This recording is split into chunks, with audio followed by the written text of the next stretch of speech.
All right, y'all. What's up? Finally, took us forever, but we're here. We're a little bit late, but we're here after so many weeks. I think the last time we were all on, it was November, I believe, like either right before Thanksgiving, something like that. But Happy New Year to everybody. It's end of February basically, but Happy New Year. Hope all y'all cool. Got Tracy over there coming from Virginia. And is somebody's TV on?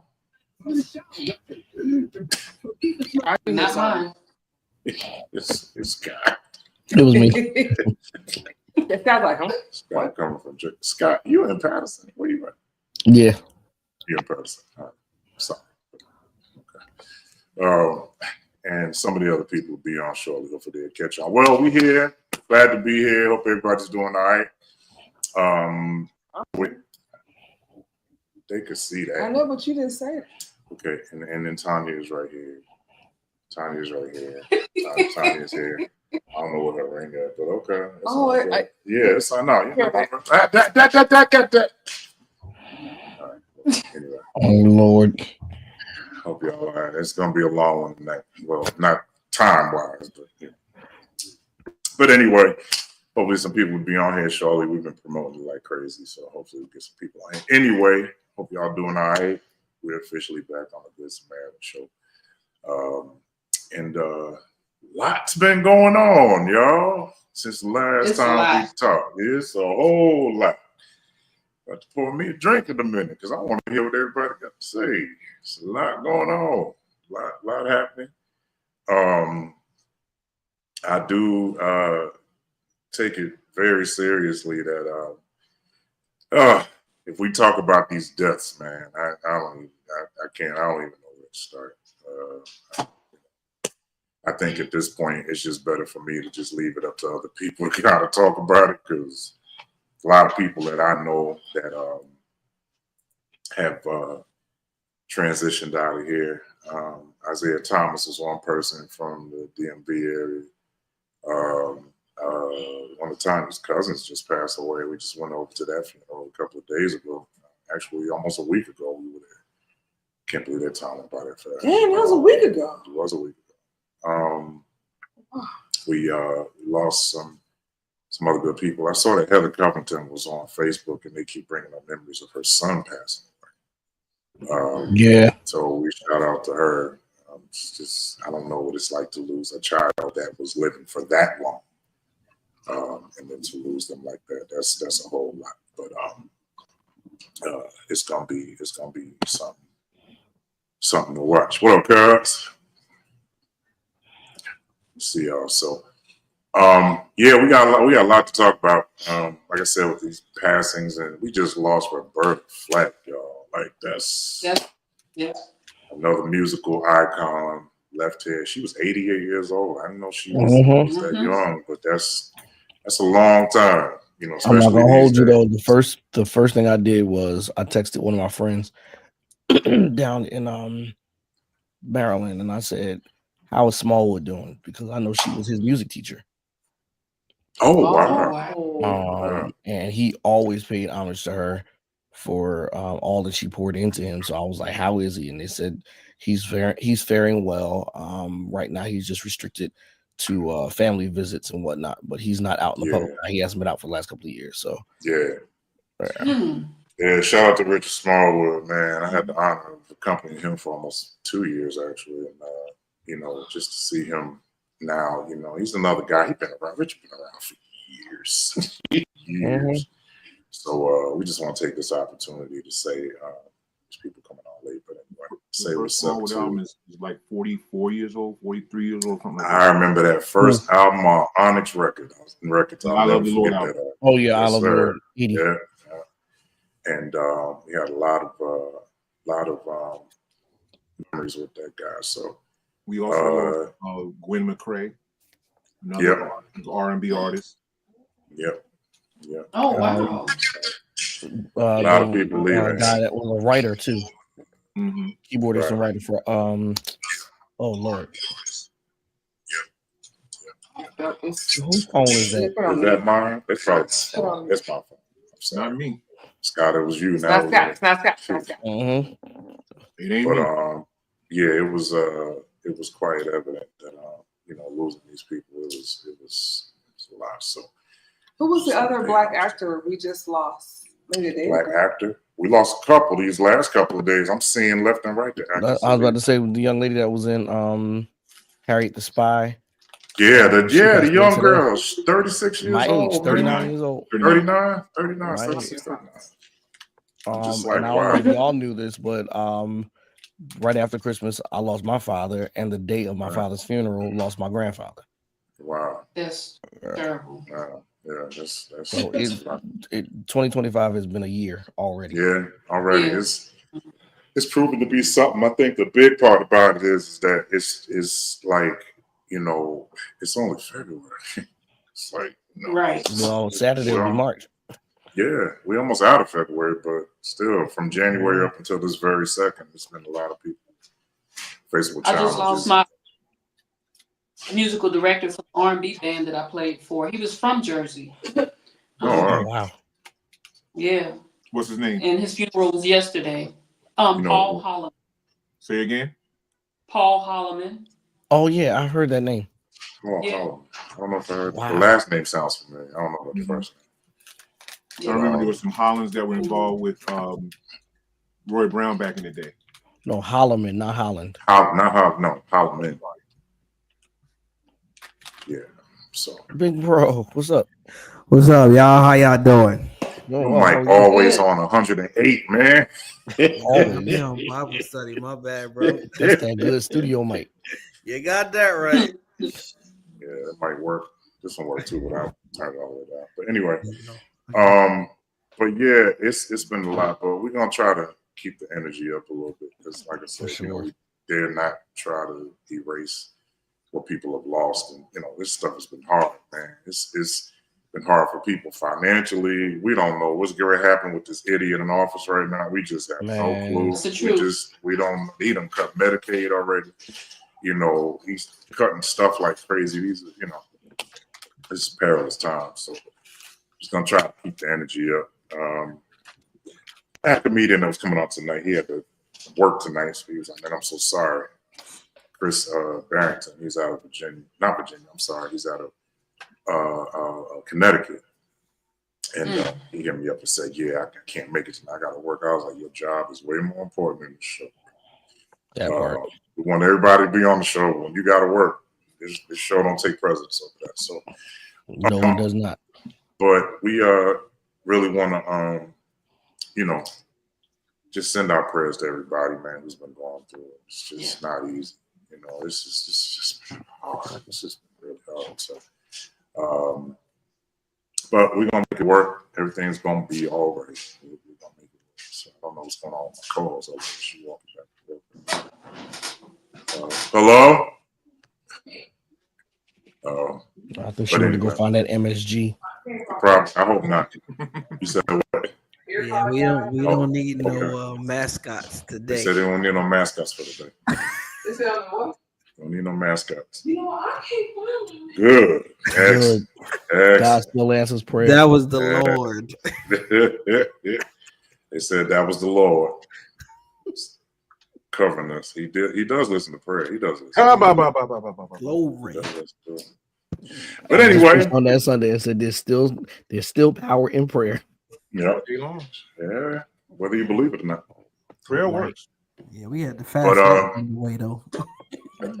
Keep going.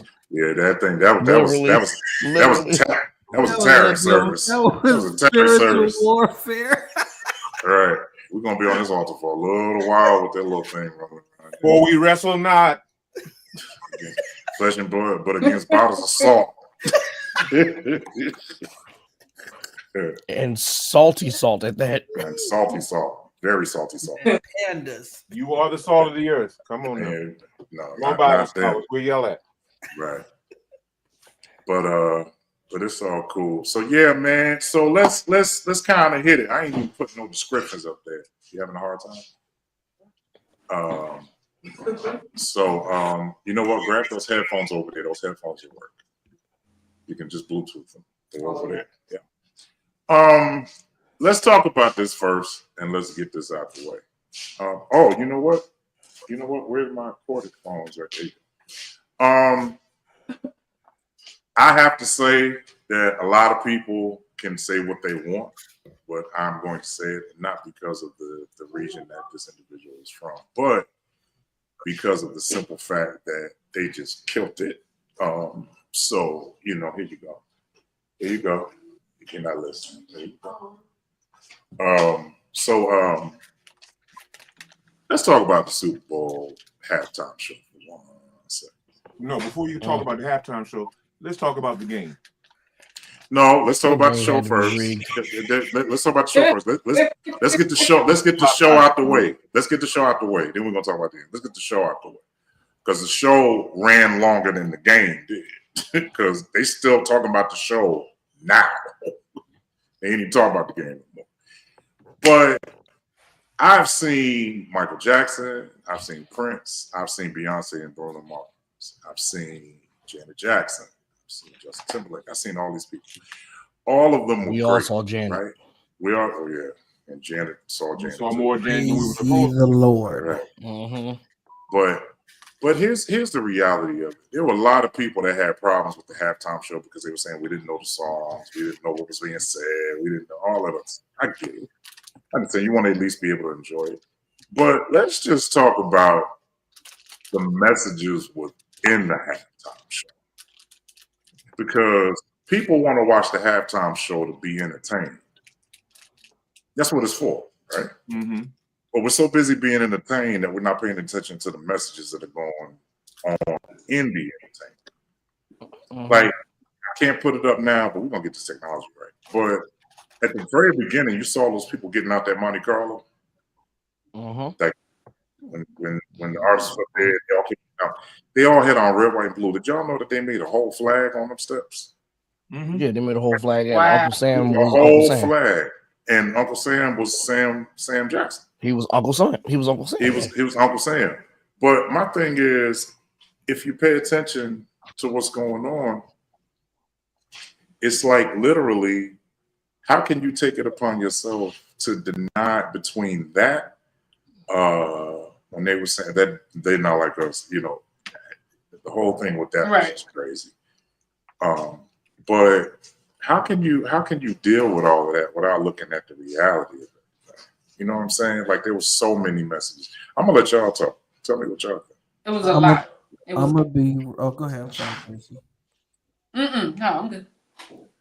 No, what I was gonna say is, I'm a firm believer that whether it's in church, whether it's in politics, whether it's in the United States, the spirit of the leader is always going to trickle down to those Mhm. that's under him.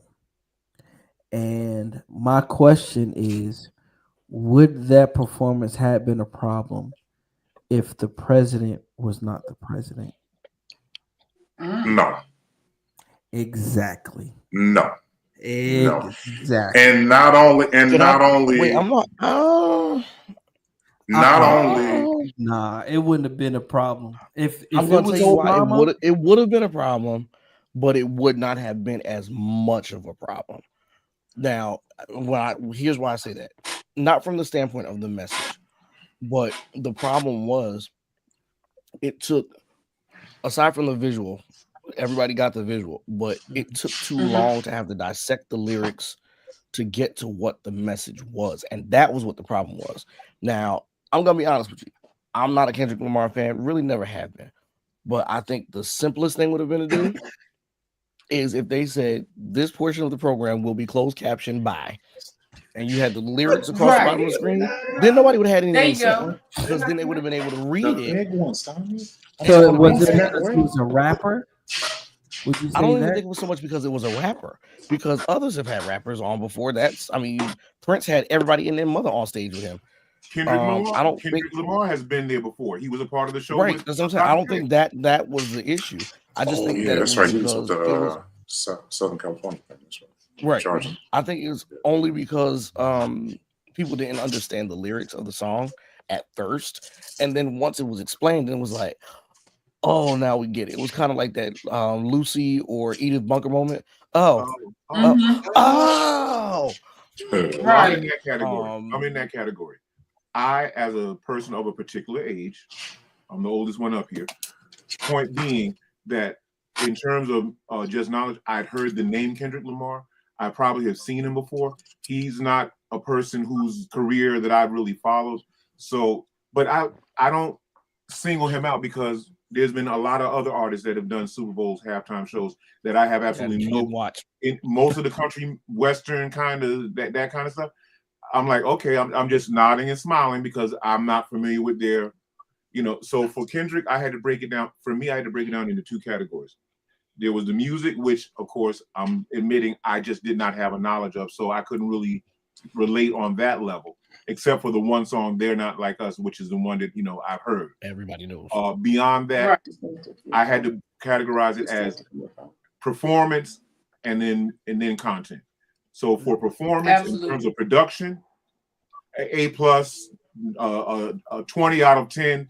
I had no issues with what I saw presented in terms of how it was put together. Optics were great. They were phenomenal. They were what I would expect if you're on that stage in that moment. That's the level I expected. Again, I couldn't grasp the music as much simply because I'm just not familiar with his repertoire and and stuff like that. But to your point, because I asked a few folks that are a little younger than me that are more familiar with him to help me, walk me through some of it. Now, like you said, some of it was very obvious. The flag, the fact that the flag was split into two sections and he was standing in the middle, I got that right away. That one nobody really had to explain to me. Some of the others were a little more subtle, but it's art, and I'm told good art always makes you question things. But I have a question.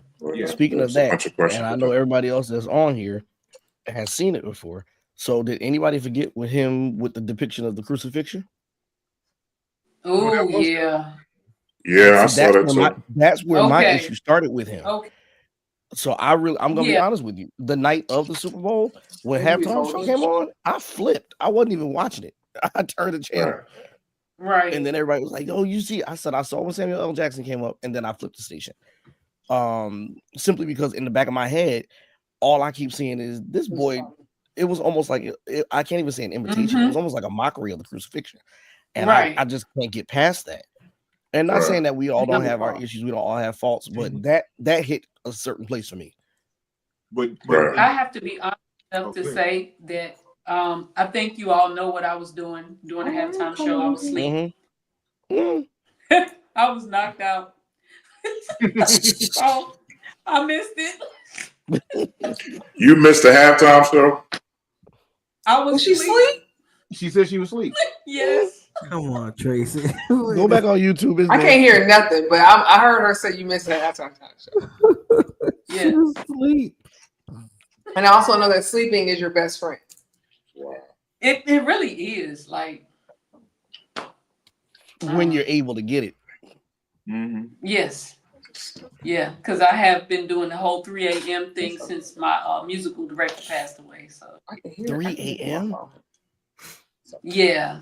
I just wake up or like sometimes I wake up in tears and then just because I mean it hurt. That hurt bad. For sure. And then what time do you have to be up and moving? I'm supposed to be up at 4, but we draw that out some. Okay. So you get to like 4:30. Got you. Yeah. Well, with that being said, it's kind of, I don't know, it's not fine. Let me see, where the other headphones at? And tomorrow's my birthday, so I'm sleeping in. I know. Tomorrow's your birthday? Oh, man, happy birthday. Happy birthday. Happy 29th birthday. Say happy birthday. 20, But yeah, so Tracy, you're gonna be 21? Is that what I'm hearing? 29. Yeah, something like that. I need to charge my And I'm going to do what most heavyset people like to do on their birthday. I'm going to give you some food. I can't. Right. What's one of your favorite restaurants to go to? Oh no, I'm actually going to a store where they sell my special potato chip that I like, and I'm gonna buy probably all those bags. And that's fine, but that's still not answering my question. What's one of your favorite restaurants? What's my favorite restaurant? I don't have one because I like to cook at home, honestly. Okay. Oh, there you go. Yeah. Ain't nothing better than that.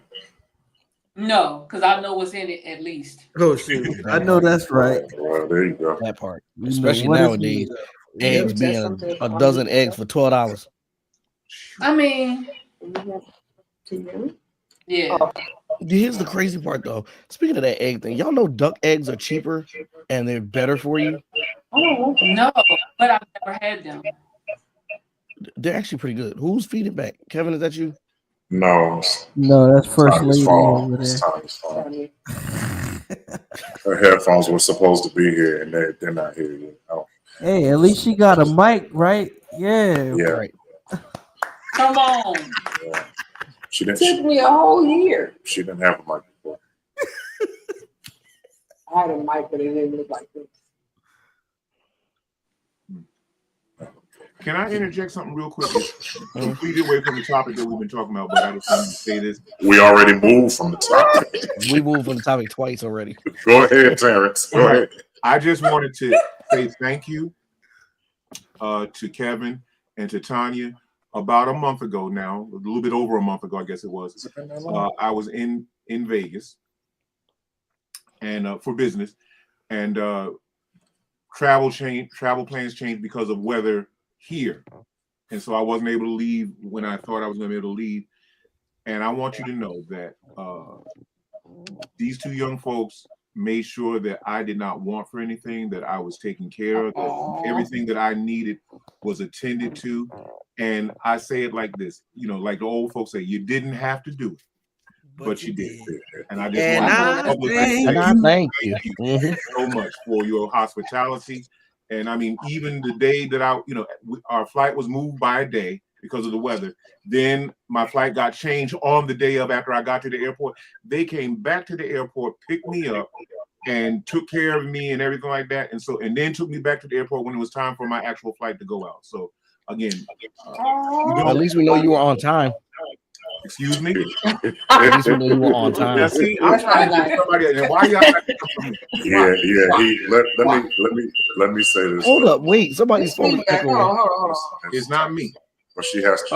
Tell her to put her AirPods in. They charge. You can keep them charged. I'm gonna come off of this, and I'll just pretend. Give me your headphones. Let me tell you why I would have done it either way, but let me tell you the reason why I did that for Terrence was because Tanya wasn't there for this. We just not a good way. Phone dying. Yeah, just turn the volume down on the phone, and that should take care of all of that. Yeah, I'm here. Or mute the phone. Mute the phone mic. Tanya wasn't there for this, but I was there. you know, back in the day, I'm going back to 2011 actually. I had left Nashville,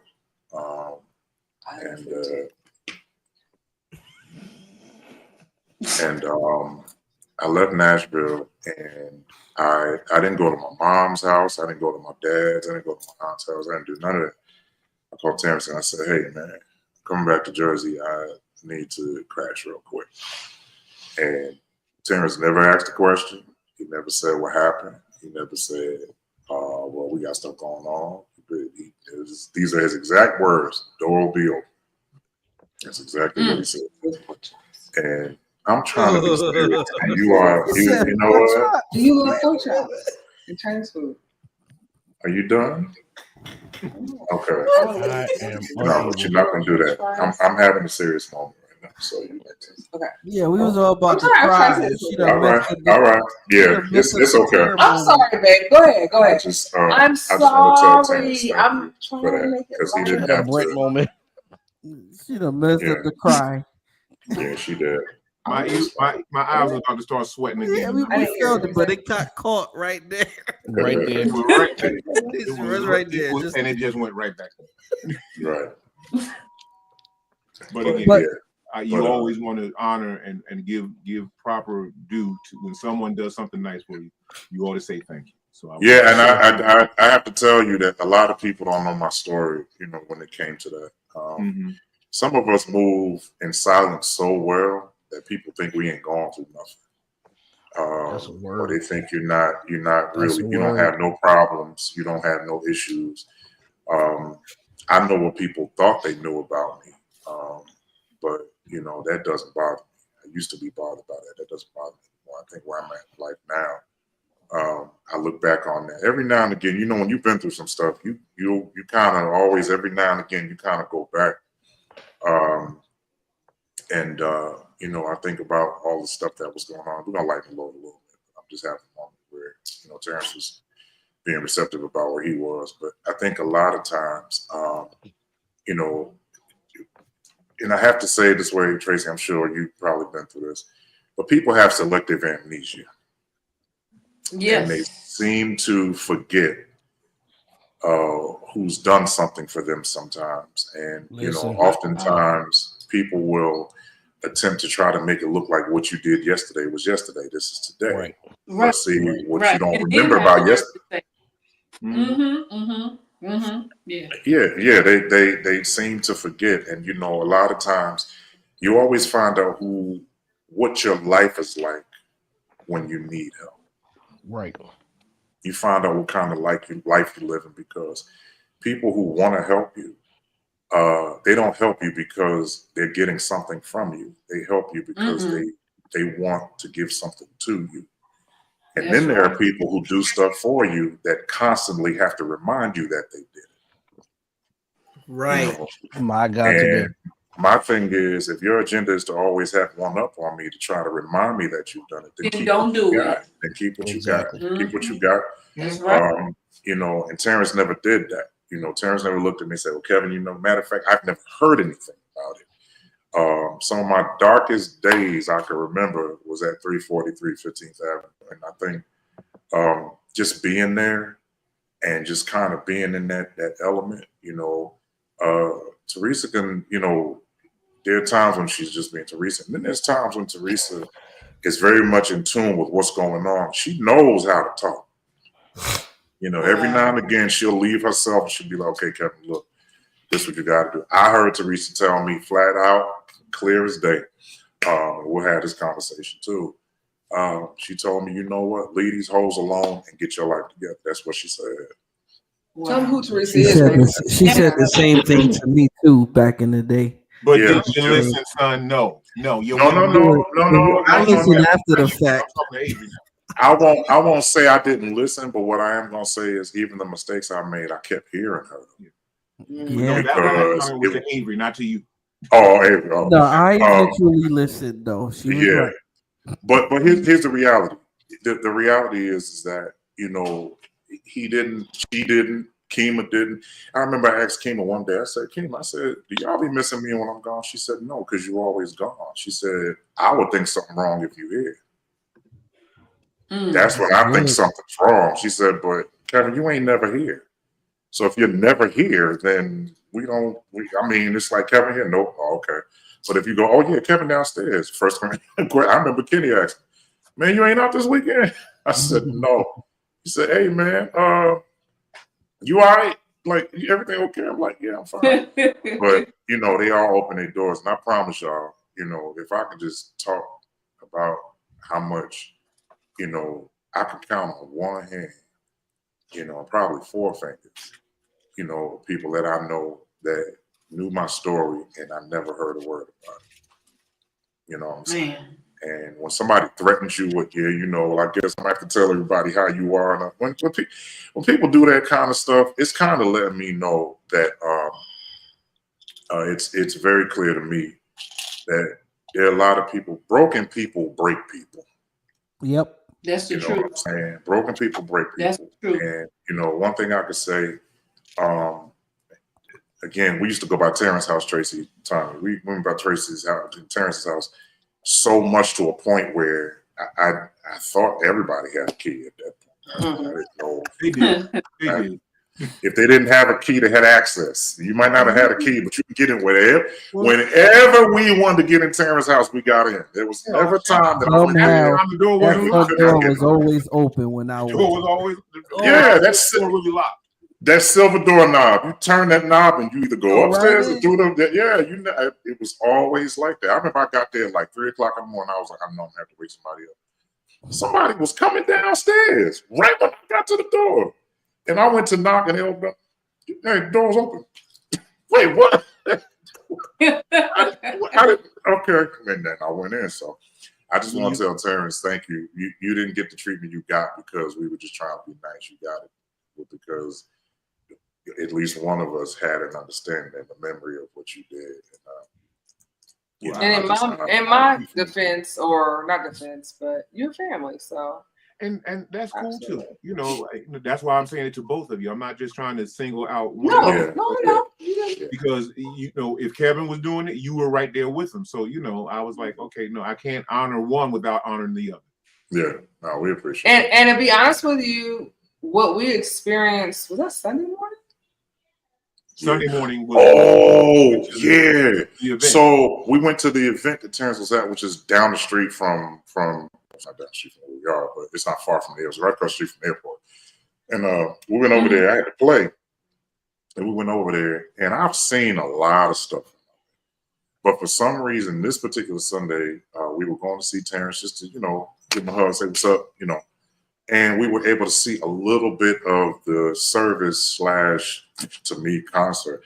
Let me tell y'all, the ballroom was huge, or the area where everything was huge. But the majority of the room was full of choir members. The audience was about maybe 7 rows, and then they all had to go downstairs because the was out in the hall, in the lobby area. In the lobby area, that was the overflow. Scott said the majority of. Oh, okay. I'm sorry. Okay, go ahead. And the majority of the full audience was online. Yeah, like thousands and thousands. There were thousands of people linked up. Oh man, all over the world, literally from all Tracy, parts of the world. If you would have seen not just the YouTube, but just their cameras, the way these people, I was like, for me, yeah. For me, what I saw. Terrence, was this piece starts with me? Huh? Okay. Go ahead. No, I was asking for if me, what starts with me crowd. Yeah. Oh yeah.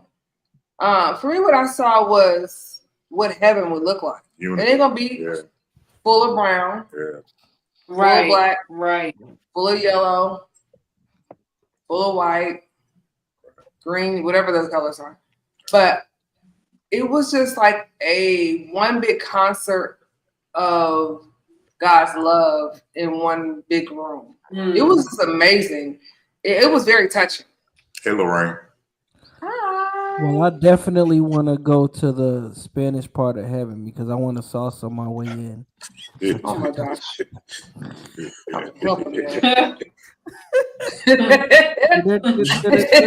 long as you get in there, right?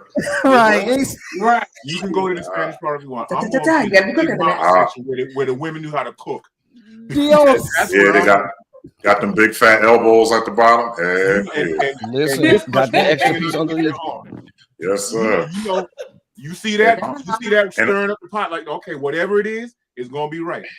Dios bueno. and Uncle Cleophas with them sandals on, with them short sets with the gold chain at the bar. Some of us, I ain't going. About no barbecue. Some of us may end up being Uncle Cleophas. I'm not saying nobody here because my man ain't gonna do that. I can't. Oh wow.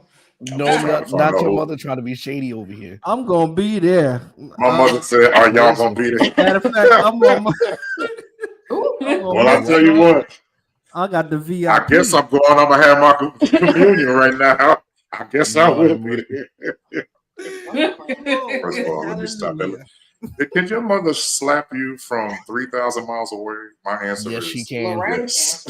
Man, I be feeling Mother Pettifor smack so many times that she all the way in Jersey. My mama in heaven and she still slapping.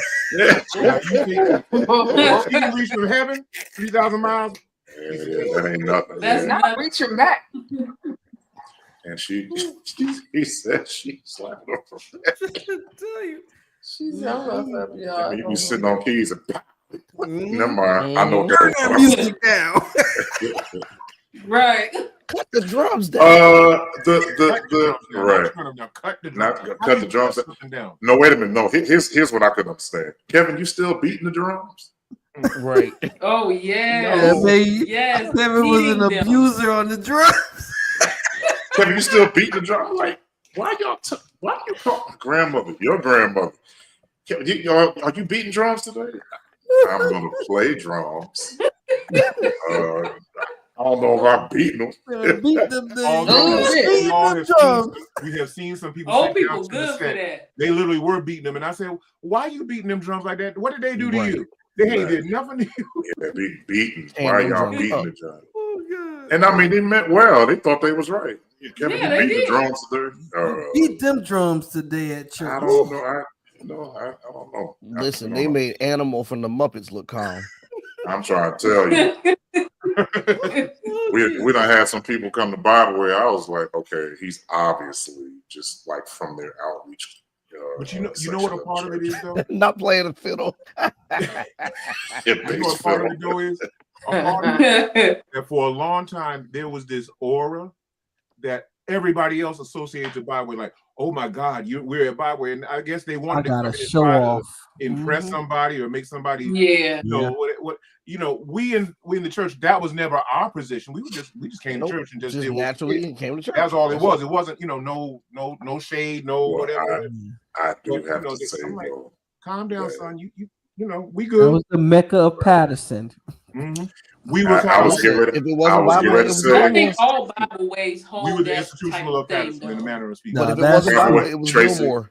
Tracy, you're right. Not us. I believe that because we didn't. We for some reason, and that was the God's honest truth, because a lot of stuff that was like dope didn't happen unless it came through Bible, and that was before Tony. Exactly. So when Tony got there, he took it to a whole nother dimension. Because I say it again, I ain't never seen no men's day with all them people there. I ain't never seen it. How big was Bible Way? How big was Bible Way? By the way, that church held about that church. The building itself only held about I don't know how many, about four, almost 500. It wasn't okay. Because the way y'all talk about Bible Way, it's like it held 400. It's like 100 or less. It was like 1,000 people large. And Avery. No, talk about that church and the cousins and the.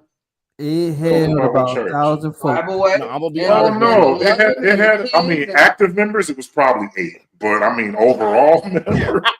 depending on what decade, though. Right.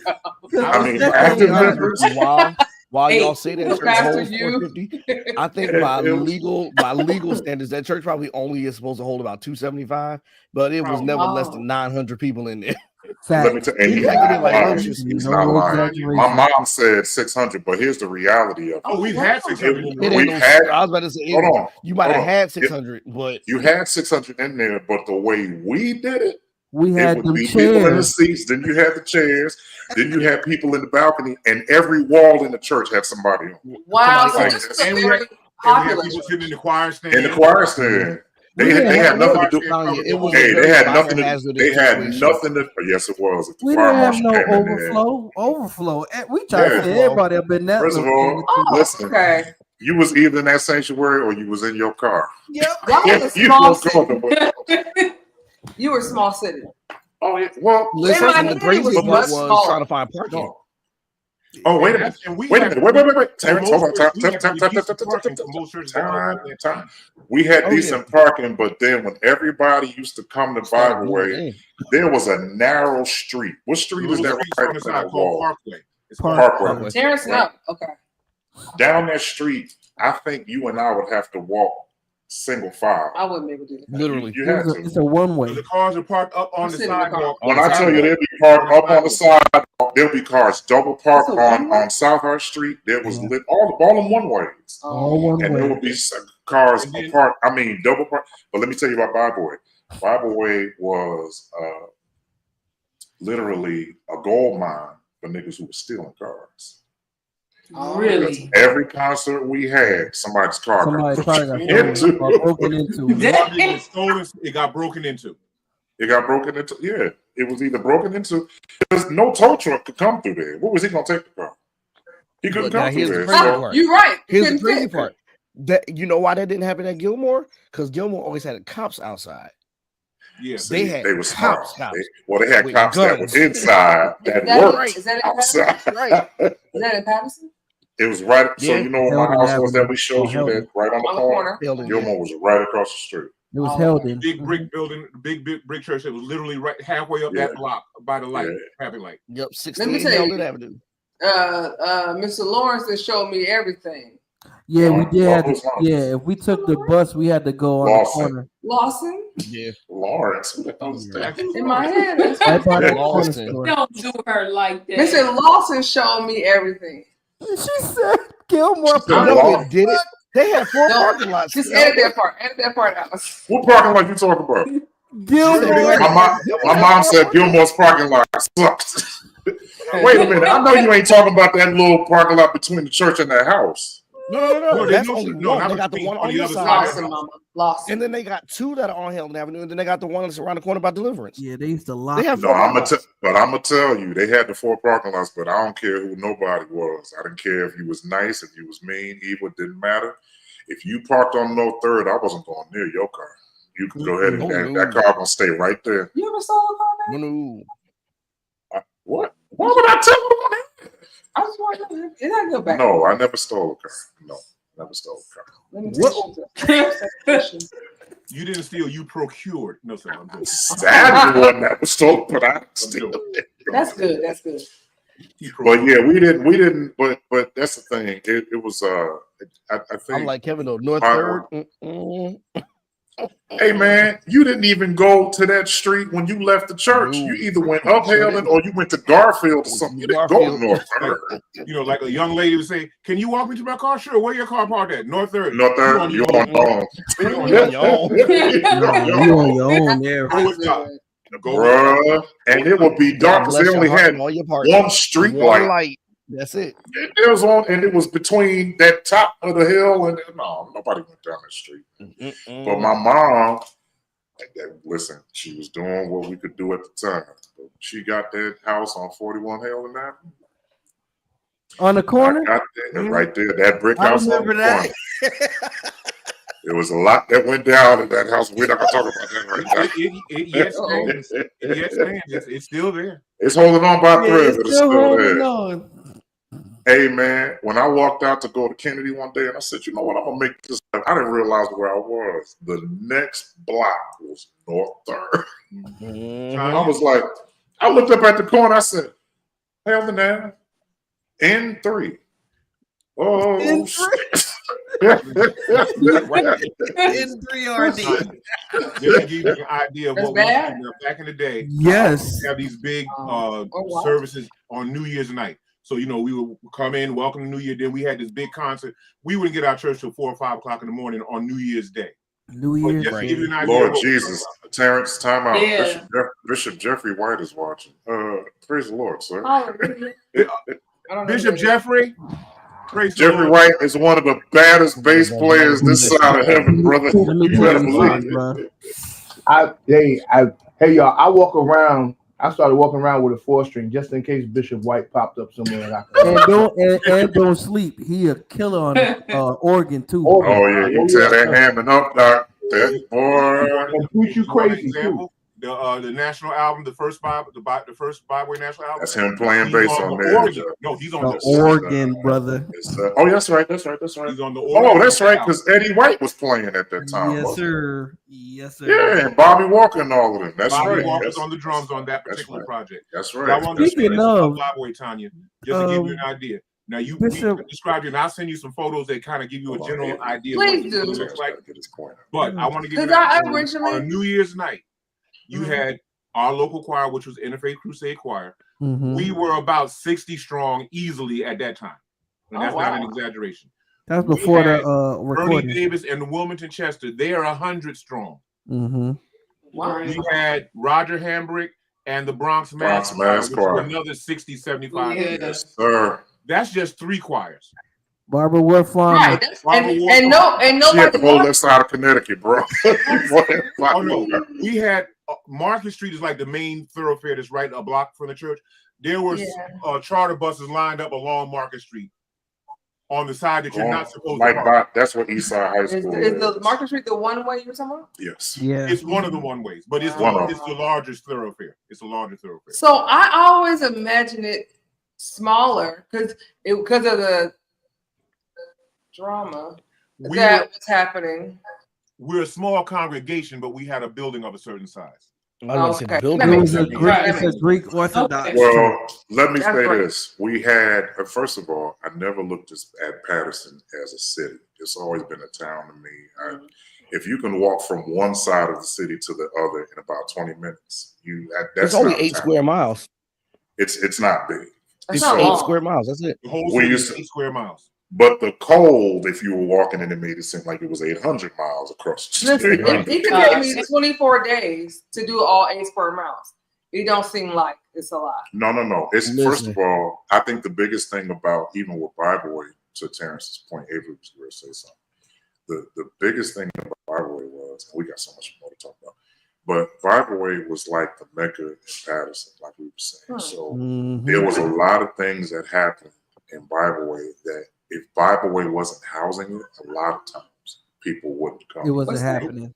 Yeah, it wasn't. Wow.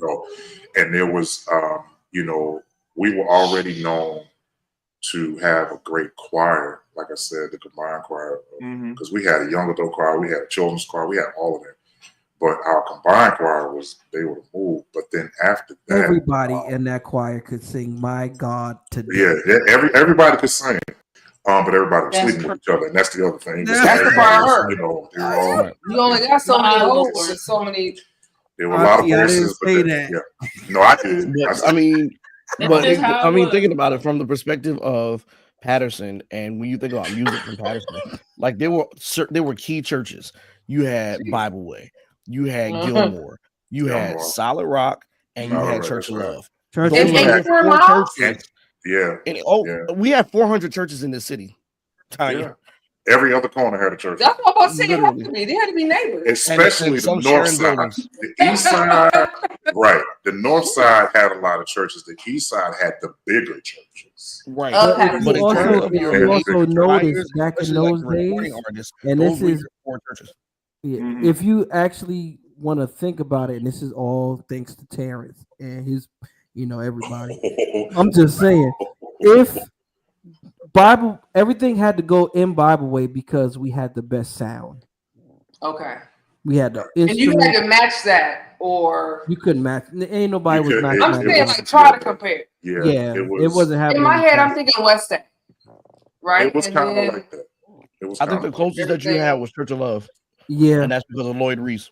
Somebody said most of the drama started at 12 Governor Street. Yes, that was the building. That was before my time. That was before all of us. Not before mine. I was there. Oh my! I was not born or even thought about. Praise the Lord. As a matter of fact, Terrence, you can literally say he was there all the time. Yes, I was.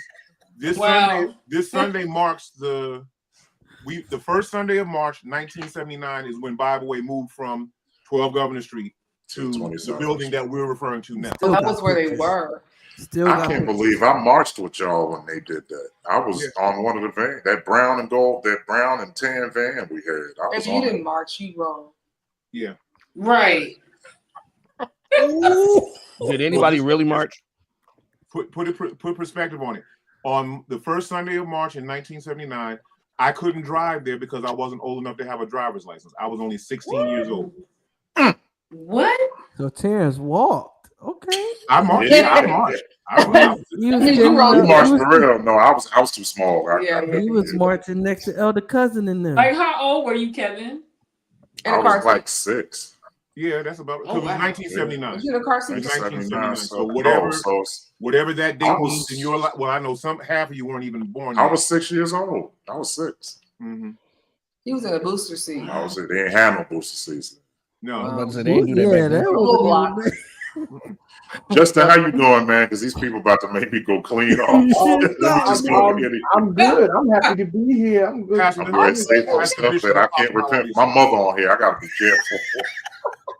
I got this alcohol on my left side. You about to get one of those 3,000 mile smacks. That's all I got to say.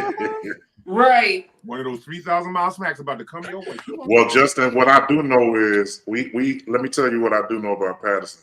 We would all get together, especially at Bible. There were certain people in Bible. Everybody made their way to 170 Adelphi Street. Oh, Yes, yeah, God. you have Where's to. that? Brooklyn. The Brooklyn, New institutional York. Yes. Yes, sir. Institutional, yes. Especially on Sunday nights. New York.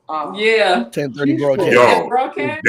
we would leave Bible Way and get Terrence had Justin, I gotta tell you this. Terrence had a burgundy duster. Plymouth Duster. Yes, I did. That's a car? It's a car. It's a car. He had a burgundy duster. So- And Terrence So would everybody pile in it? Yes. Absolutely. There were 15 people in Absolutely. that car. Absolutely. And I'll be sitting on somebody's lap, and you'll have 5 Riding people dirty. in the back, you'll have 3 people in the front, Oh. and we would be up in that car going to 170 Adelphi This Street. is when We you had would a get out. space in the back window, and somebody would be stuffed across the Yes, sir. back of the window. Yeah. I'm not So a lying. little less of people that were in that car that was waiting Don't for go there, Terrence. Tanya. Tanya. You've been doing Just a good. little less. You've been doing good. I'm not saying I love you. No. We're not going there tonight. I love She you. won't back. let it go, man. You in I the stopped same talking room, about you gotta be careful. You in the same room, you gotta be careful now. Eh? Mama said there are pictures. And they probably are. I remember going to institutional, and we would do the radio broadcast. They had a live radio broadcast every Sunday night at 10:30 at night. Yeah, and we would go over there, and my mother would still. I would have to get up and go to school. My mother would get up and go to work. But everybody made their way to 170 Adelphi Street. That's when institutional was like the force at that point. And they were another one that nothing came through New York without going through institution. Yeah, That was it. I wish I was around more those days. Because in my eyes at that time, Butch Hayward was God in terms of Pretty much. Yeah. Still is. As far as Him and J.C. White, bro. Still is. Alfred White, because again, Carl Williams Jr. he hadn't become pastor yet. He was still there. Just the idea that I had the pleasure and the honor of seeing Dr. Joyce Taylor sing live. I had Rubenstein McClure. I saw them live. What's my girl? Oh, wow. Janet Knapper. That was my girl though. Because Justin, I'm gonna take you back. You had Willard Meeks. You had Edgar Meeks. Man, You had Meeks the Meeks brothers. You had J.C. White. You had Alfred White. Everything. Alfred White. You had all of them over there. and these are people that they're still playing. They're still around. Oh, Yeah, Lord. right. Still crushing. Yo, and Willard Yeah, I'll invite you for a killing. second. Willard Yeah. Meeks will sit down, and he's been doing this for years. And Pull out that what song iPad. you guys doing? Yep. And I'm still here, y'all. I'm gonna bring somebody else on. Yep. Hey, Justin, I remember I did Institutional's album in 1994. And it was me, Melvin, Eddie, Gerald, J.C. White, Alfred White, Joyce Taylor, Rubenstein came back. How about Maxine Jones? What's Gloria White? Am I saying the right name? Maxine Jones? Yes, Maxine Jones. Yeah. Gloria was there. Let me say this real quick before you go further, Kevin. I remember one night, because now again, we talked about the radio broadcast. Basically, we're gonna get to you. Then they had something after the broadcast was over. They called the Back Home Hour. Y'all remember this? And so then they would invite different choirs from the region to come in and just have like a little service, like a little whatever. At midnight. Yes. And so this one particular night, there was a choir. I don't remember who the choir was, but they were from out of Connecticut. They came down and they sang us, and they did okay. But there was this guy that was a musician for them that played the what out of his instrument that night.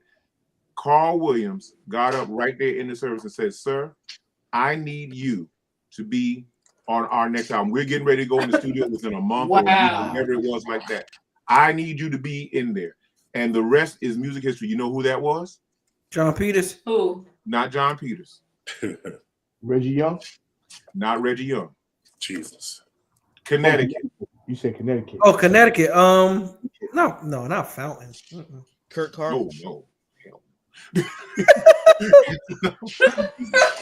Was it what's the name? Powell? Ivan? I don't know why y'all He going guitar player. He's talking about Jonathan. Jonathan Dubose. Jonathan Dubose. Wow.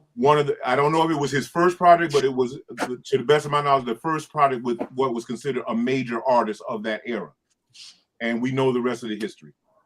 And I was sitting there watching. I mean, the young man was playing his face off. But again, at that moment, he was kind of a unknown quantity, if you follow me. Yeah, he's actually from there. I think one of the biggest things about I forgot what part of Connecticut. I'm not sure if it's Bridgeport or Stamford or I think it's Bridgeport. A lot of them is from that area. Like Hartford is where a lot of them gravitated to. It might have been there. I don't remember his specific location. But it was Lorraine. I sent you the invite. Now it's up to you to. Mama's coming on. For the invite, she got to figure it out. But anyway, you know, and I say this again. There are a lot of good people that come from the city, but some of these southern-based, I don't know this. Y'all got some kind of lard or something. Your brain, because I sent it to your email. Check your email. But some of them dudes, a lot of you guys probably don't know these people. Justin may know them. I'm just talking about musicians. But there was another guy named Michael Ross that was from Carolina. And yes, Michael Lord. Ross Tracy? Yes, sir. Good. Yes, Lord. Michael Ross was the first. Terrence, Michael Ross is the first guy I actually saw with a rolling Juno. I didn't know what a Juno was. And Michael Ross came up there. He had one. Someone else beside me had that rolling. Yeah, that Michael Ross used to tear that keyboard up. That rolling Juno will whip a service down, especially on synthesizer sound. Oh my God! Yeah, he was something. He was something. So yeah, it was. Well, all right, my fun is over, y'all. Here she go. All right, I'm getting off now. See y'all later. Hey, Auntie, what's up? Don't you do her like that. Hello, Hey. Oh God, she's there. Oh Lord, shut the front door. Yes. Her is here. Her is here. Can y'all hear me? No. Yes, ma'am. Yes, ma'am. How's everybody? All right, yourself. Wonderful. This whole thing just shifted. Shut up. It's not that bad, bro. Your glasses is cute. Thank you. I can't Very see though. I can't see either. I get it. But I can see them glasses. They cute, but they little Stop laughing. You know what, Kevin? Keep on being slick with your mouth. I didn't say nothing. That's all right. Slap ain't nothing to play with, son. I'm trying to tell you. All right. I see a hand behind your head, Kev. You might watch out, bro. Yeah, right. Up at Avery. Everybody holier than thou. That was never a factor at all. It didn't matter what was over here. Well, I heard I'm only going to be on for a few minutes. I heard you guys talking about all of the pioneers of the gospel music industry and the life that we lived through all of that. And some of the names that you called were, some of them are still here, but they were very influential to the choirs. Yes. Very influential.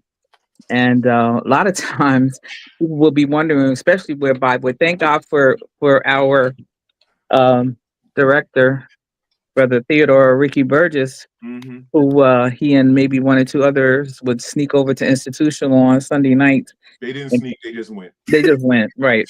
And Terrence, you know about going someplace without asking permission, but we'll talk about that later. Talk about that right now. Oh, yeah. Oh, you here now. You here now. No. This ain't But- about No, others. wait. Well, you ready now? Let's know the other part first. Then we'll That's your hands in the air. Wait, He was but always on time. You ready? Ricky would go over, our choir director. Ricky would go over him, and he became friends with a couple of people in New York, and he would go over on Sunday nights. And then it was not phones or anything like that. Little microphones. You had an actual tape recorder and cassette, a little something that put into a cassette recorder, and he would record songs that they had not recorded yet. And so we would sing those songs, and people would be like, "Where'd y'all get that from?" We wouldn't say much. And that was a time when even if you did sing the song before it was recorded, nobody got in trouble for that. They were just glad that somebody was singing their song. Right. Yeah. There were no legal, nothing legal about it. They were just glad. And then sometimes we would have the privilege of going over there and to the actual recording. And we made friends with them. I don't know if Terrence remembers this. Who came first? I believe Dot Timothy White. No. As far as MC is concerned, do you remember Terrence? Yes. Dot White. Gloria came one time too, if I recall. Gloria came after that. Carl Williams. And JC was JC came once, and by that time we had all become friends. And What you say? I thought I heard someone say, "Be still with your mouth." No. Oh, go ahead. What you talking about, Willis? Wait, right? And we all became friends, and because of our friendship and connection that we have with fellowshipping. See, that was another thing. The fellowship with choirs, and they found out that Bible Way had this wonderful choir over in Patterson, New Jersey. A lot of people would say, "Well, where is that?" Well, by the time they got there and heard what was going on over there, they knew it. They found out. They messed around and found out. So, and our first experience, there was another church that had a phenomenal choir, Kevin, and one of our friends is still, with us today. He was a choir director. It was St. John's Pentecostal Church Choir. 132nd and 132nd and Lenox Avenue. And they had what was known. Now, this was before we even started having anniversaries or anything. Ricky became friends with the choir director. Al. Actually, I think he heard about that festival parents through the show. But I think Carolyn is Carolyn or Morcell or one. And we were only, how old were you at that? What were you, 10? 9. Yeah, because I was 13, maybe 13, 14. Oh. Dylan. Kevin went here. What are you thought about? No, I'm sorry. Who's Kevin? I'm sorry. Go ahead. I can't stand you. I'm just shut up. I mean, we both went. I said, "Ooh." He went further than me. Y'all make me sick. But thank you, Jesus. Anyway. Hallelujah. You know what? I'm getting off. Bye. No, you don't have to get off. Mom, listen. What? Kevin Hart. Don't pay him. But listen, right. listen. I'm 50-something. I'm sorry. You wait till I see you Friday night, Scott. Mm-hmm. Oh, y'all gonna get. I ain't gonna see my mother for a minute, so I'm gonna do you like I did Tony one time. Started the intro to the music, and I didn't even open my mouth. Listen, you're gonna be on live stream. You think I don't give a flying monkey nut? I tell you. Here we are. Tracy, here we are. It's a show now. It's a show now. Mess with me if you wanna. I'm telling you. Justin, you ain't gonna look at her the same no more. I promise you I will. But oh my God, no, for real. But for real though, Ricky had made friends through Carolyn's show, through the Stillwell family over there, and they would have this choir festival. But it's called Choir Festival every year. And to go over there now, I went to St. John's, Kevin and Terrence, when I was over there about a year ago, and it looked so small. You know, like the most places do when you were a kid, it looked so big.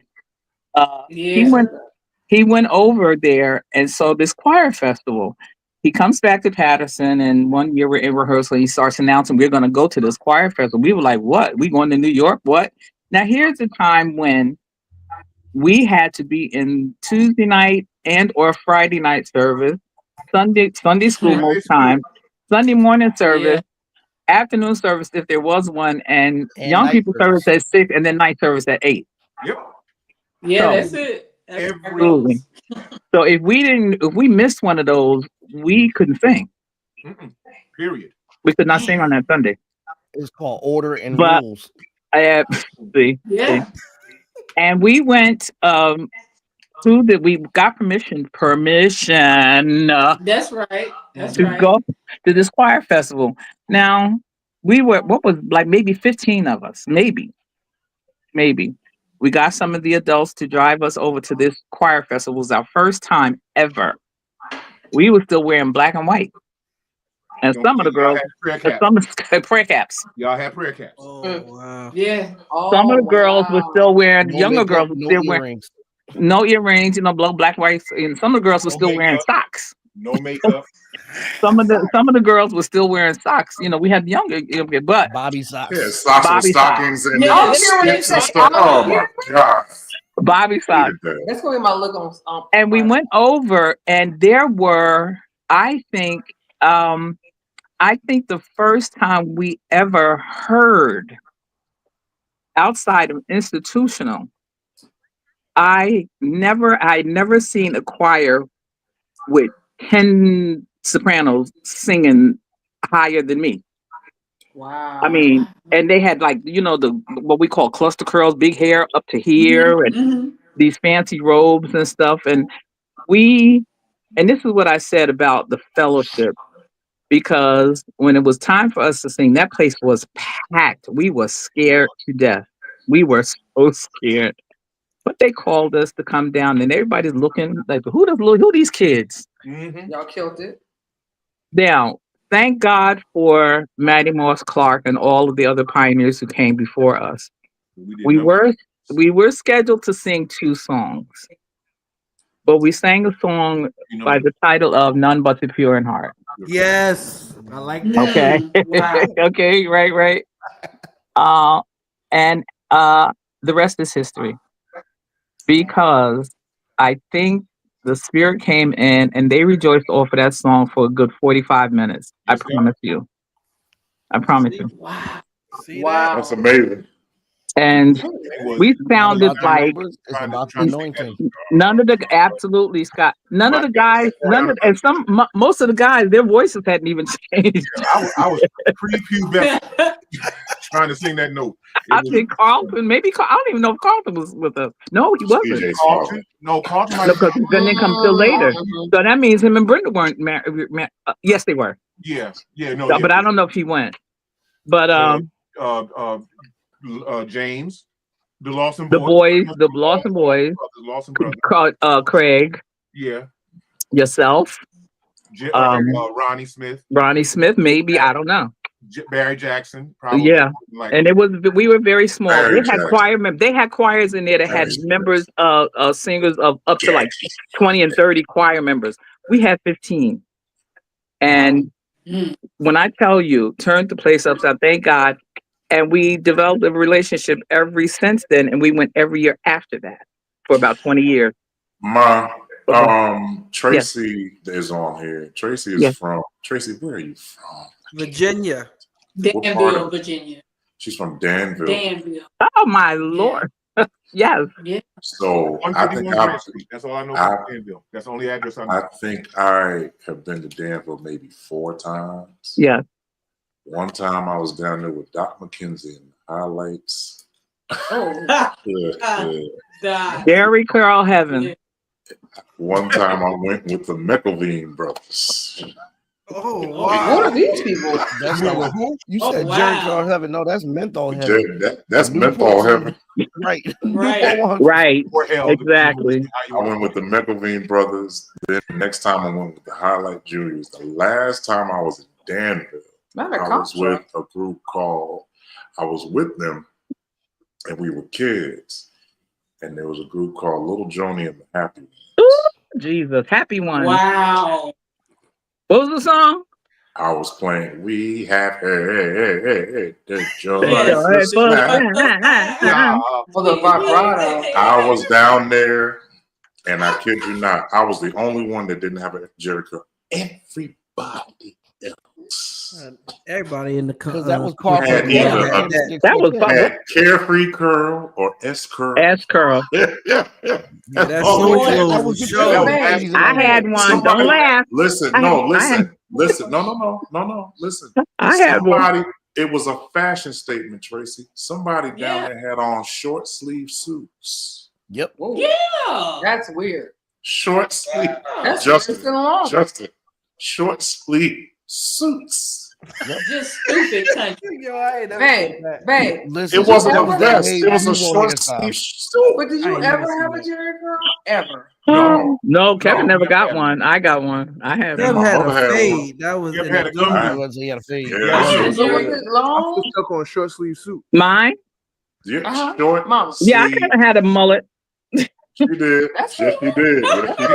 No, and listen. And we call Eddie it Wise shag. had a shot around. We call it shag. Eddie Wise had a shot around the corner at one point from Bible Way. Eddie Wise.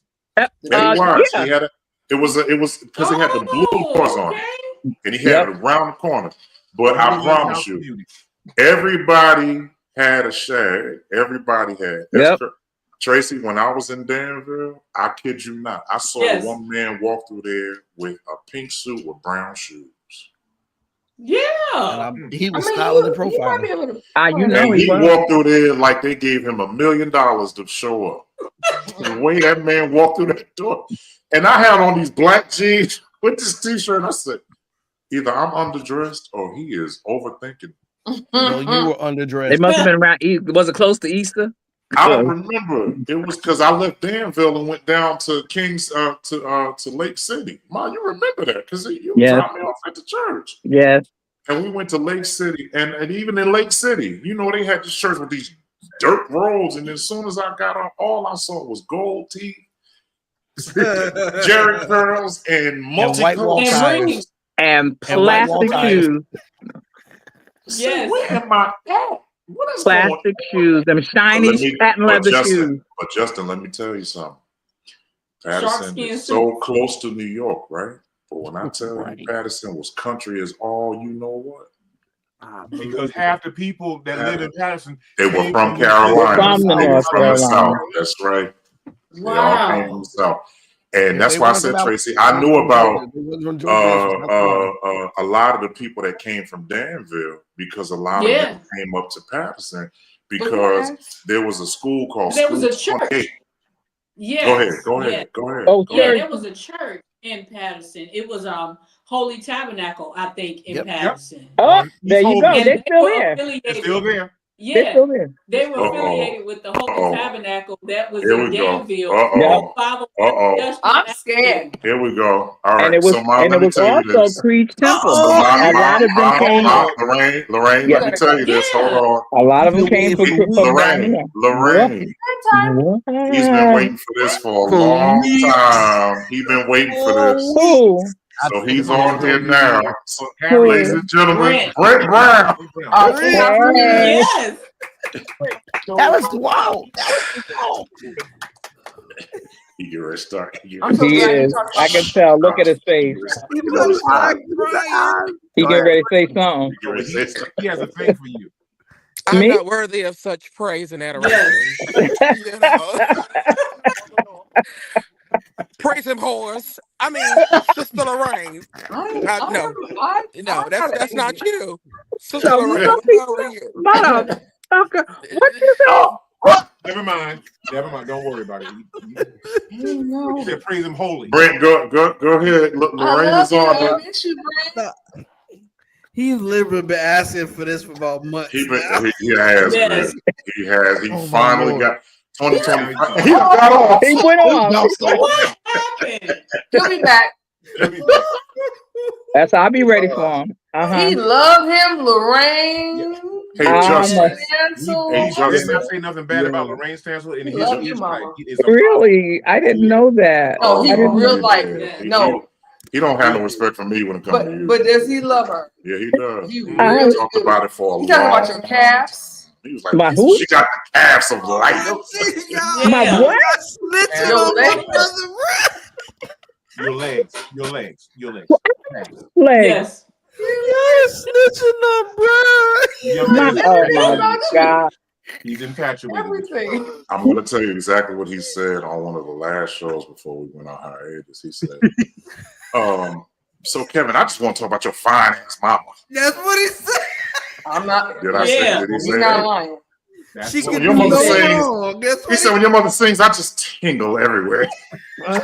He's Yeah. not And for lying. him, that's saying a lot. Holy A crap. lot. Right. He's been saying it for, yeah, well, he's He's back. been Here you saying go. Here you go. Yeah, I'm going to let him tell it himself. Where is he? Brent, listen to me. Listen Hi, to me. friend. No. Listen Sister to Lorraine. Oh, so Let him you say said where it. I am. I am okay. So here's the thing. Praise the Lord, Hi. everybody. How y'all doing? It's good to see y'all. Happy Hello, New praise Year, the all that Lord. good stuff. Happy Kwanzaa. What up, my niggas? Okay, cool. So great. Listen at this. So I don't have a car. This is unbeknownst to everybody. Yes, I have all these labels, but I don't have a car because I don't want a car note.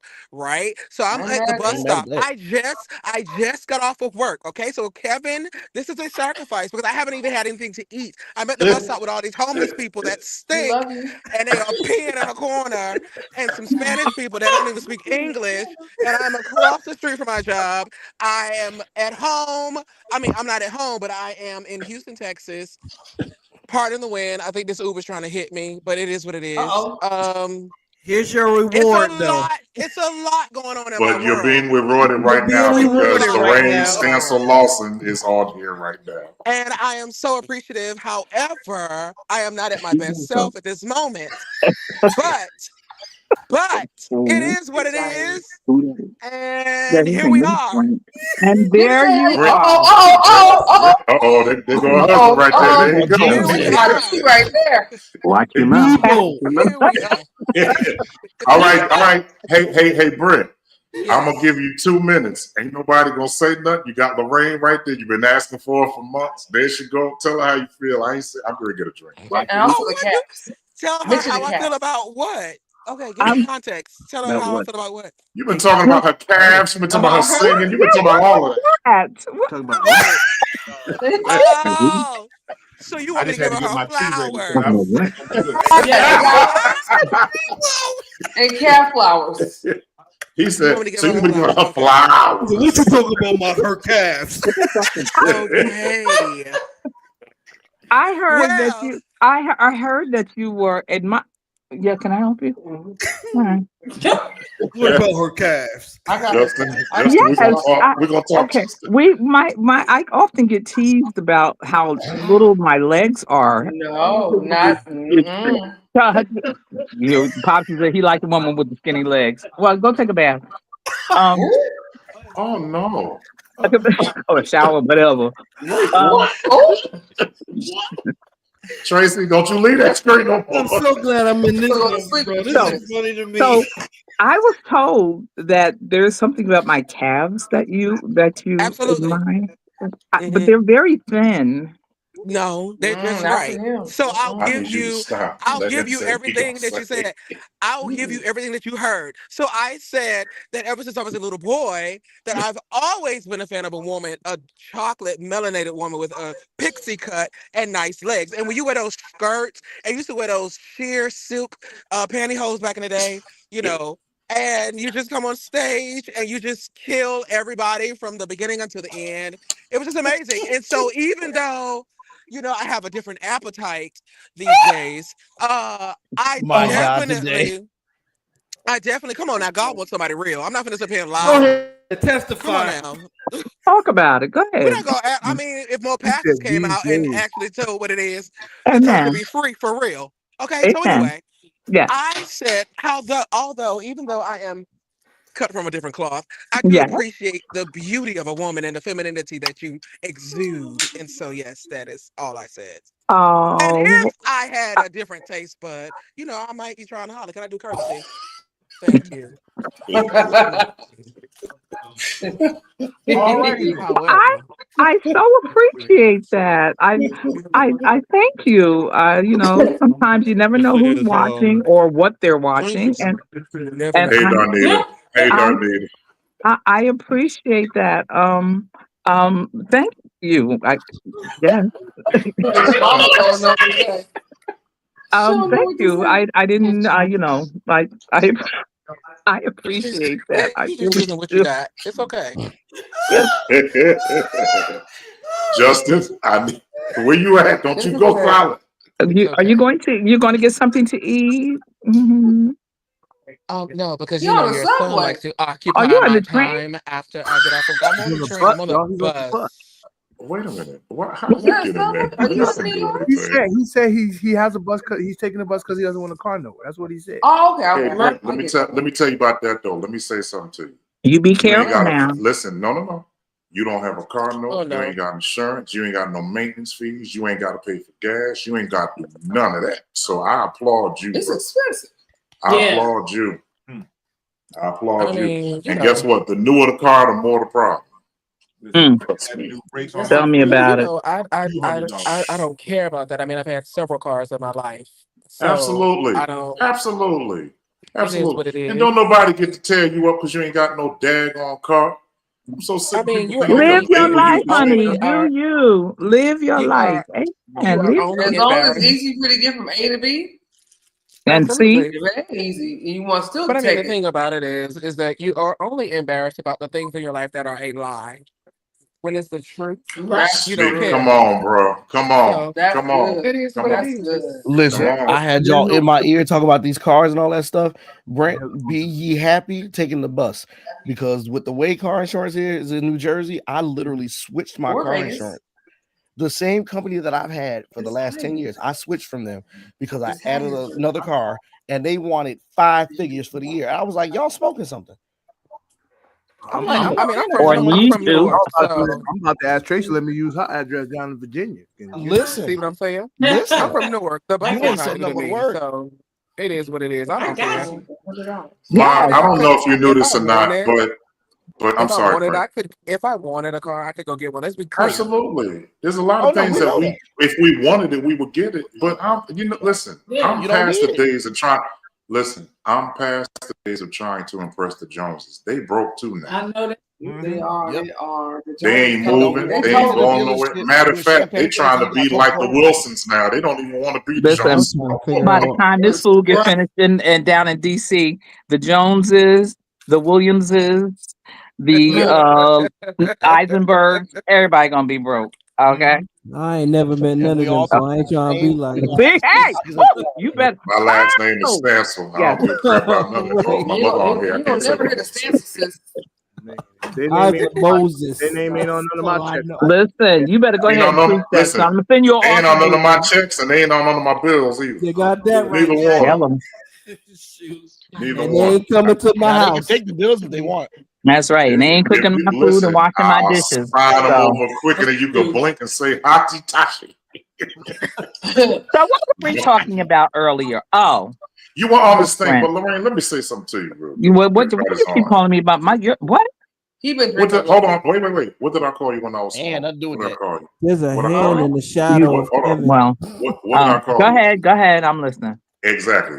So everybody who's on here and you're gonna watch this later, I'd never call my mother mom. I called her Rain. I didn't Why call would her you mom. do And that? she let me Oh, do it why? because it was all I knew Well, about her. when he was really little, he couldn't say Lorraine, so he would call me Wayne. Okay. Now, So I never said mom. I never said that. Oh, I never called her that. yeah, But Justin is so on try here. that now. Justin, no, I can't because I'll get Where's slapped. Justin at? He not here no more. Justin, are you still there? I think you had to step off for a minute. Okay. I'm here. Oh, you are still there. So Justin, Yes. he's from Brooklyn, so Justin knows about institutional. But let me go back to Brent for a second. Brent's father, I don't know if you remember him. His name was Brent Brown. He was one of the baddest bass players. He came to St. Paul one night, and I remember. You know who he was playing? He was playing with Mark Cooper. Mark Cooper came up to St. Paul. Me and Chris Joe from Florida. Mark Cooper. Yes, sir. Yes, sir. That was Kirk Franklin before Kirk Franklin was Kirk Franklin. Yes, sir. Miami Esquire.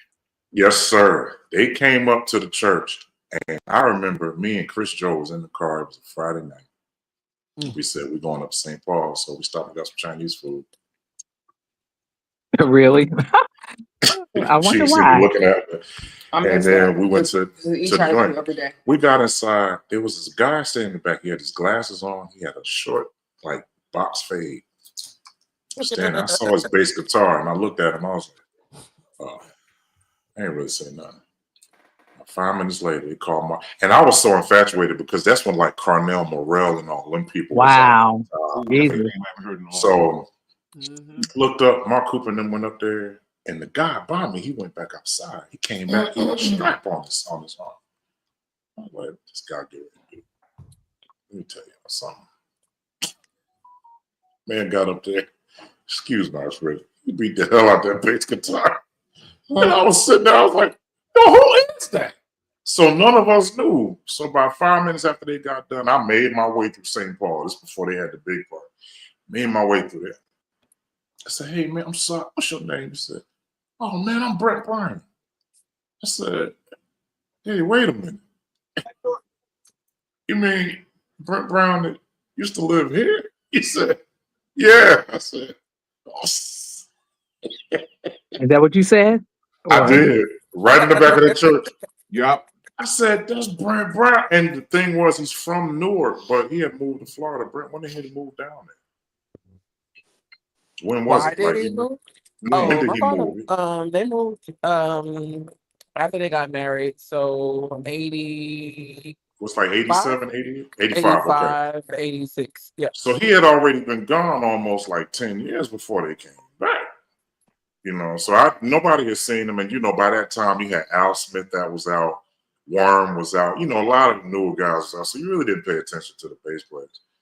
But when we found out that was Brent Brown, I was like, that's dope. So about 5 years later, I was at St. Paul. Wait, is Brent Brown Jr.? He's a junior. Oh my Brent Brown, goodness. his father was a bass player. And so he went over and he came back. They was doing, this is when Joe Wilson Terrence, this is when Joe first built that studio in the back of the church. In the back of the church, the sound booth. Yeah. And he came up in there and they let that man plug that bass up to do a song. And I had my bass on my back. It just felt like it melted off. Like I had no place for it. It was like no need for it. And I remember talking to him, and there's one thing that his dad said to me. He said, Kevin, I want to tell you something. I said, yes, sir. He said, you're about to take this bass playing thing to a whole nother level. He said, I need you to do one thing. Always stay humble. And I said, yes, sir. He said, I don't care what happens. I might not, and I don't know if he knew something was going on. I don't know. But he said, I don't know if I'm going to see you again. He said, but I just need you to stay humble. And I remember looking at him. He was like, I'm serious. He took his right hand, put it on my left shoulder. He said, I need you to stay humble. And the next thing I knew, they told me that Brent was gone. And I was like, what? And it rocked me. I didn't play that bass for almost 9 days. I didn't play because, you know, there are people who impart stuff in your life that when they are no longer visible or when they're no longer on this earth, it makes you think. Joel Smith was another. And when they leave, it's kind of like, dad. But then they leave these children that's crazy. And you kind of get reminded, like, okay, Brent's not here, but he actually is. And he's in his son a little bit. It ain't all Brent. This everything. It's 5% Brent Senior. It's 95% Brent Junior. So we have to take what we can get these days. Well, while you were stuck for 9 days not being able to play the bass, I was spending the money that he had left for me. So, you know, hilarious. somebody, you know, there's a sacrificial lamb in everybody's family. So what? you were stuck, but I was free. Okay. So I don't want to talk You anymore. are hilarious. I'm gonna have another drink. You Oh, are I'm one. free. Jesus. You are an Never Can idiot, I been ask a man. question? Can I yes. ask a question, Kevin? Can you each? I don't mean take over your show. Yes, I do. Can you each just, if you can do just one, can you each tell me who, if you can narrow it down to one, maybe two, who inspired you the most? Yo, I'll let Benji, Avery go first, and Benji then Justin Love, has to go bro. Oh my second. God. Justin has to go second. Go ahead. Yes. Benji Love all day. Wow. Benji Love, man. Oh, Wow. I Benjamin Love. actually had the privilege of speaking to him maybe 2 weeks before he died. And Mm. he sent me a message, and I had sent him some songs that I wrote. He was like, "Man, this is very good." He gave me an encouraging word, already know. and then Sure. 2 weeks later, it was like Yeah. gone. I said, "Bro." Yeah. Even going back to when he was younger and Yes. playing on the organ, I learned so much. Matter of fact, the rehearsals that you had on your album He was showing up. That's right. live in Yeah. DC. Let Yeah. me tell you something. I learned so much just watching him play by himself. That was Hmm. it was yeah. Benji did That was that amazing. album? He did. Yeah, because he did. I didn't know He Wait. that. did his love for me. That was my favorite song. Yes. Yes, he did. Yeah. He absolutely did. Well, Avery said Benji. Justin, I'm gonna let you go because we rarely hear from you. I mean, hands down, Melvin Crispell. Hands down. See? Yeah. Wow. The dad. No, Oh, the no, other guy. no questions. Oh, yeah, the dad. Yeah, the daddy. Yeah. He took me under his wing and just showed me another magnitude. I wasn't raised in the Brooklyn scene. Hmm. Raised in the heavy 170 scene. I was just a Queens, moved to Long Island boy, and I just loved music. I kind of knew of some people, knew of Timothy Wright, knew of Right. I never like sitting there and seeing them. I'm like, man, Mm. the first time I saw Melvin, I was starstruck. I'm like, that's the guy from the Hezekiah Walker videos. Not to know that some years later, I'm playing for Tanisha. Mm. Me with James, we're Yeah. doing sessions, Yeah. and it wasn't even just the music was great, and I learned a lot from the music, but the conversations and the wisdom that Melvin Yeah. Absolutely. had, a lot of people they don't know because he also was a jokester.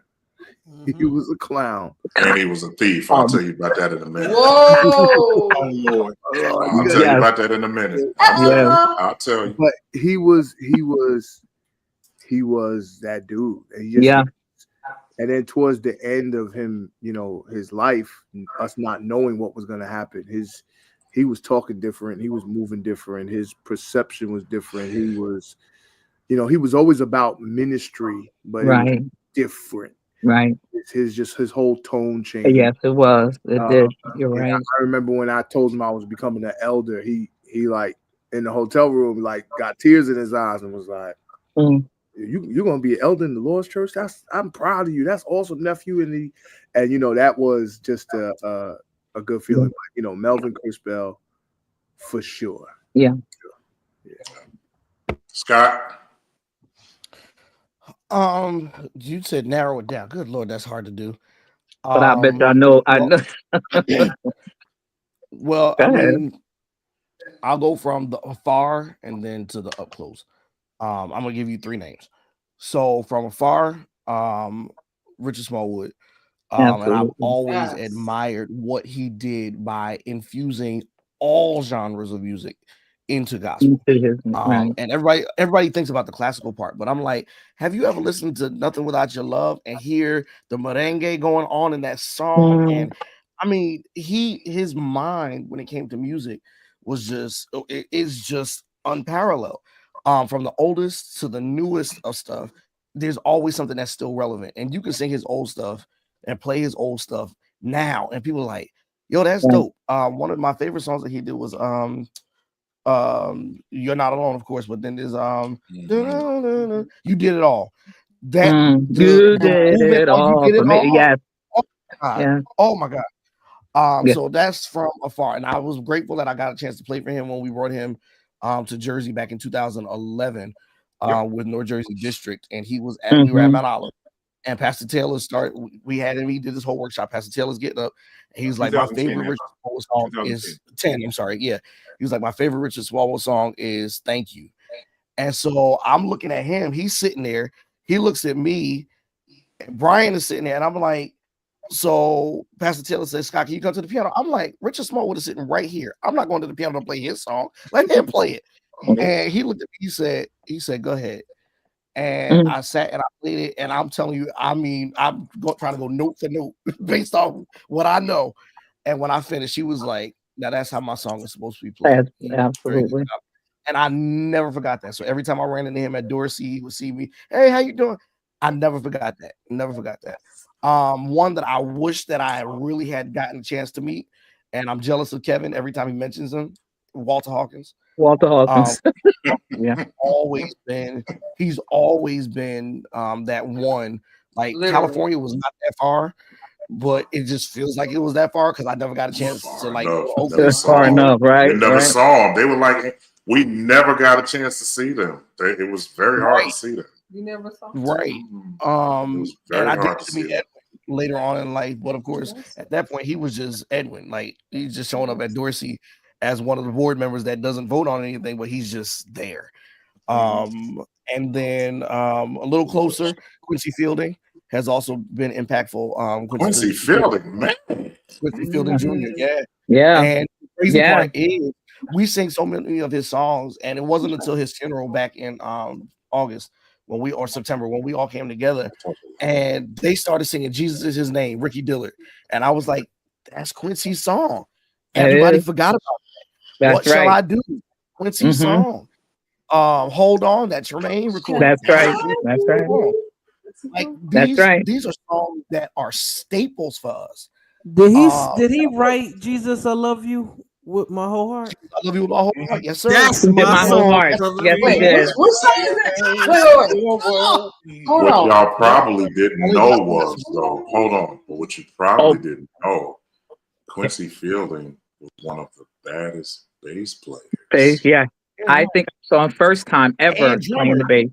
And he was a drummer. But you know, when it comes to playing drums, when you move to bass guitar, people take to you a little bit different because really at that point it becomes a thing of the drummer just being a timekeeper. But when you are a bass player, you are the root notes. You're the bottom. That's the actual bottom. That bass carries everything else. If you're good at being a bass player, they will no longer see you as a drummer. They won't. Because what I know about playing bass and drums is on drums, I played in Jersey. Right. But bass player, I was everywhere else. They didn't let me play drums anywhere. Right. Right. They would go, oh yeah, we heard you was good on drums, kid, but can you play bass over here? Right. Like so when Quincy became a bass player, they didn't really see him as a drummer. But let's talk about that with the bass player, because guess who he got to play for? Another idol that I wish I had got. He was with Herbie Hancock. He was with all them people. Yeah, Herbie Hancock. He was with all them people. Is it Billy Preston? He played Billy Preston. Wow. Billy Preston. Yeah. Sir, Is it the, Quincy what was shall on I do? Yep, that's Quincy. Be a service, Lord, to you. No, wrong song. Wait a minute, hold up.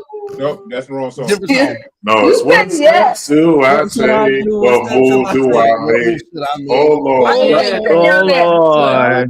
What shall I All you gotta do? do is listen to the James Cleveland version. The chest pains all over my body. My body. Yeah. Chest pains all over. The Daniel Freeman Hospital. Sure did say that. I had chest pains all over my body. And it's a delay in the background. Show, yeah. Hey, you got a big chest. There you go. Got it. And then, of course, there's the Emmy Award-winning musical director of the McDonald's Gospel Fest. That Scott, you had a lot, man. I gotta get to Tracy. I'm sorry. I had to add him. You said 3, you named 6. I asked everybody for one if they could narrow down, but you know, that is hard. I was being obedient, Mama. We all musicians. Tracy, yes, Tracy, Scott has yes, spoken. Tracy, who has been your biggest influence? Let the church say amen. Amen. A pastor from back home in Danville. Her name is Dorothy Glass, and that was the first woman bass player I ever heard. Wow. Wow. Yeah. Wow. Whoa. Are there any pictures, recordings, or anything of her anywhere? Because I would love to see that. I think she actually had her own album. Really? Singing, I think. Wow. I think. Yeah. Her and Shirley Caesar were like super close friends. Mm-hmm. So, because Shirley came to the church all the time. Yeah. So. Wow, that's amazing. I've never heard of her, but I'm certainly gonna search for her. I think the reason why I look for people like that is because some of the greatest heroes are not televised. Right. Some of the not greatest, recognized some either. Of the greatest, they're not recognized. Some of the underdogs, or not underdogs, excuse me, but some of the pioneers are never recognized. And it's so funny that a lot of us have become so profound on social media, but we don't really tell the stories of who. I can't do mine right now, so I'm gonna wait. But there's some people who literally messed me up, who made me. There's some people, Tracy, Justin, some people who made me want to hear bass, and then there's some people who made me want to play bass. Yeah, right. If we were talking about inspirations, I'm making want to play bass. Yeah, no, Justin, I'm absolutely no, Justin. I'm with you. 110%. I'm with you. What Justin say? What did he say? I didn't hear. I said if we were talking about people who inspired me as a bass player, that's a whole different conversation. That's totally different. Absolutely. Because my mother pretty much knows what I'm gonna say because she beat it in my head when I was a kid. All I remember was Building 2, Apartment 8A at the Christopher Columbus Projects. That's all I remember. And some of the stuff she bought in that house, I pretty with the LPs or the little 45s with the yellow things in the middle that you put in the middle of them. And I would sit there for hours I would sit there for hours trying to make sure it was in the middle the right way. Right. And I would put them up. We're going to get to mine in a minute. Terrence, you need to tell us yours. Yeah, I want to hear this one. I want to hear this. And you got 1 minute and 30 seconds. Somebody just took 30 minutes. Okay. Hey, watch your mouth. In the very broadest spectrum, I would say that the two that I would pick out for that would be Butch Hayward. And George Duke. I knew that. And Benny Cummings. I knew he was gonna say that. Okay. I knew it. Wow. Okay.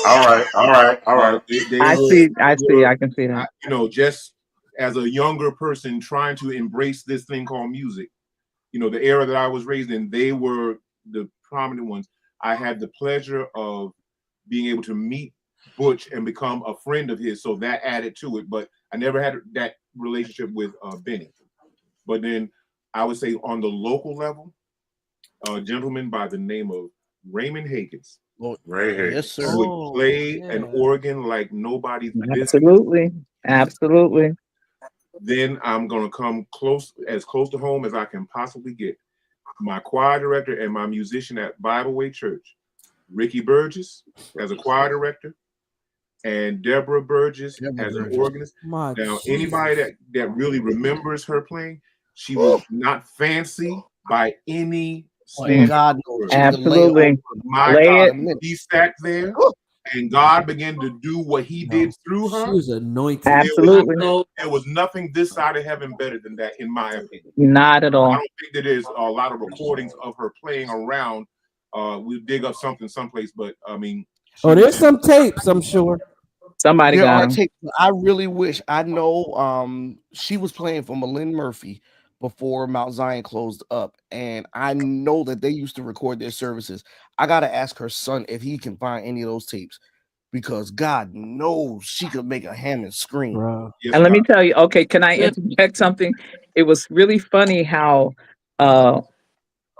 Rick used to comment. I won't say complain, and sometimes Oh, he complained. he did because sometimes We were doing the introductions to the songs would sound the same for whatever reason, and I guess that was her way of finding herself on the organ.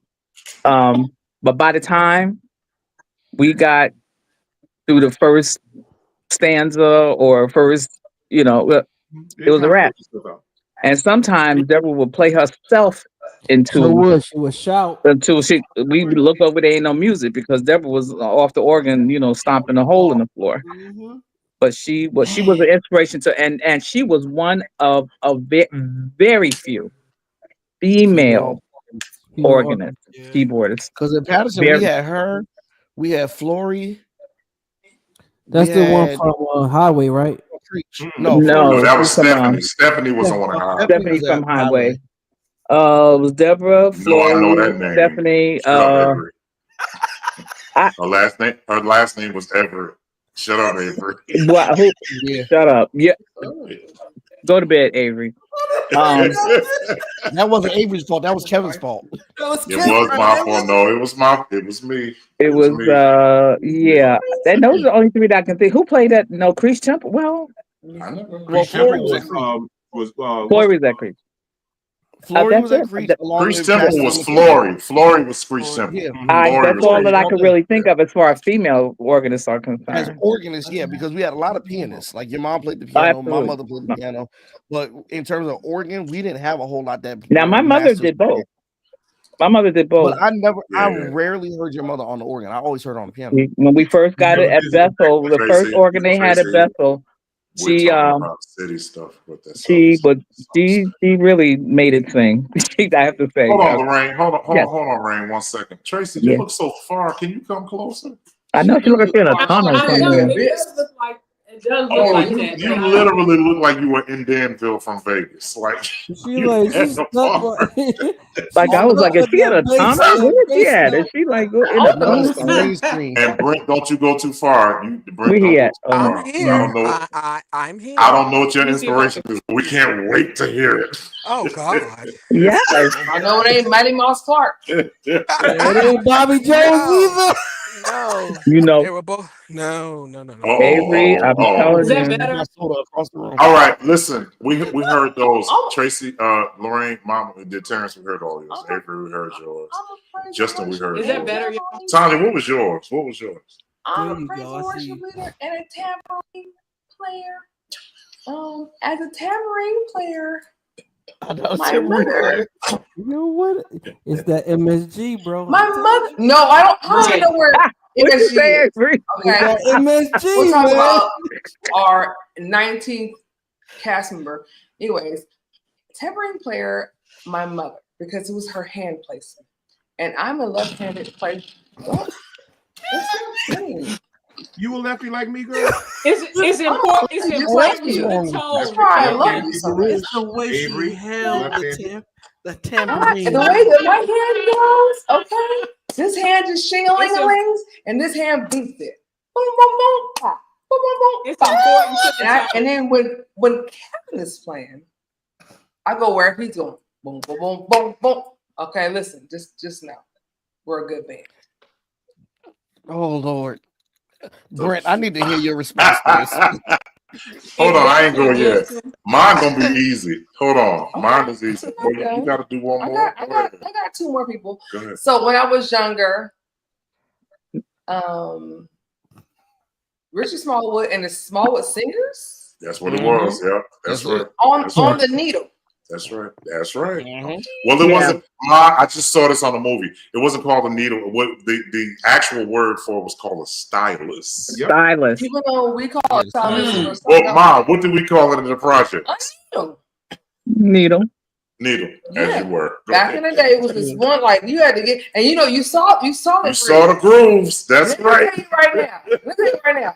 I couldn't see a grid if it was in front of my face right now, because my eyes are old. Okay, they're 80 years old, but that grid you can see. Ooh, but it was okay. So Richard Smallwood and Smallwood Singers, and I also was one time. Let me give you a short story.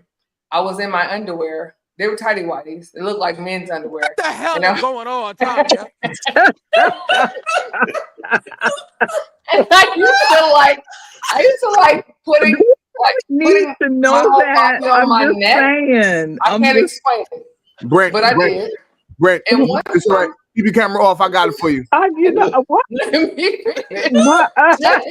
Good job. Let me. Oh my God. Thank you. This conversation. Let me do this no more. I gotta. I went so far.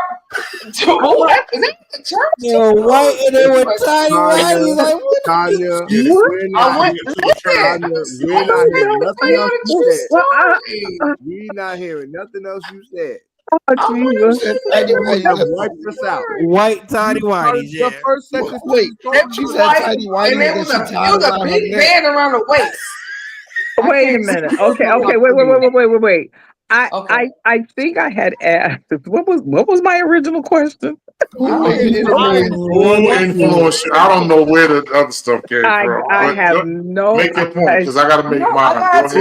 Make your point. So one time I was listening to the Smallwood Singers. Okay. And I put the needle on. What the hell is going on, Tanya? Put the needle on, and I could do this thing. People probably in yoga do it now. But I put my whole body on my neck, and then I flipped all the way over, and I could not move. My mom had to call 911, and I was like, "Mama, what?" Hey, Terrence. Okay. Listen. Okay. Pour me a glass, brother. And all I got on is tidy whitey. Anyway, so that happened.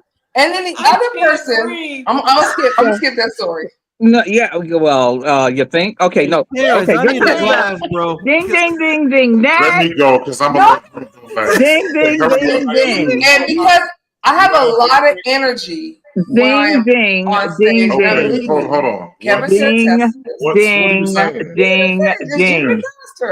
Judy McAllister. She's the other person I'm inspired by. Okay, well, good. That yes. Have you ever noticed that people that Judy McAllister they have LA just had a certain look. Have you ever noticed that? And a sound. Like they just had a first of all, there was something wrong with it. LA is as far as me and what I see and what I've seen, well, let's talk about fashion first. They're very they're almost like country like. They were in a lot of ways. Yeah. And I used to be surprised. I would look at Patterson. Kind of.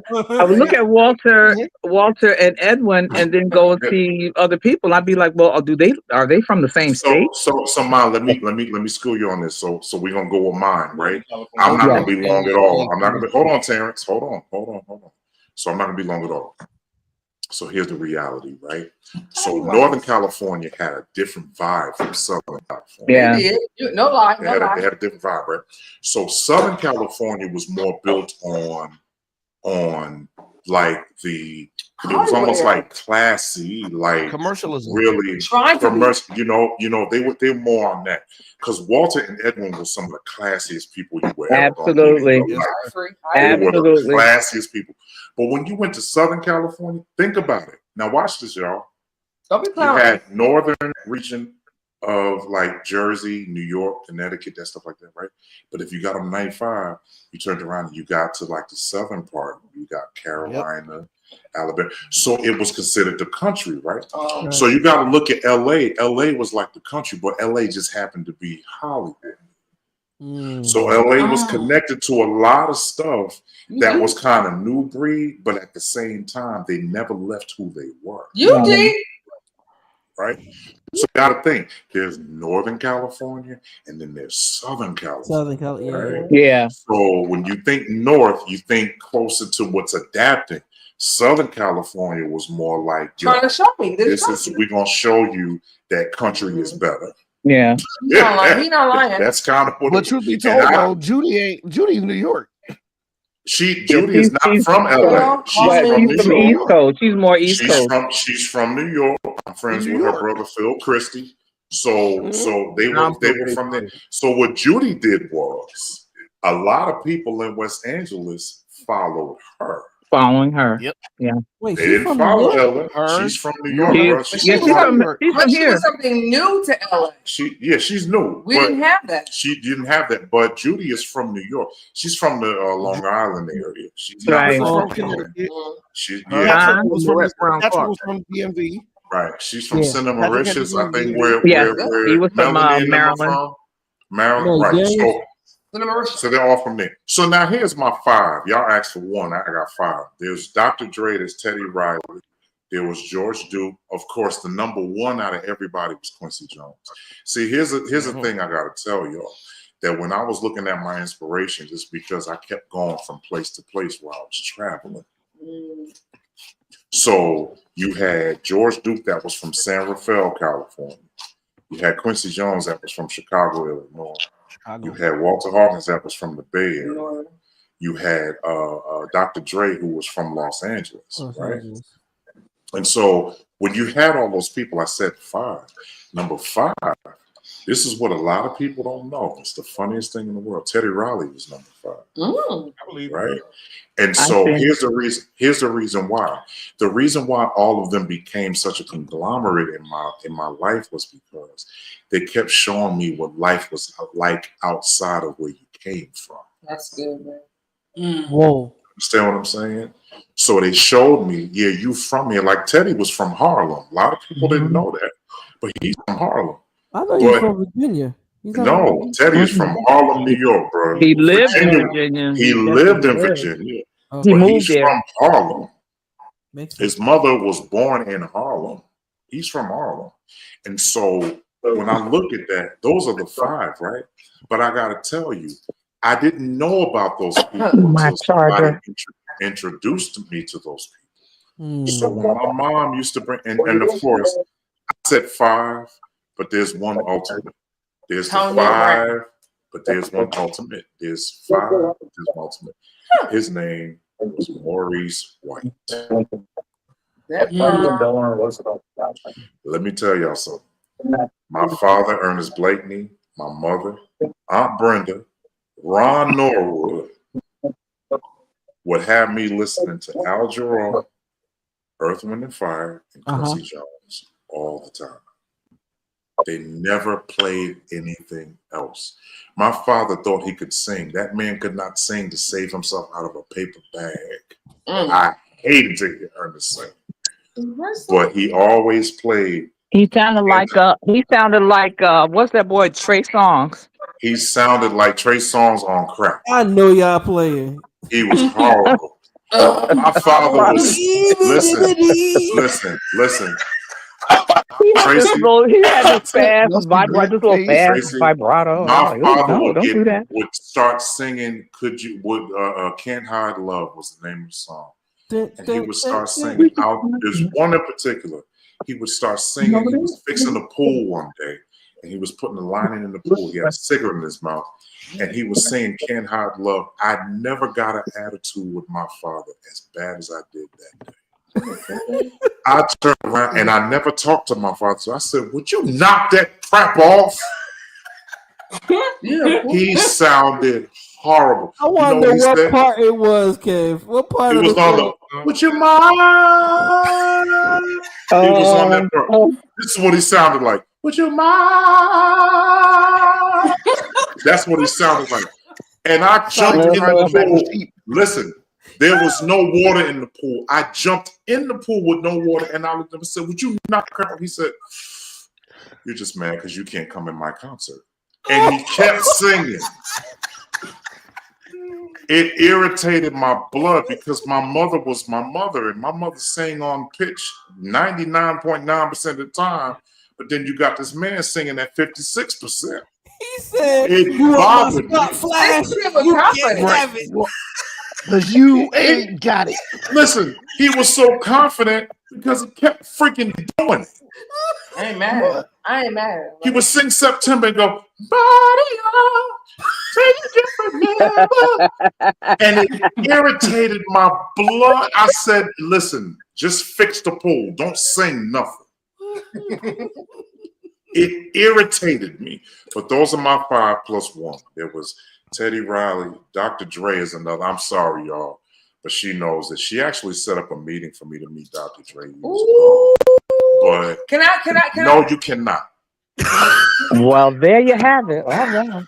But we were supposed to meet Dr. Dre. I couldn't meet. But Dr. Dre, let me tell you what the things with Dr. Terrence. I think no. Brent, I'm gonna let you go. But here's the thing with Dr. Dre. Dr. Dre's whole situation, it was never just about his production. You know what it was?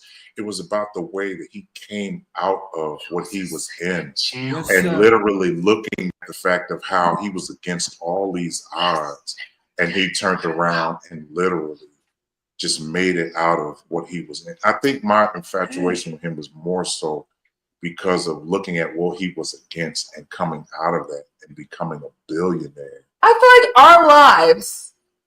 our lives could be different. If I had met him, went to that meeting. But there was a meeting he had in Chula Vista, and he was like, I want you to meet Dr. Dre. And I did not go. But I said, you know what? If it's God's will, it'll happen. That time, but it's going to happen. And when it does, listen to what I found out. I wasn't ready to meet him, and he wasn't ready to meet me. Facts, brother. So when I do meet him, it's because all things are in place, all things are aligned. I'll come back to y'all in 10 years. Everything will be where it's supposed to be. You're right. But those are my biggest inspirations. And I think they are, like I said, when Maurice White died, I had people in LA going, we're doing a tribute. We can't do a tribute if Kevin Stansel is not coming. And when they found out I wasn't coming, they didn't do the tribute. What's your listening? They didn't do it. I was laughing. I was like, I didn't know all of y'all paid attention to me like that. But they literally said, if Kevin Stansel is not playing bass with the tribute, we are not. And they canceled probably about 4 of them. It was like, Kevin's not coming, we're not doing it. Listen, you will always find out how much people appreciate you about the way that they treat you in your absence. That's a fact. If people can deal with you a certain way in your absence, you're not even there to see them act like a fool. Jay-Z said it best. He said, if you want to see how people really are, act like you're not looking at them. That's good. Watch it. If they think you're not looking is when they'll be real about who they are. Mm-hmm. That's what he said. Brent, I'm going to let you go ahead because I'm going to see what your big. I cannot. I want to, yeah. Let me get a drink. Hold on a second. Wait, I'll tell you when to go. He's had enough. All right, let's go, Brent. Okay. Hey, is that what you think of me? Is that what? That's what I thought for you for years. Okay. Also incorporate Mama's legs. Tanya, darling, we've already been down that road. I'm gonna shut up. Okay, so being a vocalist, I do not have the ability to play like the rest of you all on here. So my inspirations were Daryl Coley, Troy Bright, and Tone. Troy Bright from Jersey? Troy Bright from Jersey? Really? Y'all keep Troy Bright in your prayers. Wow. He's doing better. He's doing better. He is doing better. Yeah. And we actually have a very good friendship. So I talk to him often. Not as much as I used to, but I've never heard anybody say anything about Troy Bright before. That's crazy. Right. You see that? Was the Mount Rushmore of vocalists. So for me, because we all have kind of like the same range. The tones and the range are the same. Right. So unfortunately, puberty didn't hit me where I have a lower register. I've always wanted one, but I just don't have it. And so I would listen to males that I sounded like or that was similar to me, and that could tell a story of a song, translate a song the way that they did. Put that back, Kevin. I can't see. Oh, okay. They really taught me how to use my voice, how to be comfortable in the upper register, but then also how to maneuver through some awkward keys, and just trained from a different ear because those men, and I had the privilege of being around all of them and knowing all of them. They one study instruments, but two, what a lot of people don't know is all of their favorite singers are sopranos. And And you said so Tone, right? yes, Amazing. Tone. Yeah. I actually sung Amazing. background for Tone. And on the Make Me Over album. That But Anthony anyway, Williams On got the Out the arranged Box by album? Lauren. Out the Box, Wait a yes. minute. That was Out the me. Box. That You was were me. out Man, there? A That was me Stellar singing the Wow. Award Sopranos. winner. Let, Stellar hold I on. want to. Award. I Time out, want to time do. out, I time out, want. time out. Lorraine, hold on 1 second. Out the Box is the thriller of Bro. gospel music. Oh Absolutely. God, I yes, hate that. sir. Listen, Oh God. listen. Yes, Out the sir. Box is the thriller of gospel music. And what I cannot stand is that they try to ostracize Tone because he's very verbal and not quick to hide about who he is. But the Who he is, reality right? of it, if you remove all of that, which you don't have to remove it, but if you would just set that aside for 1 second and look at his ability, that is the thriller of the gospel music genre. Period. Point blank. In There's the no Yeah. better words of album. Bishop There's Yvette no Thunder, better live Yeah. album that was produced that is better than the Out the Box album to date. for sure. None of them. Go In ahead. the I Sorry. own words of I Bishop own Yvette Yo, Thunder, the no Reverend Anthony gospel Williams has an anointing that cannot be hidden. Stellar Absolutely. Award Right. Absolutely. winner, bro. I own That no gospel stuff music was Grammy, that I Stellar, Academy, Tony, Yeah, BMI, he and should get that equal album All of was it. opportunity. worthy of every single All Set of a album it. standard. or every Set single a standard. award that was ever set aside. And And what I cannot stand is that album is literally, watch this, y'all. That album is almost 23 years old. Yep. Bro. long And time. it's still crazy. Still top It's five, still I put bro, it of Still. on all the other time. night and I'm sitting up there going, Still top this five. dude was way before his time. way It before. sounded like they The just produced that rehearsals album were yesterday. crazy. Go I ahead, The Brent. think I'm somebody sorry. rehearsals. should The put together rehearsals. a program or something to bring a lot of these old songs back that never made the charts or never got Grammys for. Somebody needs to find that music and bring it back.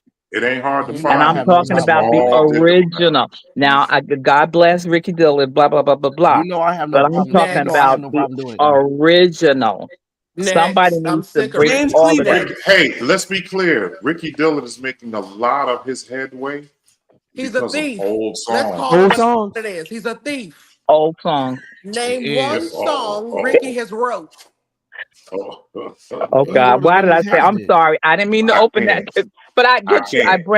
Brent, I, I, I guess my verbiage would probably be a little different, but you are absolutely right because a lot of people, the writers of those songs, never got the rich recognition that they deserve But from a lot of Elder, those can we old go back a songs. little further? More order. Can we go back a little further? The same is true of James Cleveland.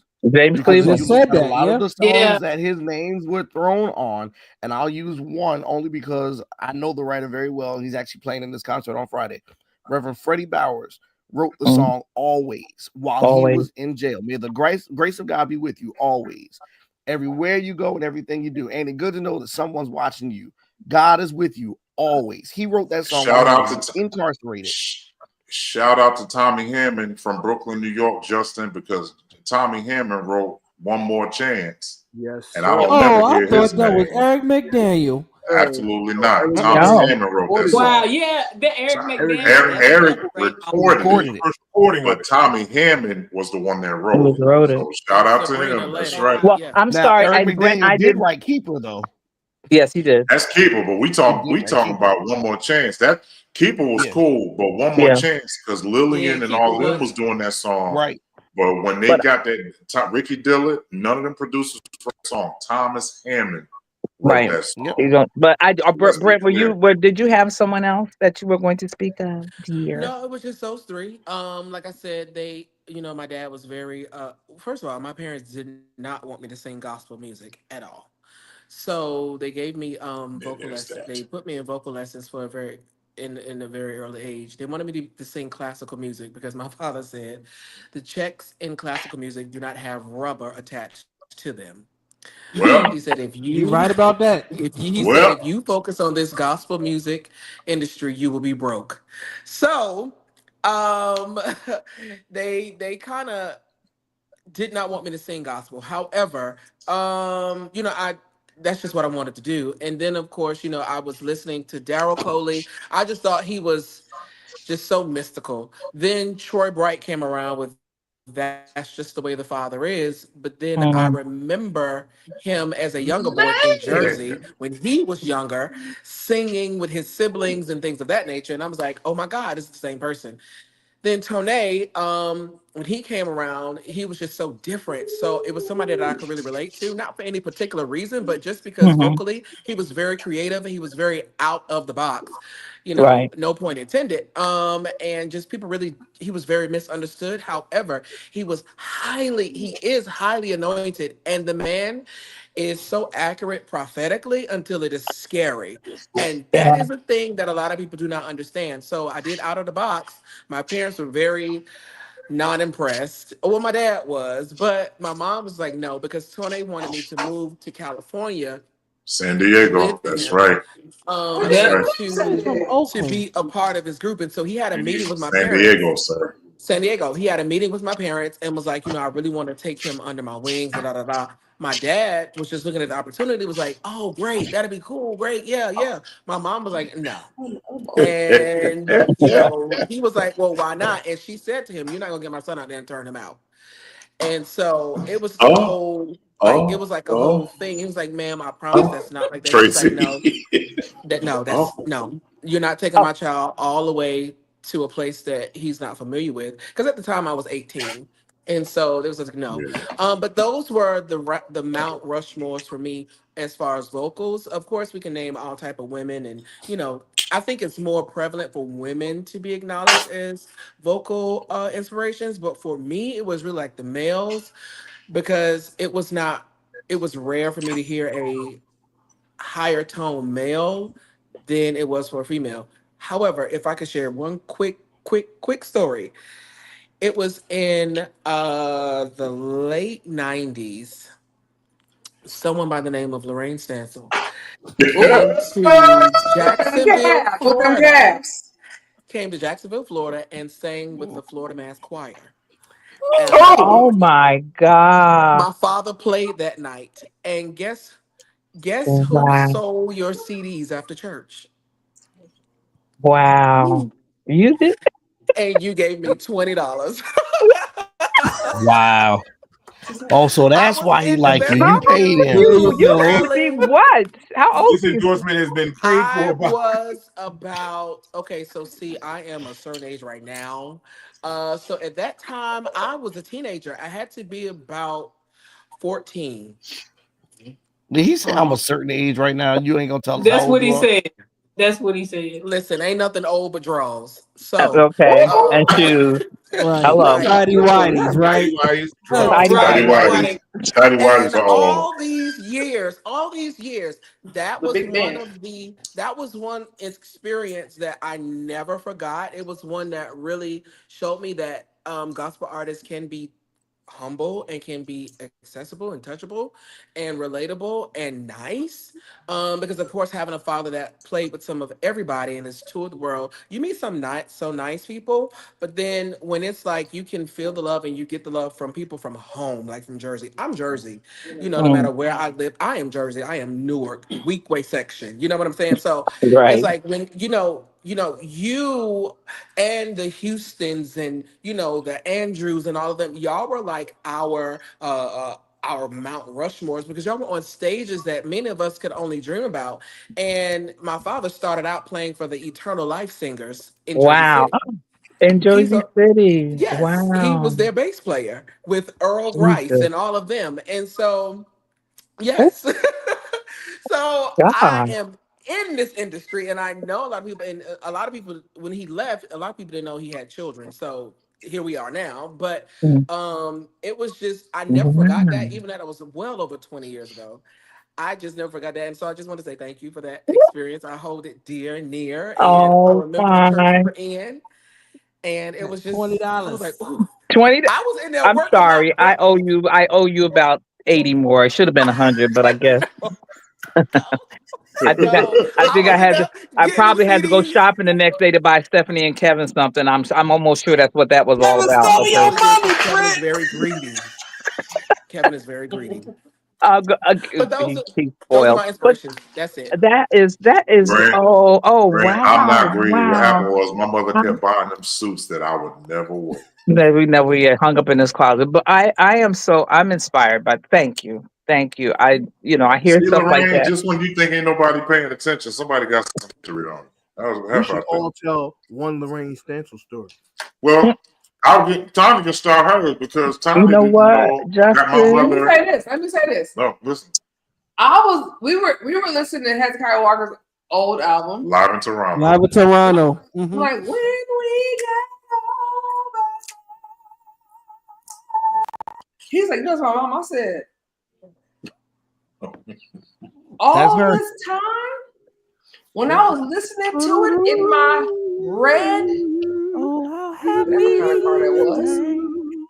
I knew the whole thing. I knew all your riffs. I mean, I didn't know all your riffs, but I knew all your riffs. It was like singing in the shower. Killing it. Okay, with the whitey tighties.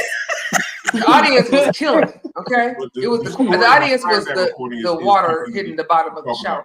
But yes, wait a minute. What? It was an amazing.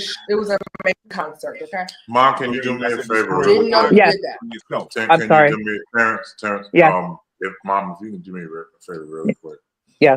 I tell this story every single time because to this day, a lot of people listen to Hezekiah's old, new stuff. Mm-hmm. But a lot of his true fans listen to his old stuff. They don't listen got it in my to phone, brother. First 3 and albums. so when he was still selling drugs. Mm-hmm. What? Go ahead. Move on. Go ahead.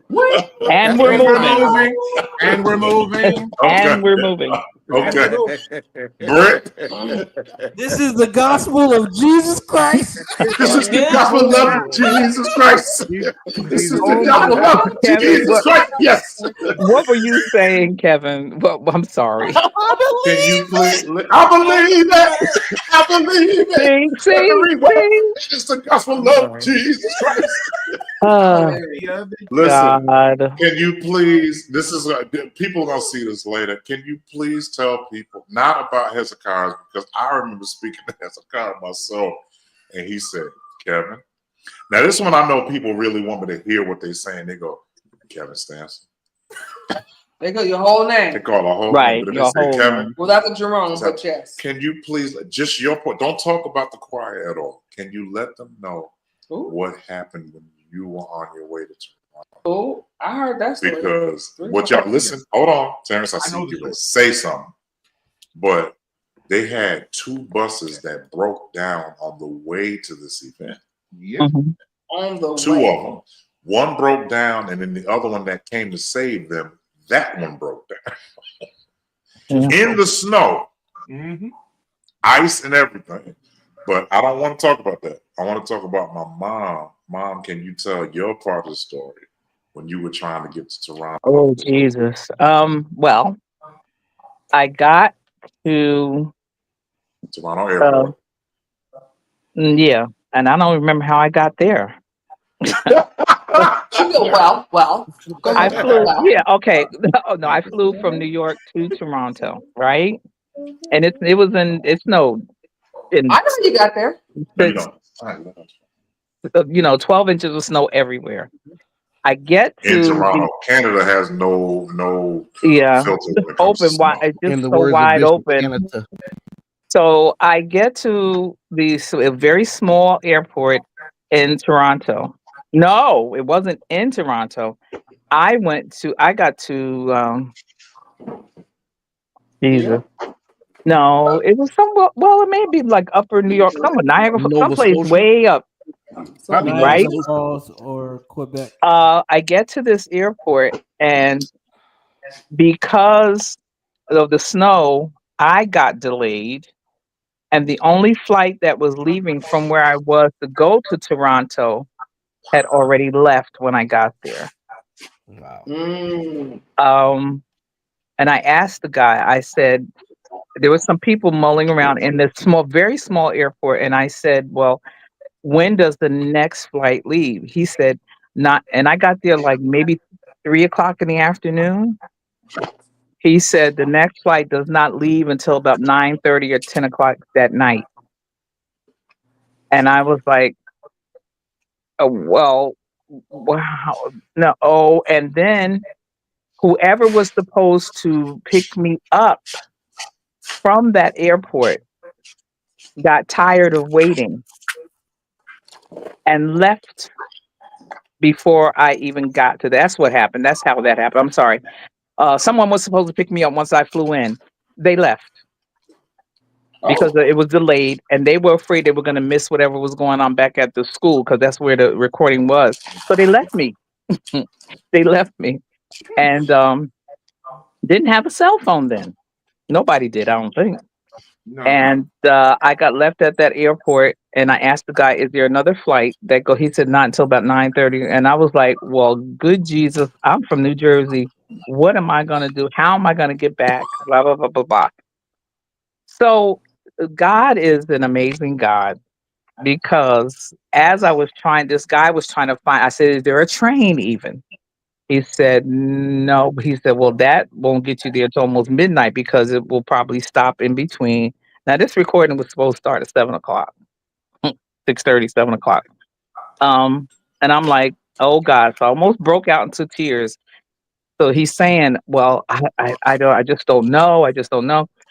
A gentleman who had just dropped someone off at this little airport was a taxi driver.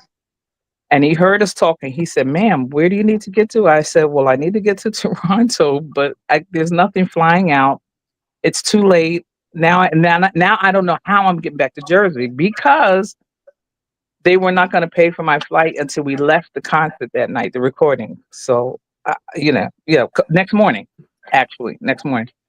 So the driver's looking at me. He said, "Do you have a car service?" And I said, "No." He said, "Ma'am, I will take you there." Now I'm like, "I don't know you.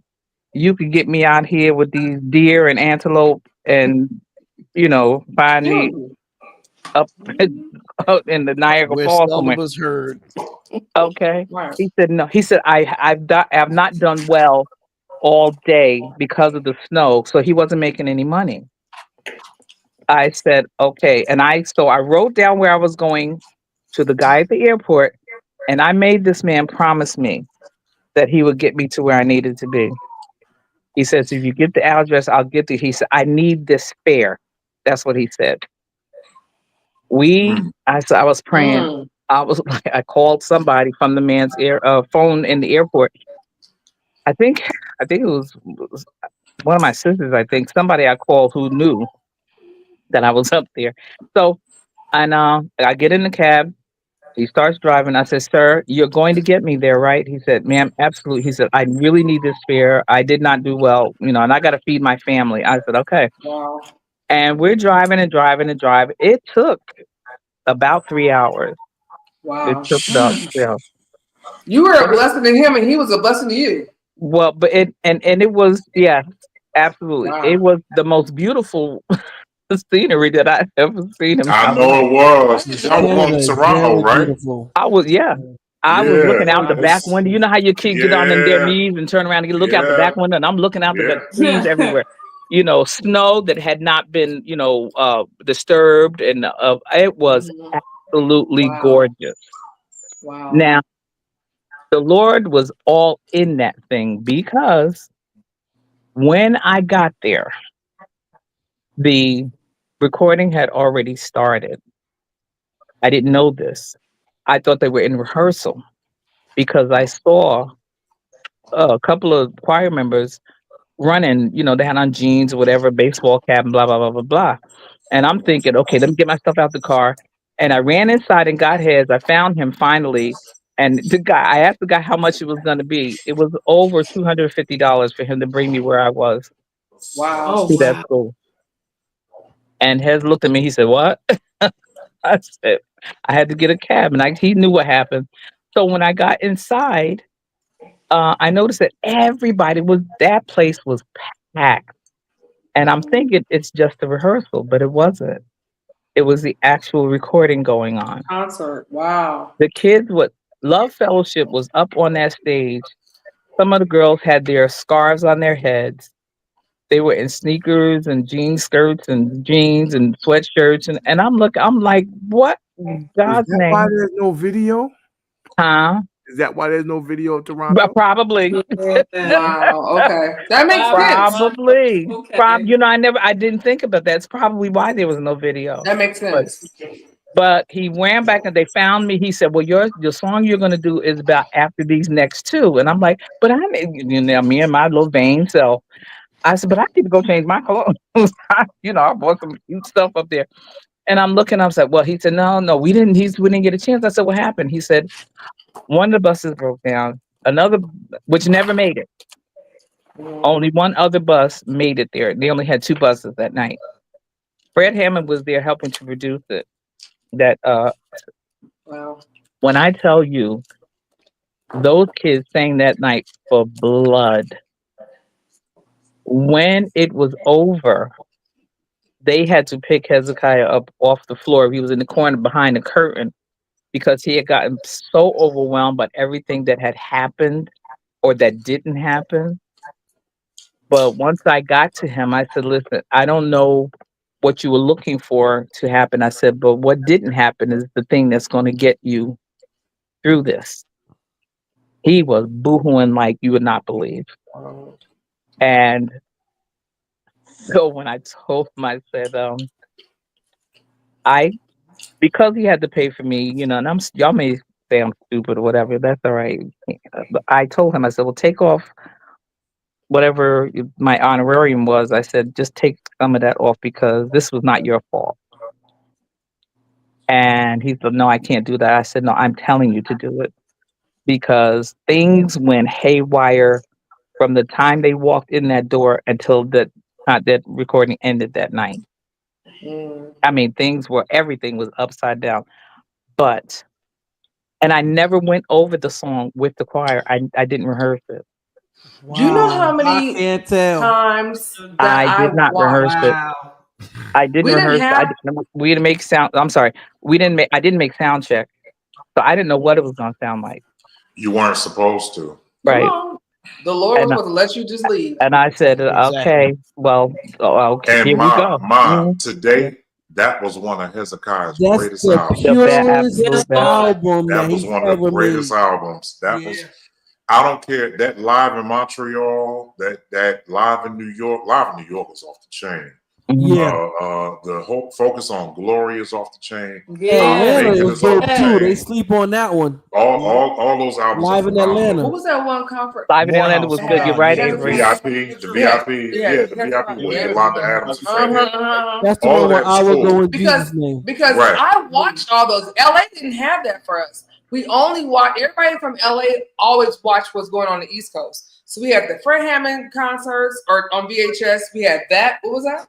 VIP on. We had Live in Montreal, live at Morehouse. Was that? That's right. Yeah, that's right. That's we had John P. Keys, like plethora of those. We had Byron Cage. Yeah, Byron Cage. I mean, so many that all we did was continuously watch it. But that was the only one. I think that's the live in Toronto video. It never like you said, Justin. Yeah, they never. We knew. Yeah. They don't even have pictures from that concert. Wow. I don't know. Remember seeing any pictures? I don't even. That's why. Hey, Justin. That's crazy. I say the greatest James Hall album, honestly, was the first one. Oh, yes, I don't know, bro. King of Glory. I don't know. Yeah, King of Glory, bro. No. King of Glory was the one that I was on. King of Glory. So what was their Glory's the second one. Listen, first album is King of Glory. Glory was phenomenal. But I think James Hall's iconic album was the first one. Hands down. The one that you want now? That's the one that has God is in control. God is in control. For your name is to be praised. The storm will pass. Storm will pass. All that stuff. That's James' greatest album. Was the first one. But the pureness of that organ of what Melvin did on King of Glory, bro. Absolutely. King of Glory was the one I was on, and I did the Christmas album. But that Justin was on a couple. But I get that. We all have that right to say we were on that. But James Hall's greatest album, I agree, was the first one. I agree. Okay, I'm going to. Your name is to be praised. That album, bro. I don't even think did they have a bass player on that album? I couldn't hear Reggie it. Parker, brother. Reggie Reggie Parker. Let's get it right. Reggie Parker. I'm gonna throw a name out here that some of you all probably really don't even know, and will probably go like, "Who the heck is that?" You know his son, but as far as he is concerned, he was ahead of his time in the '60s, and that's Bishop Nathaniel Townsley. Oh, what are you talking about? What are you talking about? We don't know that name. Terrence said. Their soprano. Listen, their soprano section was St. Mark's, Doc. St. Mark's, Doc. St. Mark's. Their soprano section was singing. Their sopranos were singing like B flat above high, and they often that choir often sang 4-part harmony, very often, because he had basses in his choir, in that choir. I said to somebody just last week, I said Bishop Nathaniel Townsley was a musical genius. And he was such a musical genius, and I'm using that word in. Come on, Mr. The church could not understand. They couldn't handle the musicality. They couldn't handle he was bringing to the table. Hey Justin, here's what's funny. That corner, Pleasant Grove thought they was doing something. No, they were not. I'm sorry. But when you went across that, when you went across that St. Mark's Avenue, that's St. Mark's, and you went over there to what was Ralph Avenue. You come the corner of Ralph Avenue and Ralph and Fulton. Going up there by Dean Street. Mm-hmm. Let me tell you something. That corner, that St. Mark's Church, and was off the chain. His father, Nat Townsley's brother-in-law was Ben Vereen. Stop playing. Are you serious? Oh, did not know that. If you look at some of their old stuff, you see the name Andrea Vereen because she took the choir over. Yeah. She was married to Ben Vereen. That's right. That's right. But his version, I don't know where it is, Terrence. I'm putting this on you. I know somebody needs to find. You'll find it. My Country 'Tis of Thee by Nat Townsley. Oh my God! They just had that on Facebook a couple of months ago. Really? Somebody just had it up there. We'll find it. It was a and the album, the only album. Now they did albums after that, but the first one, that I Fell in Love with God, that was not their first. No, their first album. Hey Terrence, let me take you back real quick. Tracy, Justin, I need y'all to hear this. Scott, I need y'all to hear this. Tommy, I need you to hear this too. My mother was married to one of the greatest organists in the Brooklyn area. Edwin Guy. Let me tell you something. Edwin, that's my sister Stephanie's father. Edwin Guy had a company called Series 2 Productions. And they used to rent out equipment. Mm-hmm. I remember one concert we went to. It was Benny Cummings. It was the Hempstead Community Choir. Hempstead Community Choir. J.C. White was with us. He was with Hempstead at the time. And then, because he was the one that produced their album. Mm-hmm. And then there was Anthony Evans and AGE. Ooh, Anthony Evans. Anthony Evans and AGE. They were at a concert at the Friendship Baptist Church in Brooklyn, New York. Before one of the greatest concerts happened with Milton Brunson, Timothy Wright, Wilmington Chester. Justin, if you would have been at this concert at Friendship Baptist, bro, you would have lost your mind. When I tell you, Myrna Summers was there. Was that one the one I was there? That's the one you was at. Timothy Figueroa was 11 years old. What? And she was 11. And she sang. Let me tell y'all about this concert. I was talking about the whole thing. Let me say this. Bobby Banks, I will never forget this concert. 1988. Terrence laughing. Terrence, It was October of 1988. I will never forget. It was October, Tommy. I'm listening, baby. I'm listening, 1988. y'all. It was in Brooklyn, New York, at the Friendship Baptist. Scott, you gotta hear this lineup. Scott Lee, who left? Somebody left. Avery, he coming back. Okay. Justin, we were at the Friendship Baptist Church in Brooklyn, New York. It was my mother, Lorraine Stansel, Timothy Figueroa, Myrna Summers, Wilmington Chester. Listen to this. Thomas Whitfield. Yep. And Reverend Milton Brunson, bro. I don't know whose toes Bobby Banks had to suck. I don't know what fingers he had to give up. I don't know what he had to do. But when I tell you that was one of the greatest concerts in gospel music, the only thing that Bobby was missing was the Hawkins at that point. But you got to understand, that was 1988. The Hawkins hadn't done Love Alive 4 yet. Nope. I was 5, bro. So they weren't. You were 5. I was 15. Justin, I'm actually 10 years older than you. You about 16, Kevin. You were young. I was 15. I had just turned 15. You said 1988. I was 3. Shut up, I said. David said Bobby Banks. All right, I need y'all to knock this crap off. I get it. I got it. Okay. But that's Justin, funny. if you would have been, and I'm gonna tell you what the highlight was at that show in Brooklyn, New York, bro. Stephen Huff came down that aisle with that Tobias face. Oh, we Tracy, ask my mother. My mother had to go out and buy Bugle Boy shoes for me and Wall Street glasses because I was trying so hard to look like Stephen Huff that week. Yep. Am I lying? Nope. I had to go get those Circle Wall Street glasses, and he had this white outfit on with these Bugle Boy boots at the end of his outfit.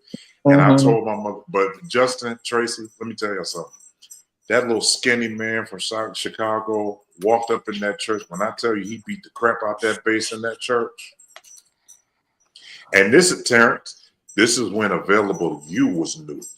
That was and they were. My God! No matter where they went, it was new. They had just come out with that album. No matter where they went. Ooh. The album before that was There Is Hope. Yep. So they didn't have another album out before that. When Available to You first came out, like 2 weeks after it came out, Bobby Banks had them in Brooklyn, You saw New that York. comment, Justin. What they say? Bobby Banks used to sell furs, cars, and pit bulls. Pit bulls. Well, the cars, that's true. But what the pit bulls? Pit bulls. Yeah. Listen, Bobby Banks was a Renaissance man. He promoted concerts and he sold dogs. And a lot of people don't know this, but Bobby Banks. That's David Wright. That's Timothy Wright's son saying that. Right. Oh my God! Oh, why is he on here? Tell him I said go to bed. But remember, Bobby Banks also was the producer for the McDonald's Gospel Festival. I thought so. For a couple of years, right? Yeah. Wow. For a few years. Wow. He was like, Pharaoh is the man now. I think Bobby Banks was the producer immediately preceding. Yvonne Kelly said, "You leave Bobby alone." Bobby made his money. Yeah, but Lorraine, before you go, I have a question for you. It's totally separate from anything we've been talking about. Scott, there's another story with Bobby Banks that we need to tell you. It's concerning No. Kitchens, but we'll tell you later. Better hurry up because my phone get ready to die. I gotta go charge it. But for real, Lorraine. Yeah. The Eden Wall Community Choir. Oh my Lord! Why'd you just go dark? Because I turned the light off. Sorry, I'm here. Oh, okay. He's still selling stuff. David Wright, leave him alone. David. I think David's right though. He did Gospel Fest at MSG. He said he did Madison Square Garden. That's right. That's right. Oh no! The last choir we had at Gilmore. Didn't they come? They came for us. They did actually. I remember that. I remember that. They did. Because I remember us being at Gilmore. I think it was one of the last choir anniversaries that we had to hold at Gilmore because we hadn't moved into, the current building yet. 20 South Street. That's right. Yeah. Mama's Lorraine's phone screen is hilarious though. Yeah. Look at her. Look at her. I have saved that picture. Okay. I love it. So let me tell y'all about Bobby Banks and Terrence Kitchens. No. We're not talking about me tonight. No. This is going to be a Terrence-free zone. I have spoken. It is so. It is done. Save it for post show, Kev. Okay, it's post show. Let me do post show. Tracy, let me tell you something. I only talk about you because I know you were in Danville quite a bit, and there's a lot that happened up east, like further north, actually, that you didn't know about. But when I tell you, there's a lot of us. Or did I not know about? Oh, well, wait a minute, because you know, well, then you can set Brent off too. You know, you can set Brent off. Because you told Brent back out during our last couple of shows, you told Brent clean about his wife. My boy Brent was like, Brent turned into a nun after you was done. We are not doing that tonight. Let's move on. No, Brent, yeah. He said moving on. You got your camera off, but your ears can hear what we say. Yes, I am packing. I have a 6 a.m. flight, and I'm trying to eat. I'm moving around. Listen, Tanya has done it several times. You can eat on the call. It's okay. She's done it several times. Well, it started with Brent. He was eating them deviled eggs. The next day I had to make them. Yes. So, Lord, here we are. Lord of mercy. I'm so sorry okay? that I was put it out there. Don't be putting me out there by myself. You okay? Don't do it. Terrence, my mom probably she got cut off because of the phone, but I'm gonna tell you. Oh, hold on. It was an honor to play for Lorraine Stansel at the. Hey, that's Kyle Kelly. That's Jen. one of my brothers from St. Louis. Oh yeah, put him on. I got Kevin Kelly. That's a name you want to know. That's his brother. Terrence, here's the thing. I knew Kyle Kelly like for 22 years. Yeah, because you know his brother. Because his brother's a drummer. His brother Kevin and Kyle, but I've known them through, for years. Miss Lorraine just commented again. She did. She said, "Let me in." Well, you got to go to the email, Lorraine. I can't just let you in. You got to go to the email. Yeah, she got to open the email from James. Open the email from your joint, and then I don't know how that's gonna work.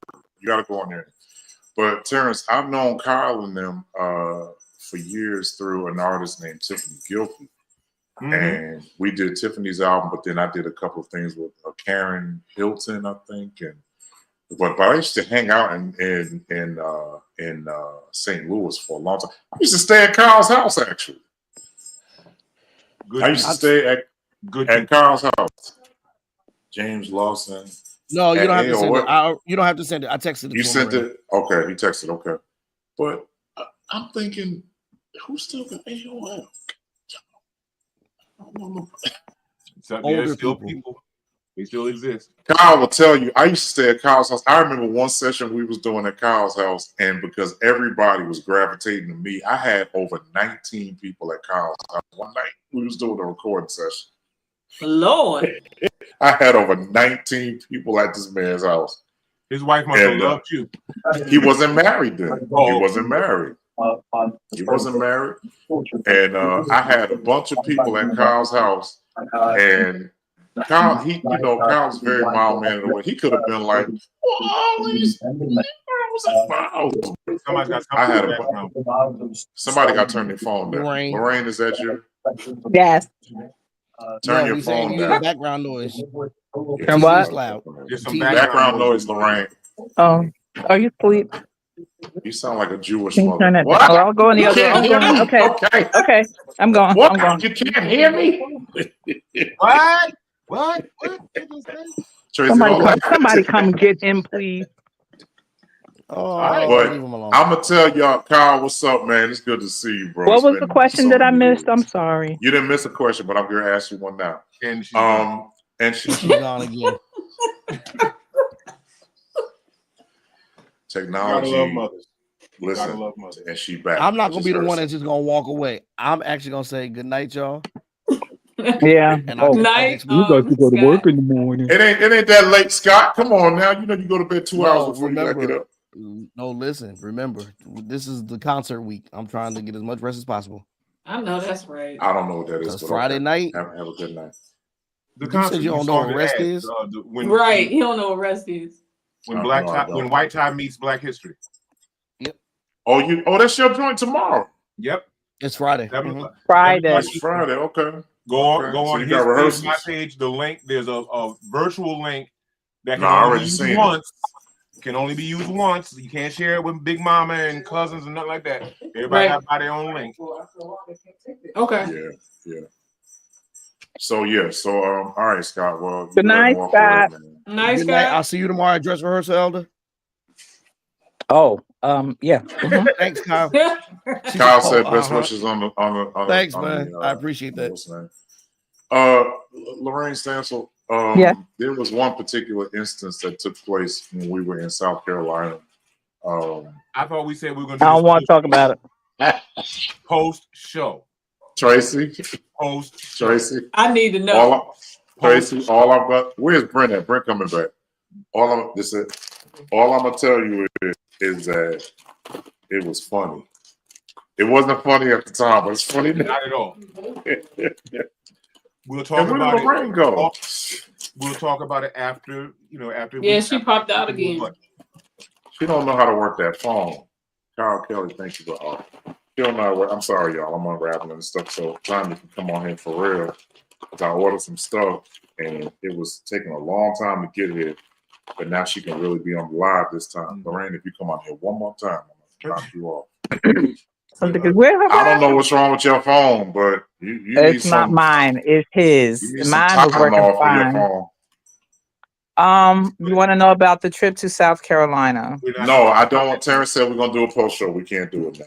Yeah, we can't do it tonight. That takes him. a whole. Yeah, that takes a whole half hour by itself. Right. The Bible says everything that's lawful ain't expedient. Everybody don't need to know that. That's all I'm saying. That's all I'm saying. Well, we sure found out the wrong way that night, didn't we? Hello. It's funny now. It wasn't funny in the moment. It certainly wasn't. I just hope I don't want nobody throwing no blankets and napkins at me. That's all I know. that was funny. Justin, all I'm gonna tell you is that our tenure in New York. So Justin, where are you actually from? Queens, he said. So, you from Queens? So I'm originally born and raised in Queens. Then I moved out to Long Island. Okay. So even when I was living in Queens, I was actually churching in Long Island. My home church was in Long Island. What church? What part of Long Island? My church, we were in Freeport. Okay. Y'all were in Freeport. Okay. Whose church? We was. It was named Bethel Christian Church. Mm-hmm. Pastor Aida Ford. It was a female pastor. We didn't have an organ. We had a piano, bass, and drums. That's how. Wow. So organ sound was very like. I'm like, what's that? That's cool. What's that? So yeah, and so when my pastor passed, I was like maybe 19. I was like 19 or 20. I stayed at the church for a couple more years, and then I started having church. I started churching in Brooklyn, and I've kind of been in Brooklyn ever since then. And where did you initially start at when you went to Brooklyn? I was at a church called Mount Zion Pentecostal Holiness Church, 1792 Broadway, right under the train. Yeah. Oh, I'm sorry. And how far is that from Pilgrim? Literally, probably like 6 or 7 blocks. And so I was there, and then handsome, go to bed. And then that's where we started playing with Melvin Crispell and everything. That's when it all started. So originally, I live in Long Island, but I'm born and raised in Queens. But now your church is where? My church is Brooklyn. I love the aggression of New York church, Brooklyn, New York church. He said the aggression. It's a unique experience. For those that don't know, it may not be for the faint of heart. Oh yeah, no, Rain is gone again. Okay. It's John Hanna came. I don't know. Tracy's still there.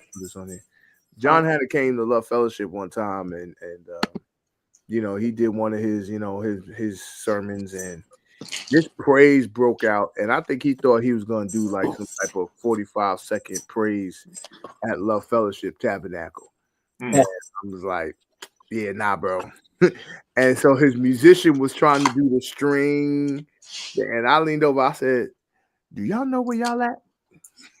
Yeah, I said, watch this. I unplugged my bass, and that room danced with no music. I said it was so disrespectful. I loved it. It was the most disrespectful praise. Somebody said it must have been 45 hours. Somebody in comments said 45 hours. Oh yeah, this is. Brent, don't you come back off of here. Listen, Kevin, I told you, I got off of work. I have not had anything. I have Hear not him in. eaten. I He have needs taken something to eat. rest. I have a 6 a.m. flight in the morning. I've been dealing with all bunch of these Where you stank going? white people all day. Ooh, It's a lot. So I'm making you a priority. Take what I give he you loves or you. leave me the hell alone, okay? Just be That ready to part. close us out, Brent. Just be ready to close us out. Well, Well, I'm going to say good night, everyone. Good Good night. good night. night, It Mother was so Lorraine. wonderful hanging out with you all. Thank you so much. You I'm all glad be you came safe on out here and there. get that. Before you go though, Yes. don't forget about Friday the 28th. This whole thing about us kind of, I don't like to use the word boycotting, but we're trying to make an economic message across the country with our spending habits and who we're not going to spend with. You've been looking at emails and texts and flyers and stuff like that gives you all the details. I didn't see it. So where is it? I'll forward something to you. All right. Yeah, we got to talk about the Wednesday in the Word. So I want to start that soon, Terrence. Yes, we said we're going to start. Actually, we're supposed to be starting Wednesday. All right, But Justin. I'll have to make an announcement then or something. Yes. All right. All right. We'll talk. Okay. Thank you. Y'all take care out there in Nevada. Hey, Lorraine. Yes. See you later. We love you. He loves you. You are his favorite I was person. so mama like He talks yes. about you all the time. I just want y'all to know that Lorraine bought me a suit one day for Easter. How long? Was it short She sleeve? bought Okay, it. good night. I was 15 years old. She came and put it on the bed. And I walked in the room. It was a blue and white pinstripe. It had a jacket with these pants. And the pants were bell bottom. And I turned around. She bought that outfit in there. And she said, "Here, I bought this for you." I said, "I'm not wearing it." And before she would slap me, because my mother was very quick to slap me in my head, or it took her no time. That and that hairbrush and that pink hairbrush. Everybody knew about it in Bar Boy, right? She let me say it 3 times. "I'm not wearing it. I'm not wearing it." She said, "Why?" I said, "Mama, I don't want to wear that." Was it pink? She took. What color? Why? It was blue and white. I just said that. Okay, sorry. I'm lost. The hairbrush was pink. Oh, sorry. Okay. Just keep going, Okay. babe. So she took it. She hung it up in the closet. We had 41 Hilton Avenue. She hung it up in the closet. My mother said, "Put on whatever you want." My mother never made me wear a suit again. And if I go to church, Kevin, we going to church, I put on, because I was trying to be cool, so I would put on jeans and sneakers and But you know who, Terrence, Justin, you know who started me to that? And he will never take credit for it. But who started me to that was John Peters. I believe it. John Peters walked up in Bible Way the first time I had ever seen this man. He had on a leather jacket with a hoodie and some jeans and some Timberlands, and that was like he was getting ready to rob the church. I thought he was getting ready to rob the place. I thought we were about to get robbed. I'm like, okay, security. We didn't know. We ain't got no security. Okay, listen, I have to run because I'm not using my phone and someone wants to use their phone. Thank you, everyone. I love you all. Talk to you later. We love you. We'll talk Okay. Terrence. All right. John walked up in that church, and I told you, Tanya, John used to lift weights. John been pressing 300 pounds. Listen, back in the day, he could play, but I was like, "Who is this?" Tracy! Was you like, "Who is that?" Or was you like, "Who Yes. is that?" Or was you like, "Who is that?" Tracy, you know about John? She said, "Yeah." What? She said she'll catch a flight for that man. Oh Lord Jesus! Oh, No, she'll catch a bus for anybody else. Him a flight. Hey, but you know what? I'm gonna go to sleep on that bus ride. Listen, when I know about the sleep, because you're almost there now. Tracy. If we don't cut this short, Tracy, you knew about John Peters? Yeah. She knew all of that. She said, "What is?" Small That world. has to be a Pisces thing because every Pisces I know does that. Tracy, I'm blown away because at that time we didn't have social media, so you knew about John Peter. Yeah, because you like that was in the days where you opened up the CD thing and you looked to see who was playing. That's right. I did, And so you wanted to know who was on everything. And then you got associated with a certain sound. You heard it and you said, oh, that's so-and-so. Yeah. And back in those days, because we didn't have the visual, you could almost hear if they were playing a Fender or a Ken Smith or Tobias. Right. You listen for a certain sound. Right. Wait a minute, but you knew. Hold on. Hold on. Can I go back? Because I didn't look at the Fender. I just looked at it was playing bass, and it was playing bass also on. Okay, I was like, well, it's the same bass player that was on John P. Key. Okay, good. Like I could do. I don't know what they was playing, but I knew they was playing the same instrument. So Terrence, let me fix this up. You gonna just interrupt me? Tanya knew what keyboard players was because she had a thing with keyboard. No, I didn't. I had a thing for bass players. My son's father is a what? Bass player. But your ex-boyfriend wasn't. My newborn baby that's right here, that's not in there at all, is a bass player. It's not newborn baby. I'm playing. I'm playing. Justin, bring your head back. I got a quick question. Which of the albums for Hez was the one that you had John and Melvin on? That was on the Love Fellowship Tabernacle album. See, I didn't know nothing about Melvin. That was the church album. 2 years ago. That was the Love Fellowship Crusade. They did two. Am I correct? There was two. They did two. Yeah, they did two. It was the first one. The first Crusade album that both of them were playing, on the same set. The one that both of them were playing was the one that I was on. Church one, the first church choir. That was the first. The first. That's what I will bless the Lord and all that. That was the first. I will bless the Lord out. Okay. Kevin is. And the infamous. That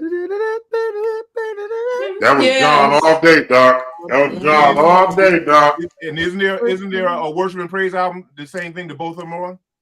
Oh, that was like the last three. That was the. Again, I'm just trying to make sure I'm remembering. That was. They did Live in New York. They did We Are at War, and then they did the Christmas album. That was the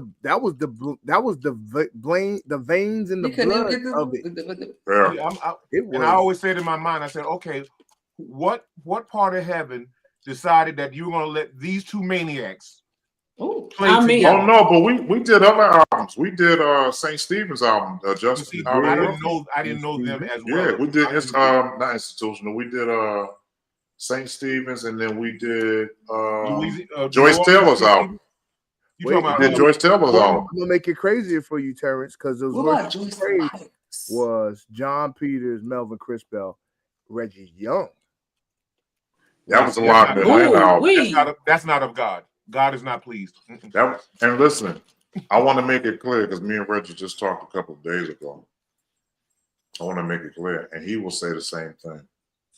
The only reason why Reggie got with James Hall was because I was on the road with R. Kelly. That's how I got most of my gigs. Right. I started playing for James and them heavy because D-Dub was playing for Jill Scott. Okay. We all of us went to other artists, but he don't last me. Much love and respect to D-Dub. I never had no competition beef with D-Dub. Dub was always down to earth, cool dude. When he went on that road, I mean, even he didn't look back. Yeah, he didn't look back. His pops was like, call the light skin bait, call the light skin guy. He used to tell Davey all the time, call the light skin. Yeah. But a lot of games and stuff that Reggie was on was because I wasn't. Yeah. And I was you was that dude, bro. I ain't gonna I was literally when I left James, I went with Walter Hawkins right away. Yep. Because when that Love Center thing opened up, I was on the runway before the plane was. I was waiting for the plane to get there. And when I went to Oakland and I left, Reggie came behind me. They did Live in Atlanta, then they did Live in New York, and they did We Are at War. And they did a lot of stuff. And then the rumor was that I got fired. I didn't get fired. Because if you said James Hall and Walter Hawkins, I'm not going to be, because James, honored Walter. He had Walter at one of his anniversaries. You know, in 1996, I'll never forget. And I looked at Walter. I said, "I'm gonna come to your church." He said, "You're not coming." And in 1997, I was right up at the Scottish Rite at Lake Merritt Boulevard in Oakland, California. Wow. So Justin was there because DW came there after. Well, I got there first, then DW, then Reggie came, then DW was there, then Justin came. That's right. And that's how that went. That's exactly how it went.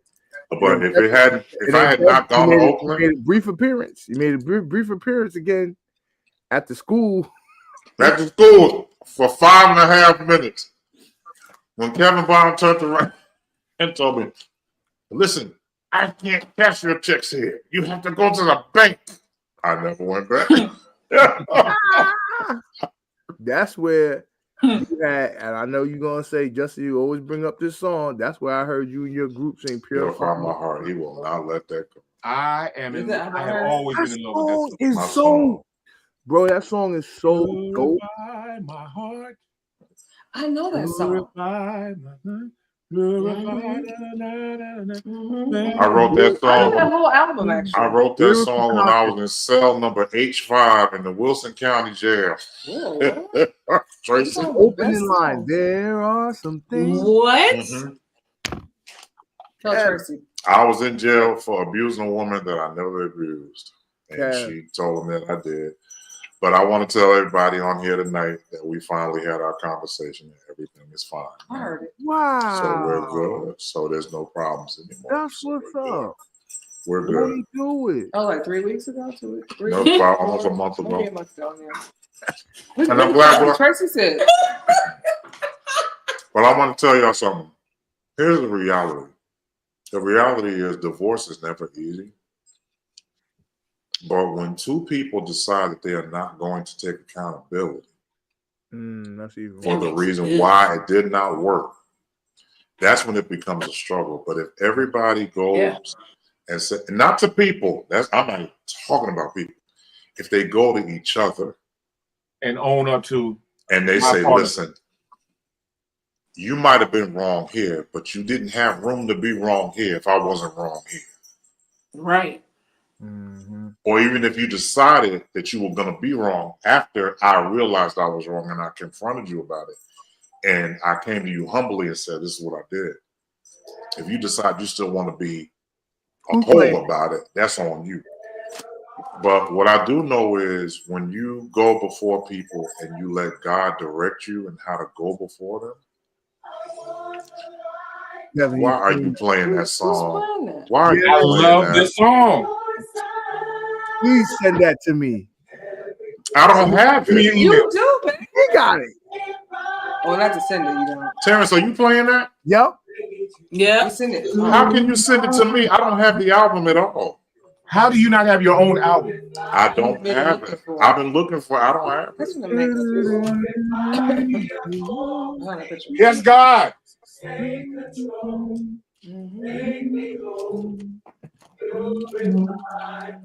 I don't like it.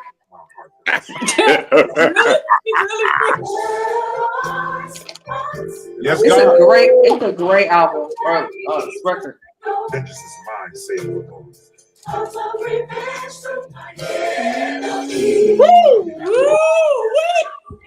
God will raise our voice and say this message.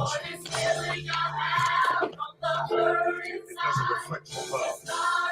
I know this song. I've heard this song. Want some mango? Bro, this is the jam. God, from our heart, we say this. Well, what version is that? Those vocals, the vocals. Right. I heard it. And the changes. It's almost unreal. We love you and we want to do your will. So God, we can't do it if we have vengeance in our hearts. So please. This is Ashley. Stevie, what's up, man? Love you, bro. Purify our minds. Anything that's not like you, take it away. Take control. God purify.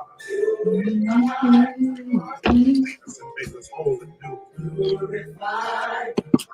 God, we stand before you now. We need you, Jesus. Make us whole. Please, Father. I need a witness. Who's singing this part? Jason Nelson. That's how I thought it was. Well, he got sent to you. No, you need to re-release this, bro. I know. I'm trying. I'm getting ready to get it placed to people. I just said that. God. The whole You album. and God, I don't know. The whole album. The whole I album. don't know what you was drinking, but put that combination together again and go down and dip down in the well and come up with another. Well, I can't go back to jail, but I'll try to remember. I ain't going back to jail. We don't need to go back there, but you already got the song. Well, just re-record it. I'm going to. But he can't find it to even. No, Terrence has it. All right, I'm saying, how did Terrence have it? Terrence can send it to me. You send it to me. I put it in Logic. I can separate it. My email is pop. We can separate it. Yeah, I need it because I can't get it placed when I don't have the music. So I need the music. I don't have it. You couldn't share it. Yeah. Oh, wait. Yvonne, I did write this song. I wrote this song, Jesus, back in 2007. I think I actually still have some copies of the CD itself. Terrence, if you can find that would be $1 million worth of a blessing because I can't find it. You know what I can't find is MSG. Where's MSG at? Imagine 34th and 7th Avenue. You can't miss it. Shut up, handsome. I mean, hush. We have our little MSG characters. Just they didn't move it, right? It's still in the same spot. It's still there. Okay. Where is it? Back at the other place? This is a new place. They remodeled Penn Station. They remodeled. I went down there. I said, "Where is this? I don't know where this is." You talking about Penn Station on 34th Street? Yeah, underneath the right down there. I didn't know where I was. I said, "Hold on, wait." I'm gonna tell y'all what my favorite part of the song was. "Wash Me Over Again." Every time I hear "Wash Me Over Again," I get teary eyed. I be like, I can't listen to that. No, bro, that song, White. Kevin only get teary eyed when he got allergies. Kev, that song wiped me out at that school, bro. It was an Easter concert. I remember. I can't believe you still remember that, bro. What? Bro, I was sitting on the side of that stage. I was like, I love my best friend here. She thought it was great. She thought the whole album was great. First of all, that's when I found out you could sing, because I knew you were a singer. I don't sing a lot at all. I need to go back to doing it. But Tracy, I'm gonna tell you, I wrote that song. I did that whole album in 3 months. I did. The album has 16 songs on it. I did all those out. We listened to that song here a couple of weeks ago. For a few times. And I was sitting at that table and I said, it's time for me to re-release this stuff because I wrote it 20 years ago. And I just never, I never, and as a bass player, you don't really think that a lot, we don't play for us, we play the musicians. Mm-hmm. There you go.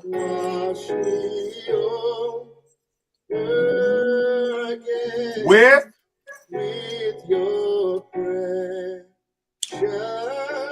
blood, wash me over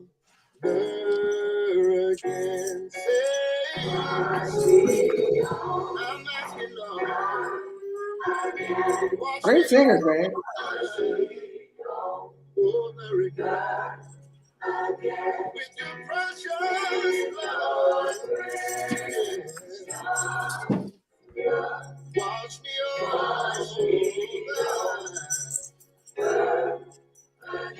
That's all I can take. I can't take no more. I can't either because I'm lit. My eyes is lit. I'm like, turn it off.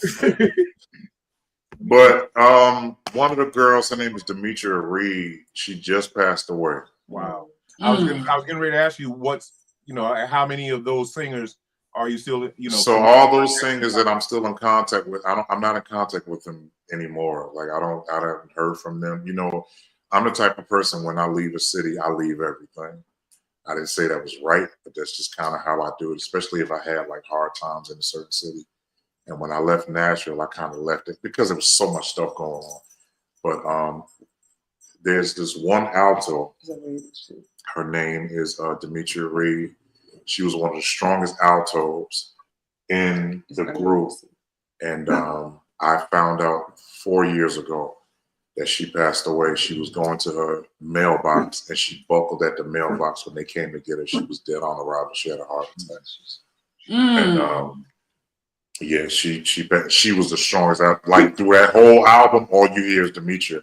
I had to pull a lot of the other altos up in the mix because she was so loud. She was a big girl. She was big.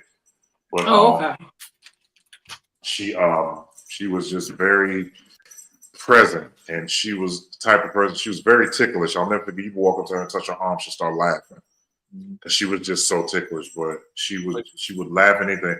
But the moment that girl put your emails in the private side, and I'll email it out. I'll put mine in because I need that. I'm the one that wrote every song on there. I don't even have the album. Send it to me. Us.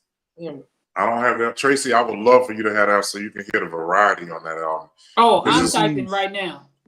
There's a song on there called I Am Your God. You have to hear that song. I think the whole album is really good. I'm not gonna lie. And I'm not just saying that because it's Kevin, but I promise you, the whole album is really, really good. What's that? What's that song?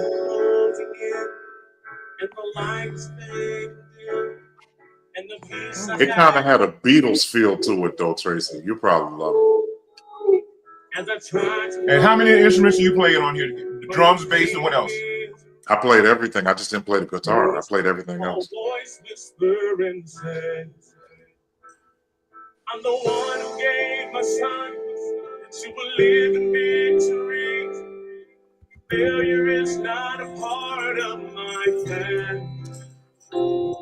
Take courage, my child, for I created you to win. You'll obtain victory. Listen. Terrence, play the other song that Yvette Williams from the Kurt Carr sings a song called You Are My Strength is the name of it. Oh. Justin, you probably would have went crazy over this song. I don't know if you heard it. I don't know if you heard the whole album. I think I have it in my old laptop. You got me over here about to go put it out. The list of things you can talk about. Oh, I'm pretty good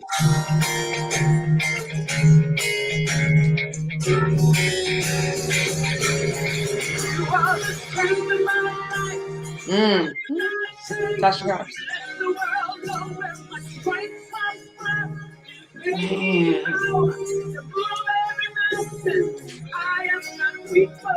Yeah, do you know how bad that song would feel today? I know. Right. I know. He was just saying that. I know.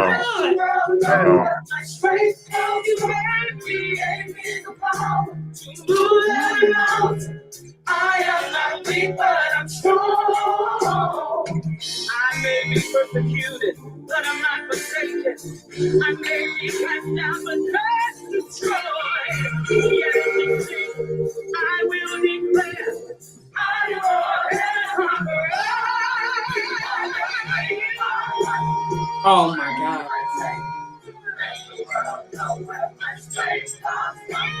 That's praise and worship heaven right there.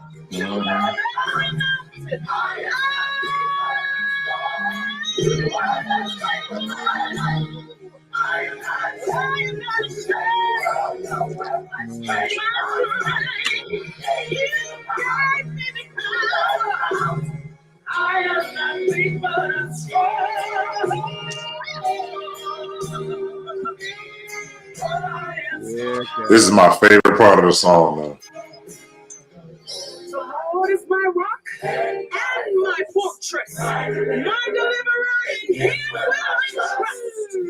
That's Judy. I will not fear the hands of the enemy. Sounds like it made me think of Judy McAllister. And the strength of my life, when the destruction comes upon you, you will not fall. For the God of all creation is living in you.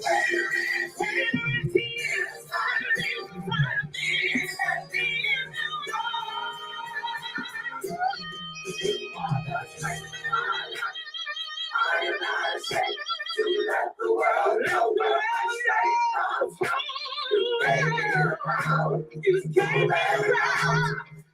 am not the storm. You are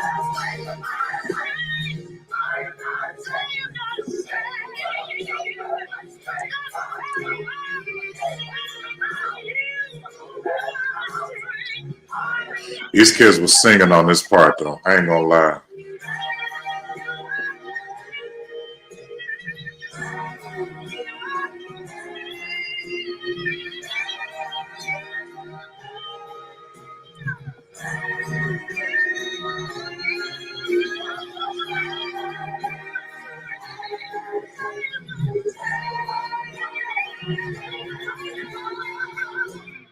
You are my strength.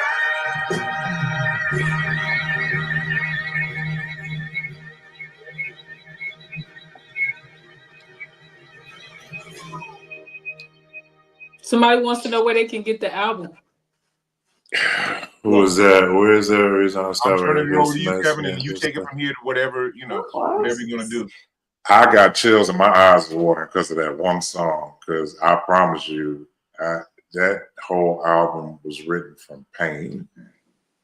Wow.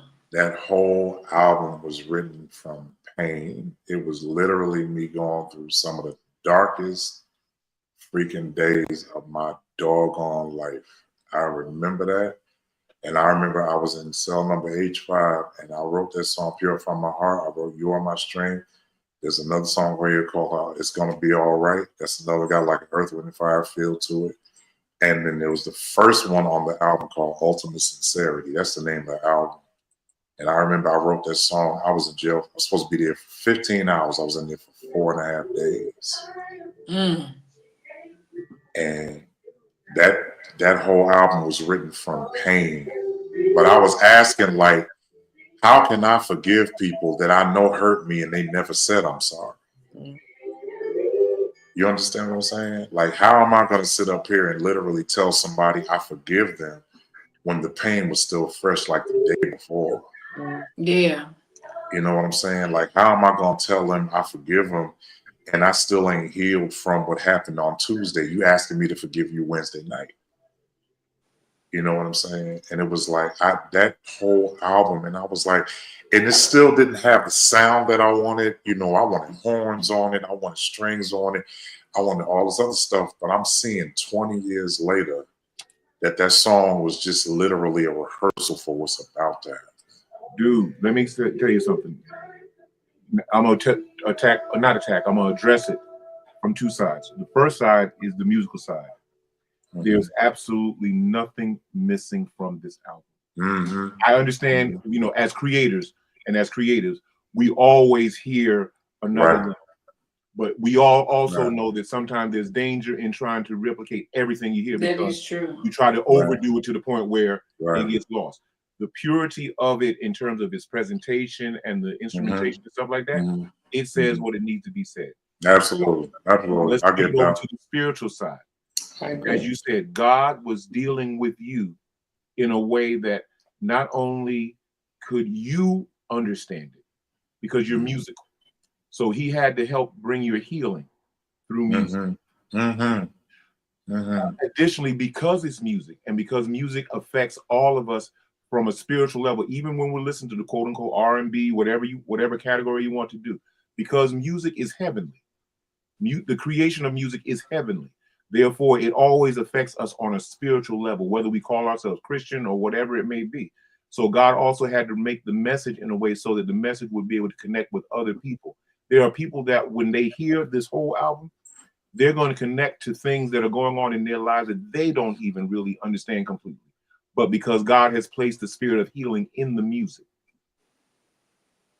I know there might be an amen out there someplace, but the point is, you got to understand and know that when God gave it to you, he didn't give it to you just for your own healing, but it's good for the healing for other people that are struggling through different situations and things are going on in their lives. And so, you know, just know, even 20 some odd years later, it's still relevant. This is level like we were talking about some of these other artists that we talked about tonight and talking about being ahead of their time. You wrote music 20 some odd years ago that's going to connect to somebody today. Yeah. Somebody's fresh pain, somebody's fresh situation. They're going through some stuff right now, and this music is going to connect and it's going to bring somebody the healing and the resolve that they need. The thing is also, music is, all genres of music is timelessly prophetic. Mm-hmm. Yes. That's good. It's and that's right. Prophetic for the moment that you're in, but really good songwriting and music from God is prophetic continuously for future and forever. Exactly. That's why you're able to hear what you birthed 20 years and it has this effect because you were in the crushing process. Mm-hmm. But God intentionally allowed you to go through your crushing process so that we all who hear it then, now, when you re-release it, we can benefit from the oil that crushed out of you to avoid some of our crushing process. Ooh, that's good. And people don't realize I go through to help others to keep from going through. Right. As a pastor, I endure the stings and the pain and what it takes for me to preach my sermons so that my people don't have to experience if they take what God gave me for them. Right. And your music in general is timelessly prophetic, and it works for that time, for the time, and it never goes out of style. But I also believe that God hides it for a season and for a certain time for it to be released at the right time for the right moment. For both, I think you both are. And you both for you and for the world, man. I mean, I always talk about that song, "Purify My Heart," man. It's like that's just, I say that all the time, man. But that whole album, man, is just, I really wish people could understand. And it's like, yo, I'm sorry, just like go on a tangent, but your emotion right now is not even about getting paid for an album. It's not even about money. It's not about a Grammy. It's not about a Stella. It's about the pain you endured to get it. Yeah. And I just was preaching. I'm sorry, I turned into a sermon. I was just preaching about Naaman and how he got instructions from the prophet and said, "Go dip in the Jordan 7 times." Here's what people don't realize: Naaman had leprosy, which is a skin disorder. He had open wounds. The Jordan River was dirty. It's very dirty. And filthy. In order for him to have to get what he needed, he had to endure 6 painful dips. The second he stepped in that water, it was excruciating pain. But because he had instructions from God, he did it. And people don't realize that people's process has pain.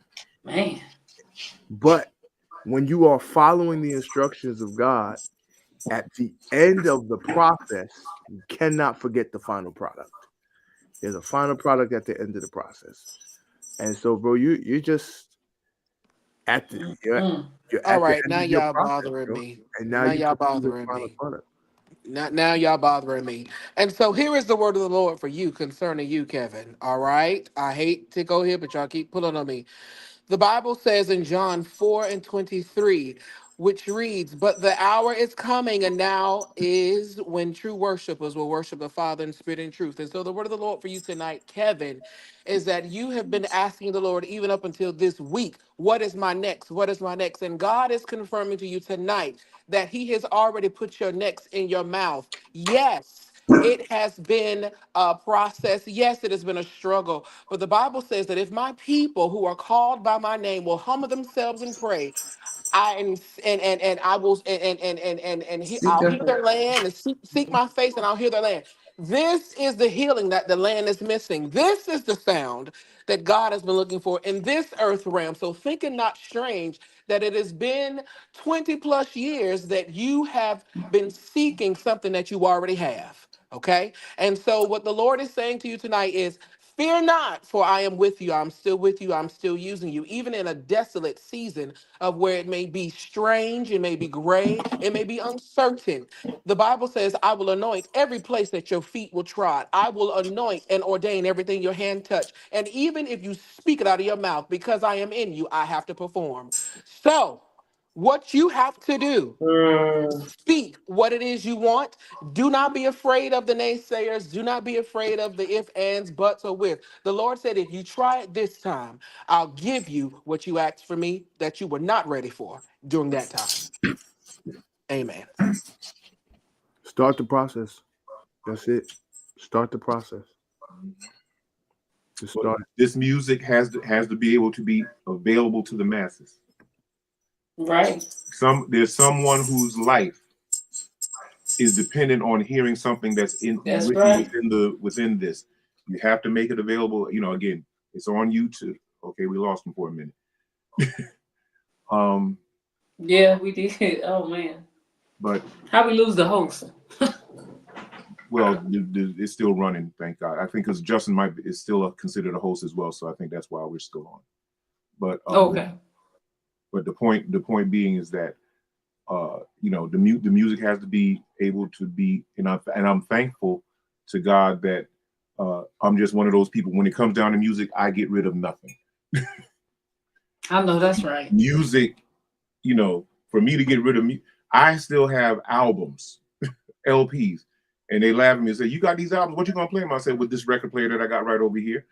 Don't worry. I know that's right. Maintain the ability because some of the music that I have didn't get translated into digital to CD and stuff like that. Some of it was by artists that So I keep a functioning, LP, record player and stuff like that. So, music and not just because of the connection, but it's a great album.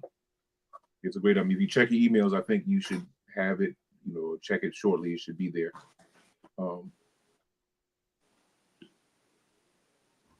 I got it. Listen, Kev, music. Listen. No, go on and say it, sir. It has to be said. Hold on, hold on before you start. Can you see it? Yeah, we're there now. Okay, we were disconnected for like 30 seconds. Music is so powerful, and music that you birth, is powerful. And this is inspiring me because I've been hesitant on creating my own, just because it's just like I don't know what people are going to say. I don't know how they're going to receive it, but I think I've been crushed enough to be able to put it to lyrics and music and say, hey, this is my story. Melvin named his choir Testimony because he said, all these songs I wrote are my testimony. And that's why he named his choir Testimony. And he said, I know other people recorded it. He said, but I don't ever want it to be forgotten that these are my testimony. So Kev, man, release it, man. Start the process, bro. Start the process. I feel like that word testimony is big because when Terrence started saying something and then you said something that made me feel like that is the purpose of this whole thing. Sometimes we're going through things, we're like, God, why? Why cancer me, right? Or why mama death me? Or why dad's death? Or why both parents me? Or my child, why me? And why did I have to endure this? But the Bible says we do we do overcome over our testimonies, right? And so at the end of the day, you may not have seen it in that moment, but through that pain that you were going through, it helped release something for somebody else. And that's the purpose of Jesus walked on this earth, right? And died a death that he did not deserve, but he did it for our sake, right? And so we have to do the same for other people. So sometimes it doesn't always feel good to release that kind of language or release that kind of message to somebody when we're not actually going through it and actually see the other side of it. But honey, that whole album, you know how I feel about the whole album. And here's the thing, it's easy listening. Like I have heard it how many times? Maybe 4. And I know it sounds so familiar to me now that I hear it. When I hear, I'm like, I know it. Like I can sing it. I can sing along. I know what song. So it's not hard to listen. It's not too many lyrics, but it's so true to my life and so many other people. And so do it. And if that's what God is calling you to do, even when it's something that doesn't feel good to you right now, but it also feels like it's purpose, keep doing it. Because there's more in you. There's so much more in you. If that was 2007, I can't imagine what happened between 2007 and now. Like, so much more in you. I think because you live more life. Live more life. Yes, exactly. And so, you know, whatever position in life you were in at that time is what it is. Yeah. But God has allowed you to be sustained and to endure to this point of 2025. And like you said, that's 18 years ago, give or take, you know, a month or so. There's more to the story. Yeah. Right. There's more to the story. I think that's the reason why I kind of just let it go, because I think, Justin, where I was that, you know, nobody gonna want to hear this. Ain't nobody gonna want to, you know, hear the deal with it. But the truth is that there are more people that want to hear it than the people who don't want to hear it. From an economic point of view. Yeah. From a consumer point of view, I think one of the biggest. Purify My Heart would eat up the charts right now. Oh, yeah. Literally. Yeah. There's a lot of us who don't. That's not necessarily the front thing in your mind, but just looking at it from a consumer point of view, Purify My Heart, please. Yes. Yeah. I think that song has it's timeless, because how many of us have had to forgive somebody that we didn't want to? Yeah. You know, and how many of it? And I told y'all, I don't mind saying it, but I was literally locked up I was in H5 of Wilson County Jail writing that song. Tracy, I was telling you that. And I was writing that song in cell number H5, and I was supposed to be in there, what they considered to be a cool down period. It was supposed to be for 15 hours. There was another case that came in that they didn't want to remove any more of the inmates or the prisoners. So they were like, we just got to hold them here. I had to wait for somebody else's case to start before I could leave. And they had me in jail. I was in jail at 2:57 on a Monday morning. I did not get out till 12:08 on Friday afternoon. And I'll never forget, you know, some experiences, you just never forget what time it was, what nobody had on. You don't forget what the season was. You don't forget where you was at. You don't forget none of that. You remember how many slices of bologna was on your lunch. Listen, you know, and I didn't eat none of it. I ate fruit and drank that water. That's all I ate. I just didn't trust that. None of that. I just didn't do it. When Kevin don't like it, he don't like it. It ain't. Okay? I'm telling you, can put it flowers and money on it. I'm not gonna eat it. But I remember what that was. But I remember laying on that cement block with that blanket they gave me. They didn't have to be so gracious. Everybody else had one pillow. They gave me 2 blankets in there. And when I laid on that one, I made a pallet, and I laid down, and I took the other blanket and I put it on me. That's when I started writing that song. And I'll never forget that. And sometimes what we have to understand is a circumstance is not always there to punish you.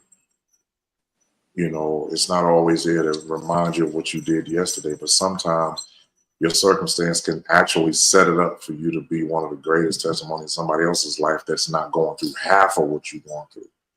And sometimes your stuff actually minimizes the pain of what they go through. Yeah. Somebody who was stuck on the freeway will never feel like they are equated to somebody who had an accident. Never. They will never look at that. My tire blew out, but I didn't have an accident where my car was totaled. You know, so they'll never look at it like that. You know, so. Kevin, somebody asked, didn't we record this in Denver? Who put that up there? Somebody named Steve Stewart. That's my nephew. That's Sam's nephew. Mm-hmm. We recorded that in Colorado. Yes, we did. Oh, that makes sense. We recorded it. We did because I wrote 2 songs for them, but that's the one song they did. So I did try to get it placed. But it happened that the album didn't do that well. So, but at the end of the day, it's something to see. But at the end of the day, I do have to re-release it, and I gotta give it to somebody that can really sing that song and be so in tune and take with it. You know what I'm saying? I can't just give it to anybody who's popular. I got to give it to somebody who has a purpose. You know what I'm saying? Because it's just one of them. That's why Terrence, this is supposed to happen because I didn't know where I could find that album. And I asked Gerald and everybody else where I could find it. I don't have my own album. Like I don't. It's not on iTunes anymore. Wait, did Terrence come before Elon or after Elon? Before. Oh no, after. He came after. So we were talking about it. We were talking about it about a week or 2 before you got there, and we were here saying, "I don't know where I can find. Like I can't find it. I can't find no. He could not find it to share. Let me say that. We were listening to it. He could not find it to share, like to give it to me or give it to anybody. And so I was like, I don't know, honey. Like I don't know how to. But if you got it. And again, sorry, our dog is getting in the process of moving. My mind is telling me that I came across it. I just have to, again, because stuff is. What are you listening to? But you listen to it on your computer, right? Yeah, I got to, again, Tanya, check your email. Oh yeah, okay. I didn't put mine in, but she got it now. Justin got his. Tracy got hers. I got mine. Mm-hmm. I want y'all to, this is not a homework assignment, just in your spare time, just listen to this album, like, for real. I have never had that. Digitally, I've never had it. The last time I actually had a copy of my own album was in 2009. I've never had it after that. Because you left about a dozen at my house. It was your house. I thought it was Gerald and Nita's house. It was your house. That's why now you put me on. Now as soon as I get home tonight, I promise you, I'm going searching. Yeah. I'll just text you and let you know I got Yvonne, send your email address and somebody will send it to you. And Yvonne's from Brooklyn. I've never had that album. I had it when I had the physical joint. This dog is there it's time for him to go to bed. So, but I appreciate y'all for that because I just, I had a moment, but I appreciate Kevin does not cry, okay? But I will say that I'm very proud of you because even just a couple of weeks ago, he just mentioned a little bit. He had some conversations that he didn't have to do, but he did, and I'm very proud of you, babe. Yeah, I did. And, one thing I want to say to everybody, whoever watches this later on, one thing I want to say is that being a person who asks for forgiveness does not indict you. What you need to understand is it frees you up. Now, if they choose not to forgive you, that's on them. That's on them. If they choose to say, well, I ain't forgiving you, you can carry that cancer all you want to. That don't have nothing to do with the other person. But somebody who comes to you, even Justin, I was going to tell you this. Sometimes we as men have to apologize even when we're not wrong. Don't I know it? It's not our fault. It's not our fault if we didn't do it.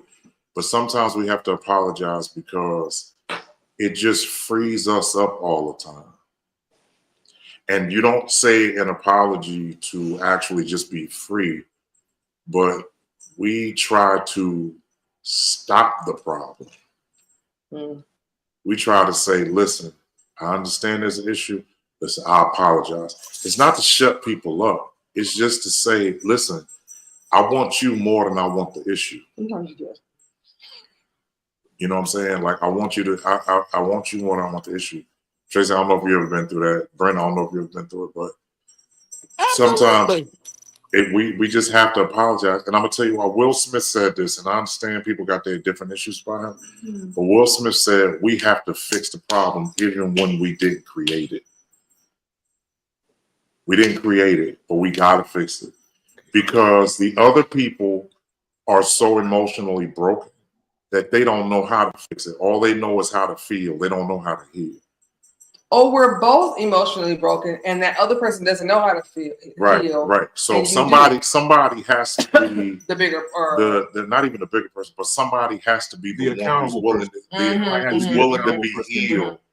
Because emotionally, I know how I feel, but mature-wise, I know that healing comes with me letting go of what caused me the pain. You know what I'm saying? And I just have to say, you know what? Because I guarantee you, if more of us were willing to look at what heals as opposed to what feels, a lot of us would not be in the situations that we're in. You know, and I'm one of them. I can only talk about me. I ain't never doing a live about this, but we on here right now. But I can be one of the hardest people you ever want to see. But the reality of it is that my edginess was the reason why a lot of my life got screwed up, because I was so busy trying to make sure I protected myself that I shielded myself from the people who were trying to bring the medicine. You know, they're trying to bring, like, you know, Kevin, you got a cut, you need some ointment on it. And I'm fighting them too, because I just finished having a fight with somebody who cut me. You know, so it's one of the things. My dad always said, you know, you have to understand that, you know, a parent who uses their hand to hit somebody confuses the child when they go to pick them up and tell them, I want to heal you. Jesus help me. You know what I'm saying? So they're the same. That it's confusing. But if y'all see a belt, I know I'm in trouble. But if y'all see your hand, I know I'm safe. You know what I'm saying? So we have to really be careful about how we administer pain. You know, and I'm want to talk, but you know, when Sand and I were going through our stuff, a lot of stuff that was happening, like I said, we had our conversation, but a lot of stuff that was going on was because you had two bullheaded people trying to rationalize with each other. That never works. Because nobody ever wants to back down and say, you know what, I was wrong. I understand. Listen, nothing gets solved. We both hollering, we in separate corners, we fighting, we you know, don't nobody hear nobody. Nope. Nah. Because we're both operating from the position that I'm right and you're wrong. And here's the thing, Terrence. That's exactly. But what I found out was that if I'd rather you hear how I feel, as opposed to both of us trying to rid ourselves of the situation, we're gonna stay arguing, and then we're gonna feel like fools about maybe 42 hours later. We both gonna look stupid. Because at some point, first of all, let me say this. Two people that claim they love God, y'all can't get this right. Y'all can't get this right. Like, you speaking in tongues and you encouraging the prophesy to people. Y'all two niggas can't come together and get this right. Sure, something's wrong. You know what I'm saying? Because the enemy is the master deceiver. Right. But what I found out about the enemy is that he can only use who allows him to use them. That's right. But the truth of it is that when I really get to the brass tacks of it, if I really want to get to the nitty gritty, we are where we are because I was bullheaded. And I decided that I was going to stay this way, and that's why we can't get it. But listen, I keep saying it, and I had to say it to myself several, in that jail cell, a couple of jail cells, I had to say it. But the reality of it is that you can never get ahead when you keep living in the past. That's right. You ain't never, listen, if I keep reminding you of what you've done 7 and 10 years ago, it's because I myself have not sat and said, you know what? That was 10 years ago. There's been so many good things that have happened since then, but I keep remembering the bad stuff. So now it's not that person, it's me. I have to say, you know what? It's like Justin holding this baby right there. What is that baby? That baby don't know nothing but what they know right now. So what would Justin benefit by holding over that baby's head? What happened to him 5 years ago? He's so precious. So what's going to happen? You're going to look stupid.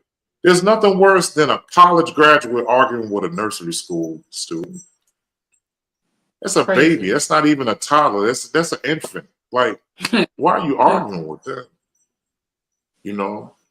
But we as believers claim we love God. But the truth is that if you love God, then the first thing we have to remember is God forgave us. So we got to forgive people. Yeah. One thing I know about marriage is you got to learn to forgive quickly. Several times. Over just don't, and over and over again. Terrence, you know we know. Just because we married don't mean you don't make no mistakes. You know what marriage means? Marriage means I have to forgive you for your mistakes. That's what marriage means. I know you were wrong. You know you were wrong, but I forgive you. Yeah. And walk away from it. And like then the other thing, we as Christians, it back up and well, you remember that time? No, you can't. That doesn't help. And the other thing I know is that as a Christian, I have to also remember that I cause a lot of problems. You know why? Because I'm a Christian, but I have not yet mastered the level of forgiveness. I could know God, but not act like him. And you're human. We're spiritual beings having a natural experience. So at the end of the day, the bottom line is that I have to not rely on my emotions. I said this to somebody and they got real upset with me. I said, your emotions, the way you're acting is merely your emotions acting without the benefit of intellect. And she looked at me and said, what did you just say to me? You got offended at what you thought I said. You didn't get offended at what I said. You got offended at what you thought I said. Yeah. You thought I called you an idiot. That's not what I said. What I said was you're allowing your emotions to carry you to make a decision that you really don't want to make. But because you're emotional, you're thinking that this is the best way to handle it. One man said to me 2 Sundays ago, he said, the moment you keep making decisions based off of anger, you'll never make the right one. You'll never make the right decision based off of anger. I was listening to a podcast today, and this guy talked about how back in the day when you said that you were hungry, back in the day, not me, because this is not my thing. People thought that hot Cheetos, back in the day, hot Cheetos, well, maybe even still in this day, hot Cheetos was a thing, right? You give a child a bag of hot Cheetos, they're fine, right? But your mom goes and says, I'm going to make you some broccoli. I'll make you maybe some chicken. In Kevin's case, I'll make you some rice, right? And you'd rather eat the hot Cheetos or the snack or whatever it is that was okay, but it was satisfying for the time. It was gratifying. It was gratifying for the time. But did it hold you the whole time? No, it didn't. And that's where it comes when it comes to maturity. When you realize that the broccoli, the chicken that might be baked, maybe fried, depending on your lifestyle, and the rice, and how that held you more than a snack of Fritos, a snack of hot Cheetos or whatever, which is after a while very detrimental to your life, right? But we were satisfied with that because we were trying to just take care of just that need at that moment, not the long-term need.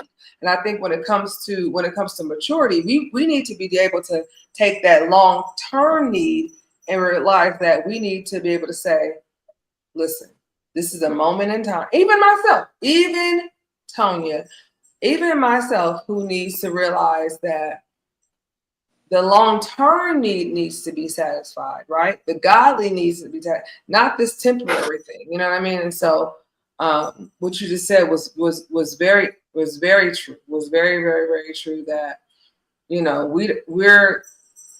we are sometimes very quick to take our emotions to a thing versus what is very smart, intellectual.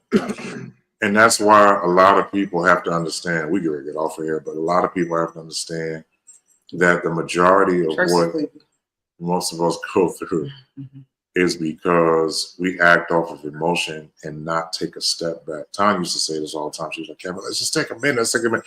And I was like, girl, that's just your way of just whatever. No, we're going to deal with this right now. But everybody besides, well, Tracy's from the East Coast too, but Terrence, Justin, Brent is from the East as well. Y'all know how we are. Our thing is, if you're going to act a fool here, we're going to deal with it here.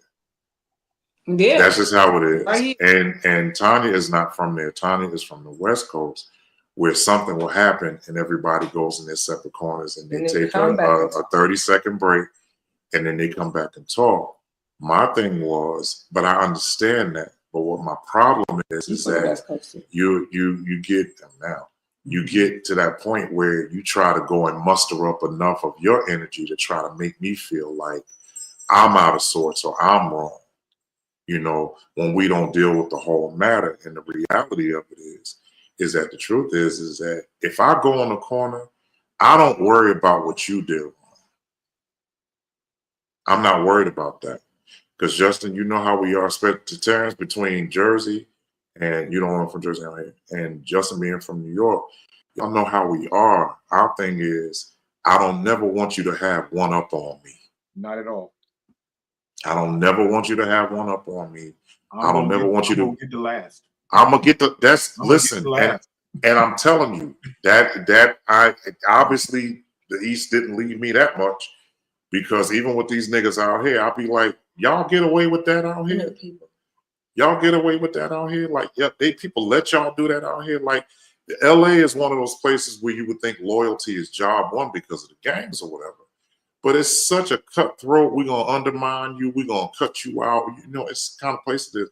But between Brooklyn and Patterson, you know, I grew up in Bedford-Stuyvesant, so I know what that's like. I know what it's like to grow up in Passaic County. You know what I'm saying? And all I'm saying is, Tracy, I didn't grow up where you were, but what I know about the South is, you know, people are loyal to families in the South. You know, they don't play those games. Like, you can't have it could be a distant cousin. You disrespect my cousin, you disrespecting that whole lineage. Mm-hmm. I don't even know them as my cousin. I ain't never seen them. Your last name Niblett, right?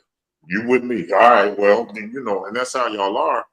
But I just know that on the West Coast, I had to realize I had a little chat with a dude today, and it was a little kid. He came outside, but he had a tear in his eye. But he was telling me about my dog. And I was sitting there like, yo, watch your mouth, watch your mouth. But that's just the Jersey, Brooklyn side. You know, you're not going to talk to me crazy and think you're going to get away with it. I want to beat his complete ass is what I want to do. I want to wear But here's what I realized. I'm going to tell y'all, I'm being honest, I missed it. He was crying. He had a tear in his eye. And I was like, to me, I don't care what you're going through. You're not going to talk to me that. It's crazy because you saw it after, like you. Yeah, I did, and I was like, wait a minute, he was crying. That was a perfect time for somebody who's softer to go, young man. Before we talk about the dog, what's going on with you? That would have been me. You know, what's the matter? No. Kevin said, no, brother. Let me give you Now, Justin, am I wrong? Like, that's how we are, right? Like, I'll sit up there because you talking to me about a dog, and here's a scenario, Tracy. Long story short. My dog goes out when he does his business. I pick it up with a bag, right? So in between these houses on the street that we're on, there's a cul-de-sac, right, Terrence? You saw it. Mm-hmm. So at the end of the street, the dog could go anywhere he wants to go as long as it's not anybody's yard. He can do whatever he wants to. We live in a cul-de-sac, like, so right. it's a whole big wall right there. Nobody's house. That's nobody's yard. So the dog will go out there, do his business, but I'll have one of them blue bags. I'll, take care of it. That's it. He came outside today and he was like, yo, it's a whole park over there, dude. Why you got him? You gotta say this is the second time the little boy. Second time the little boy said something to him. And I went over there, and my dog ran up to his door, and he had his foot out like he was getting ready to kick it. So I told him, I told the little boy, I said, if you raise your foot to my dog, it'll be the last time you raise your foot. I know that's right. Now I would have said something like that too. If you raise your foot to my dog, I'm don't be worried about him ripping your leg off. He can't, but I will. But let me be honest with you, I would have did nothing because I don't know how to. Right, but I do, and so I told him, I said, I will take your leg off your torso. So I'm just letting him know. And he was like, but it's a whole park. I was like, I don't care. I turned around and I pointed to the spot. I said, that's not your yard. But I find stuff in my yard. I said, then talk to these other people out here that got dogs. My dog don't do that. I don't let him do that just for that very reason. Here's the reason. You want to know? Here it is. I don't want you bringing your dog in my yard and leaving his crap up here. So I'm not going to do it to yours. And Handsome Dookie is small. Sorry. Okay, I didn't mean that. Really? And them dudes. Because he's not a large. He's a small. He's not. No. You see, Yeah, That's he's as not a big large as he's getting. he's He's not. this phone. Tracy, he's not getting any bigger than that. Now, But see, I He's turned so around. cute. But and I turned around and handsome, told like him. his name. I said, you. So now it became personal because we weren't talking about the dog anymore. Now we talking about me and you. Now, see, when they get to that, what you got wrong though, let's just put this out there, is when his mom was like, he should. Now, mama, I think the boy, something's wrong with the boy because every time the boy does something, the mom is like, she's trying to pacify him when she shouldn't be. But now my problem is with you, mama, because we're both adults. Kevin said, no, you ain't got to advocate for me. I said, Kevin, why did you say? Yeah, she was trying to say, he picked it up. I said, no, go back in the house. You don't have to advocate for me. Don't go back in the house. We do. You done told the boy's mama that? Yes, it's me and him, me and this little boy, not me and you. Listen, and I'm gonna tell you why. Because you weren't there when it first started. You explained that to the adults. She came out, whatever room she was in. She was like, "Come on," he picked it up. I'm like, "No. I don't need you to advocate for me." Kevin is funny. Go back in the house. I'm like, "You go back in the house. Let your son come out here." Me and him got this. And I told her, I said, and your son looked like he was getting ready to kiss my dog. I said, if he kissed my dog, I'm coming up in your house. No. I'm just letting you know. White Now people I gotta walk handsome and Kevin. Right. Let's walk tonight. White people hope you don't do it. Black folk wish you would. Excuse me. Right. That is the first thing. I wish a nigga would. White people hope. Oh God! I hope he doesn't come in here. Black people go, I wish he would break it. Here's the thing. I'm going to open the door for you and I'm waiting for you to come in. But the moment your foot darkens the threshold of my door, not dark. You are mine. You belong to me. I don't know. So I told him, I said, but the reality, what my biggest point was, boy was crying. And that was probably an opportunity for me to basically say, listen, the Lord loves you. I didn't do all of that. If I because I didn't say Tracy, nothing. Tracy. This is the first time I said something about it today. Look at Tracy. She said, Tracy will bop. Listen, I already know about your boppiness, okay? But you know what I learned about Kevin? Don't say nothing. Because you would have never come to that.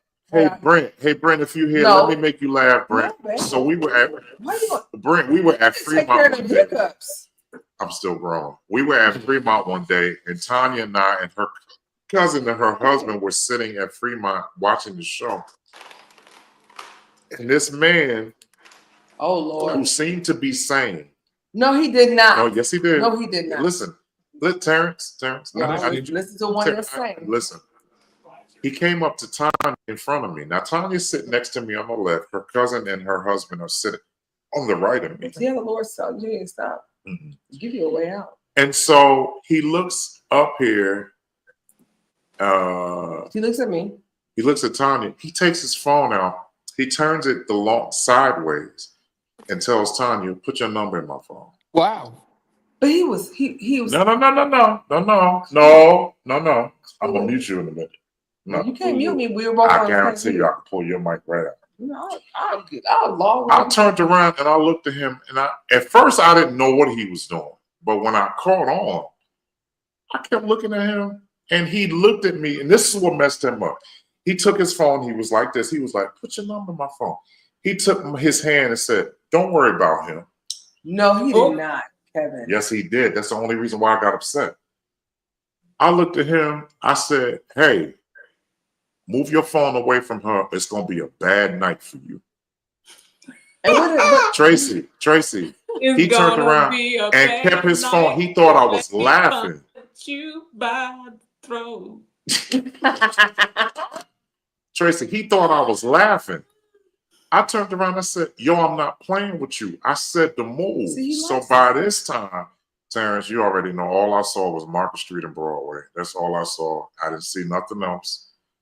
And I went to him, and I stood up. I got up out the chair, and I looked him in his face, and I said, "If I jump over this table," we don't want to touch him because he was a street person.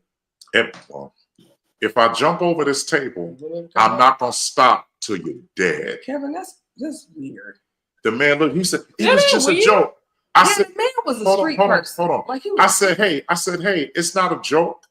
First of all, he ain't that much street. If he got a phone, he can plug his crap up somewhere. Phone was off. It said Metro PCS. No, it did. No, it did. No, it did. Prepaid. That was a Galaxy phone. You need more money on it right now. You can't take another number on here. Tracy. One more gadget. Gigabyte. Terrence. I was getting ready to take my right hand and plant it so far in his nose that the skull on the back of his head was getting ready to rupture. He said 1 more gigabyte. I was getting ready to deal with him. And Tanya kept saying, but see, what Tanya has to understand, she's not dealing with nobody. I lived on the West for almost 25 years, but what she has to understand is I'm not from there. So a lot of times because you know, Tracy, on the East, we stay ready. We don't have to get ready.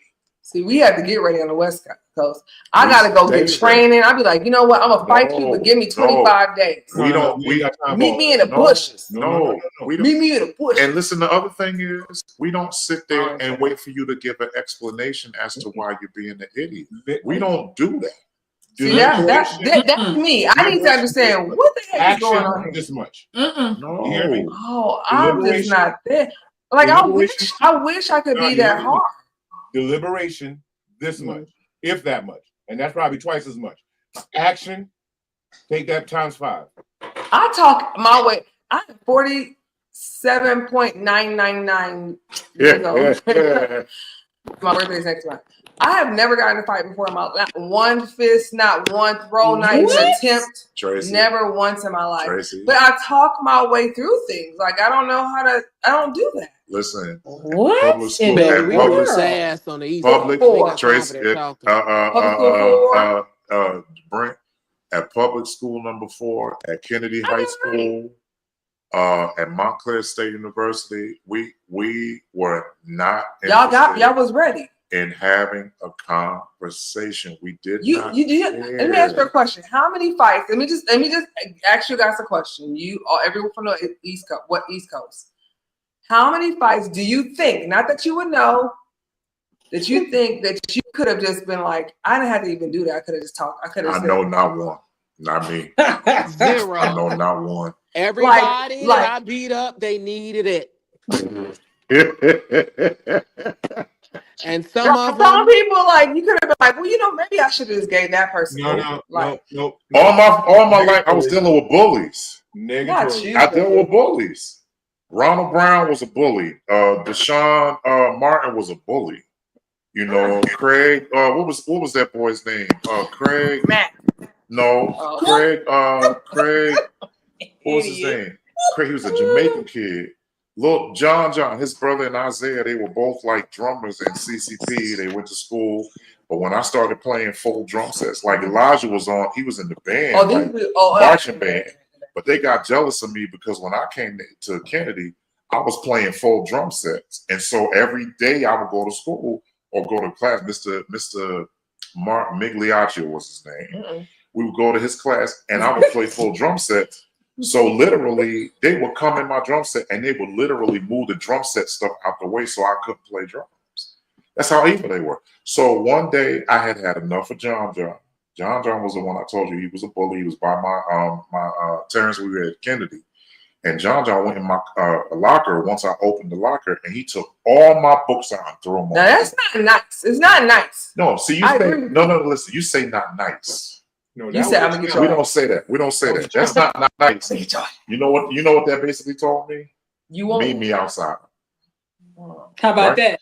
So when we got outside, and listen, I'm a wrestling fan. Listen, I'm a wrestling fan. I did not, and I was a Mike Tyson fan. Kevin was ready. He was like, so I never fought to try to let you see that I could fight. I fought so that you would never bother me. Now let me be clear. Come on. I wish I was like that. I was just telling somebody today. I was we slammed niggas' heads on fire hydrants and stuff. We didn't.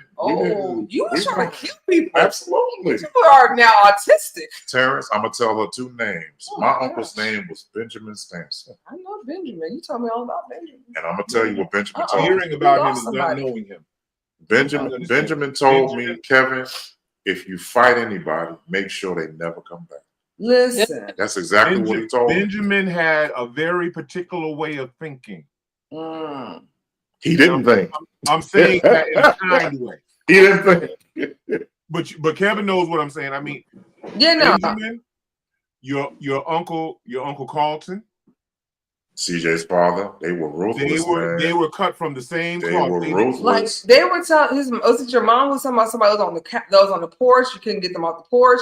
Kevin went out there with some kind of a steel pole. They never came back, and these were adults. And Kevin was Terrence. I don't know if Terrence. I said, Tracy. Excuse me? My mother went to Europe. Yeah, no. But yes, sir. See what I'm saying? He didn't even know. He said Hill and Ave. You see what I'm saying? Yeah, I don't know. I'm just telling you what I heard. Tracy, my mother went to Europe. She's not on here now, but she'll tell you. She went to Europe for about 2 months. My grandmother was completely distraught. She could not believe my mother was leaving me at home that long. But the person who had the party was Kevin Stansel, because at 41 Haledon Avenue, my mother was gone for 2 months. When I tell you I partied down in that house while that lady was gone, she was in Greece. She was in Greece, Puerto Rico, and all of that. But in front of my house, we never used the front door. So my house was facing a street called Haledon Avenue. And there was a chain on the whole night. We never used that front door. But people thought that previously, before we had got there, they would sit out there and drink their beers or whatever, or smoke their cigarettes. But when we lived there, we demanded that nobody would sit out on that front step. So one day, this guy, I was home by myself. My mother was all the way in Greece, 10,000 miles away from us. She couldn't do nothing. And so I was at the house. It was on a Friday night. This guy came with these two ladies. They sat on the front. I opened the curtain and I told the guy, knocked on the window. I said, you can't sit here. One lady said, okay. The other girl said, come on, we got to go. The guy said, whatever. You ain't got to worry about that. Y'all with me. Stay here. Turned around and knocked on the door again. Terrence, I was in my mother's bedroom, which was the other side of the living room. Knocked on the door. I opened the shade because we had shades. We didn't do blinds at that time. And so I had the shade. I left the shade. I said, y'all can't sit here. Dude said, yo, little nigga, go back in the house. Oh, see what he did was he diminished you, and then he told you to go where you need to go. Right. And you said you ain't gonna do that. And your mom wasn't home. And she wasn't home. I went over and I had a cymbal stand. I had drums in the house. I took the cymbal stand and I dismantled it to where one of the poles was out. That's it. Terrence knows how my house is made. I went out that back door, that side door where the steps is at. I walked out my gate. I made a left, walked up to the corner, and I had the joint in my right hand. And I went up to this dude's face and I pointed right in his nose. See, not me. And I said, you got 5 seconds to get up from here. And I used up 3 to tell you to leave. See, in my head. There's a song. Okay, go ahead. There's a song that says, my praise is a weapon. But not only is my praise a weapon, everything in my house is a weapon. Preach. She said my what? Everything in my house is a weapon. It's your choice. Well, see, here's the thing. I always think when you fight, it's a 50-50 chance. Now, you might be able to be bigger. You might be Pee Wee Herman and you, Pee Wee Herman and Kevin. It may not be 50-50. But in my head, I'm like, it's a 50-50 chance that one of us is going to get beat worse than the other. That's true. And I don't want to take that chance. No. Get up out of La La Land. See, you said what? Listen, what? The most part. La La Land. You be in La La Land. I do. It's rainbows and butterflies over here. A lot of them. Terrence, what were you gonna say? I'm sorry. Stuff like that. Here's the truth about most. The way that guy spoke to Kevin, all he had in his game was his mouth. That's it. He didn't have nothing else. Terrence, he had a can. Right. Go ahead, Tracy. Go ahead, if Tracy. If he was like that, he would have never opened his mouth. He would have did what he was going to do. If he was, so you say he would have did the bop no matter what. You told for him to tell me that, or tell the young ladies that I'm here, y'all here with me. And nigga, who are you? Well, my spirit says that maybe he was trying to tell you as a child to get back in the house. Versus let me not catch a case. How old were you roughly at that time? 15. See, Kevin wasn't much smaller then than he is right now. He was fine. I ain't gonna lie. I saw a picture. I'm like, I got a picture right here. He may not have been as broad, but trust me, he wasn't Tracy, much smaller than he is right now. I was bench pressing 250. You look taller, I was bench pressing 250 at that time, and I think what happened with him was because I was going to Kennedy High School. We were rivals with Eastside High School. My high school football team. I was on the football team at the time. And so they basically put you through rigorous training to let you know that you are not going to be on this team. Oh my God. He's so fun. but you were gonna lift weights. And so when I walked out the door and I came to the front, one of the girls was like, "Oh shoot," because she thought I was playing. But they had backed up into the wall, and I told them, "You got 5 seconds to get up from my steps," and I used 3 of them to tell you to leave. Ooh. And he turned. He was like, "You talking to me?" So after that, he had a chance to get because he could have did whatever he wanted to do. But he did gave him one more chance. Come on, Tracy. Tracy. The man got up. He was almost probably a foot taller than me.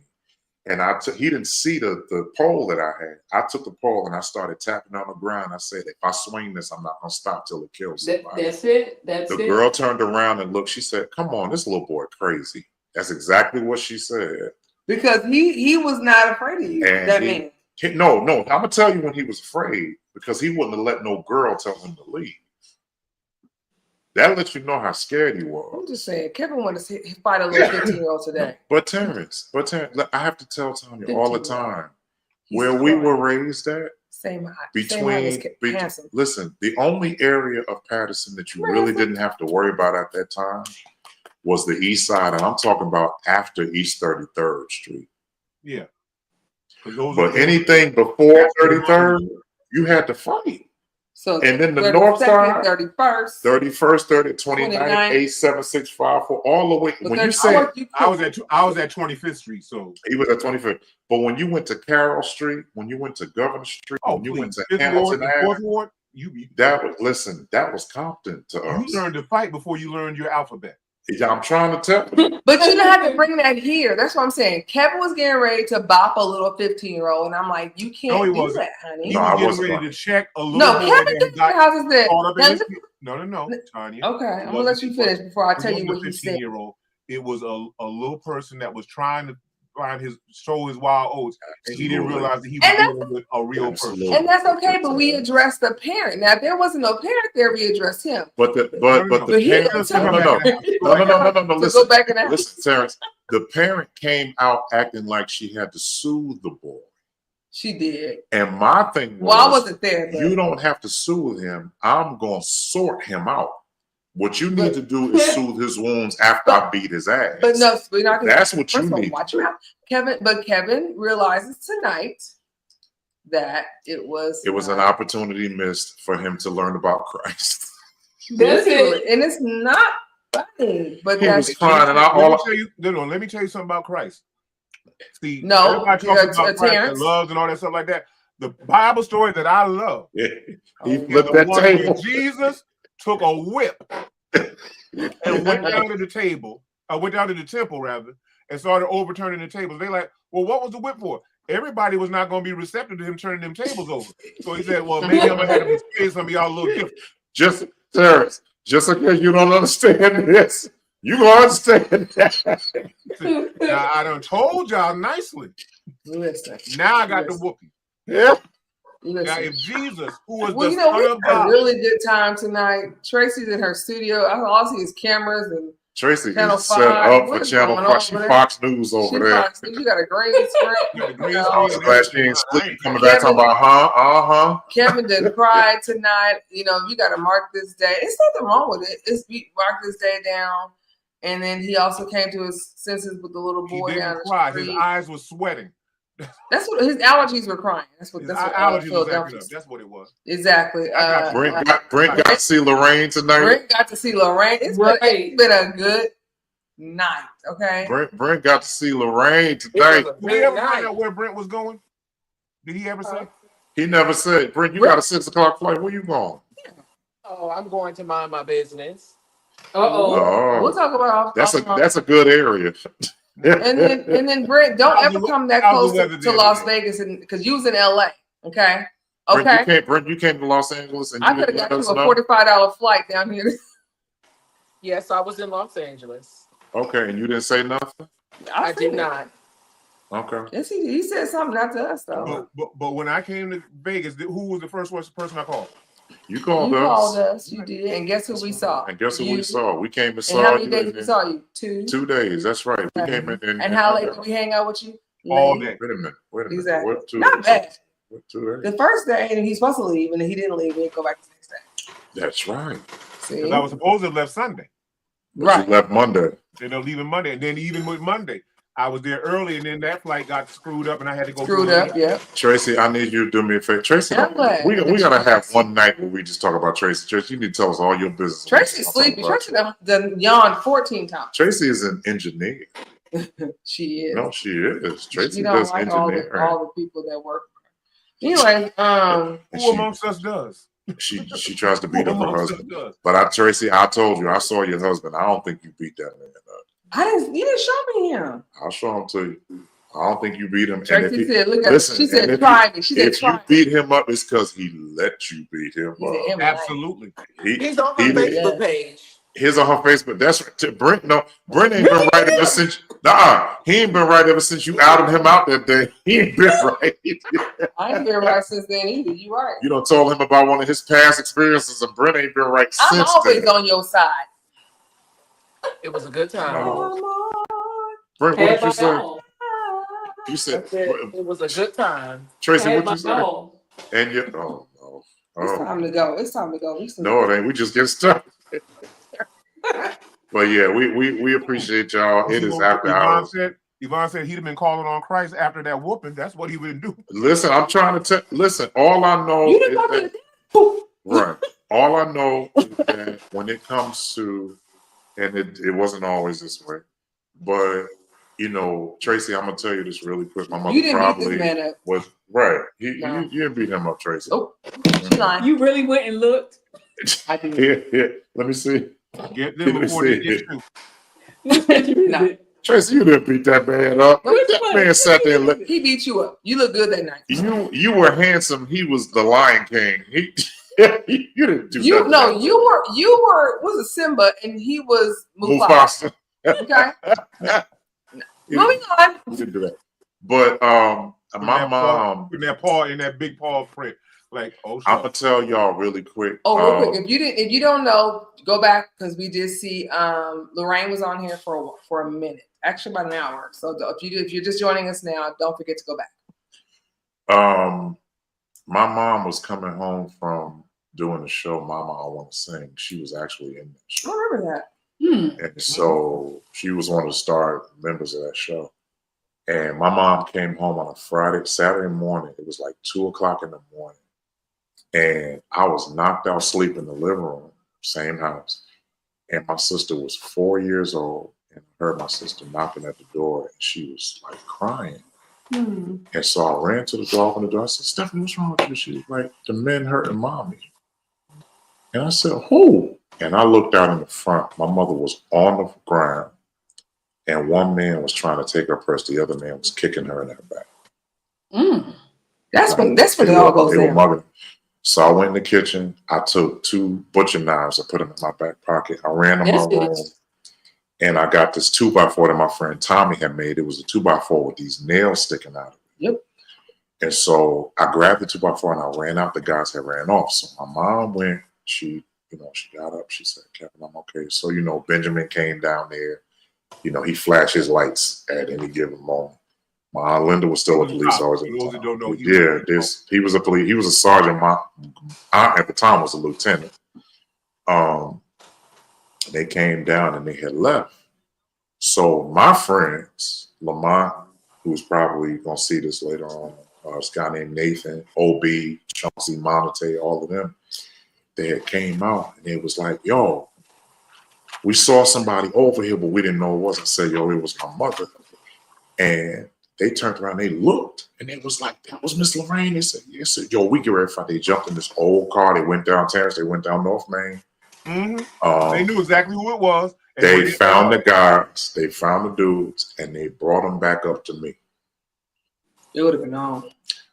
One of the dudes had tried to run away from them again, so he went by that little steel mill or in front, whatever that refinery was. By the other church. Absolutely, right. He ran down there. But the other guy, they brought him back. And Tracy, I was sitting on the steps and I had the 2x4 and I'm just doing like this to the ground. I'm just turning the stick. So I turned and looked to the left. And Monte looked and he was like, "Yo, Cat." He was like, "Here you go right here." He was like, shut up. Punching the guy in the face, just laying him out. I told him, "Spread his legs open." Oh damn. Oh Lord, I can't listen to this. I gotta go. And you all right? You heard it already. I did, but So, I can't hear this again. I took the part with the nails. Oh God. And when the guy was like, man, it wasn't me, it wasn't me. I was like, you had my mother's purse. He was like, yeah, but nothing was in it. But it wasn't you. Now I would learn to fight if that was me. I would learn all the things I would want to know. The Lord would impart in me at that moment. Oh, I believe that, please, Lord. What you think the Lord would do for me in that moment? I believe the Lord said, Kevin, I'm gonna give you 5 minutes. You can listen. Well, listen. Okay. You can't do I'm over asking you that. what the Lord would do for But me. the Lord said, I'm gonna turn my head for 5 minutes. What you think the Lord would He do who for sees me? everything. You know, that little lady. He said, I'm gonna go and drink this water. That little Then lady. I turned the wine the She's other day. so precious. And I took that 2x4. I told OB, Monte, and Nathan, I said, hold this legs open. And I took that 2x4, Tracy, and I beat that man's you know what in for about almost 30 seconds. I will agree with that. I beat him. And so when they Now, where's went your in, mama at this particular moment? she was in the house. She called Linda back. She called Linda back because Linda had left. Linda was off at that time. But Benjamin ain't never off. He could be home sleep. You call Benjamin, he gonna turn the lights on. He coming to wherever it's on. Yes. But she called Linda back. When we got there, Linda looked. She saw just blood on the ground, and she pulled me outside. She said, "Kevin," I said, "Mm-hmm." Kevin like the Godfather. And she looked at me. She said, "Kevin," I said, "Mm-hmm." Just the second time. Mm-hmm. She said, "I'm gonna ask you again." Never ask nothing. Not the first one. She said, "I'm gonna ask you again." I said, "Mm-hmm." She said, "So you gonna answer me before I ask you?" I said, "Mm-hmm." She said, "Go in the house, lock the door." That's all my aunt said. And that's all you needed to do. That's all I need to do. The second guy. Yvonne said it was only one. It was only right. Okay. Yeah, exactly. The second guy, he stole from his girlfriend a couple of days after he robbed my mother. And Terrence, in the Herald News about a week later, my mother got that newspaper. She had it in the house. And I know my mother going to heaven. I know she is. Because I don't know. But I know Lorraine going. My mother took that newspaper and she saw that the other man that had robbed her got murdered by his girlfriend who sliced his throat twice. Because he stole $20 out of her top drawer. $20. And the girl found out and slit his throat twice. And my mother, knowing what that man did, she took the newspaper and sat on the couch and started crying. Yeah. And my sister said, "Dang, Don, the witch is dead. What you talking about? Like, what are you talking about?" My mother said, out of all I wanted to happen to him, I didn't want him to die. Right. Well, so he did not die at her will, or at her He didn't. And I didn't say that then, but I'm saying it now. You didn't kill him, and neither did I. The one that I beat the hell out of, he was still walking around, barely, but he walking around. Some pain. Yeah. But this guy, he got away, and what happened to him wasn't at our expense, nor was it at our doing. This is somebody who didn't even know who we were. They killed him. Didn't know nothing about your situation. So the moral of the story is, if you don't want it, don't come get it.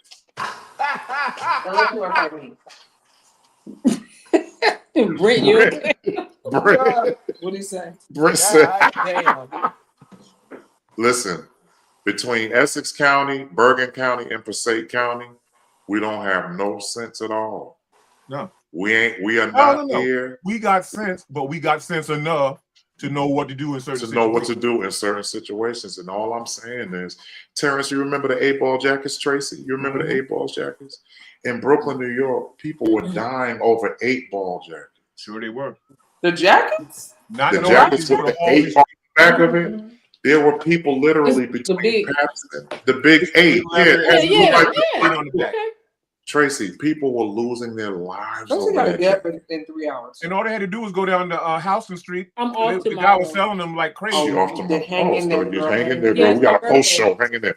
But Tracy, they were dying. Literally, if you had a black and white 8-ball jacket, you got a gun to your head. That's so crazy. They were taking. Well, that ain't no different from LA. You can have a stitch of red. It could be one stitch of red and the Crips is killing you. You're not lying. Or you can have a stitch of blue and the Bloods was killing you. I survived that. That's nuts. It was so stupid. I lived in Anaheim where it was a mixture. You either had the Bloods, the Crips, or you had the Brown Boys, which was the Mexicans. It wasn't as big as.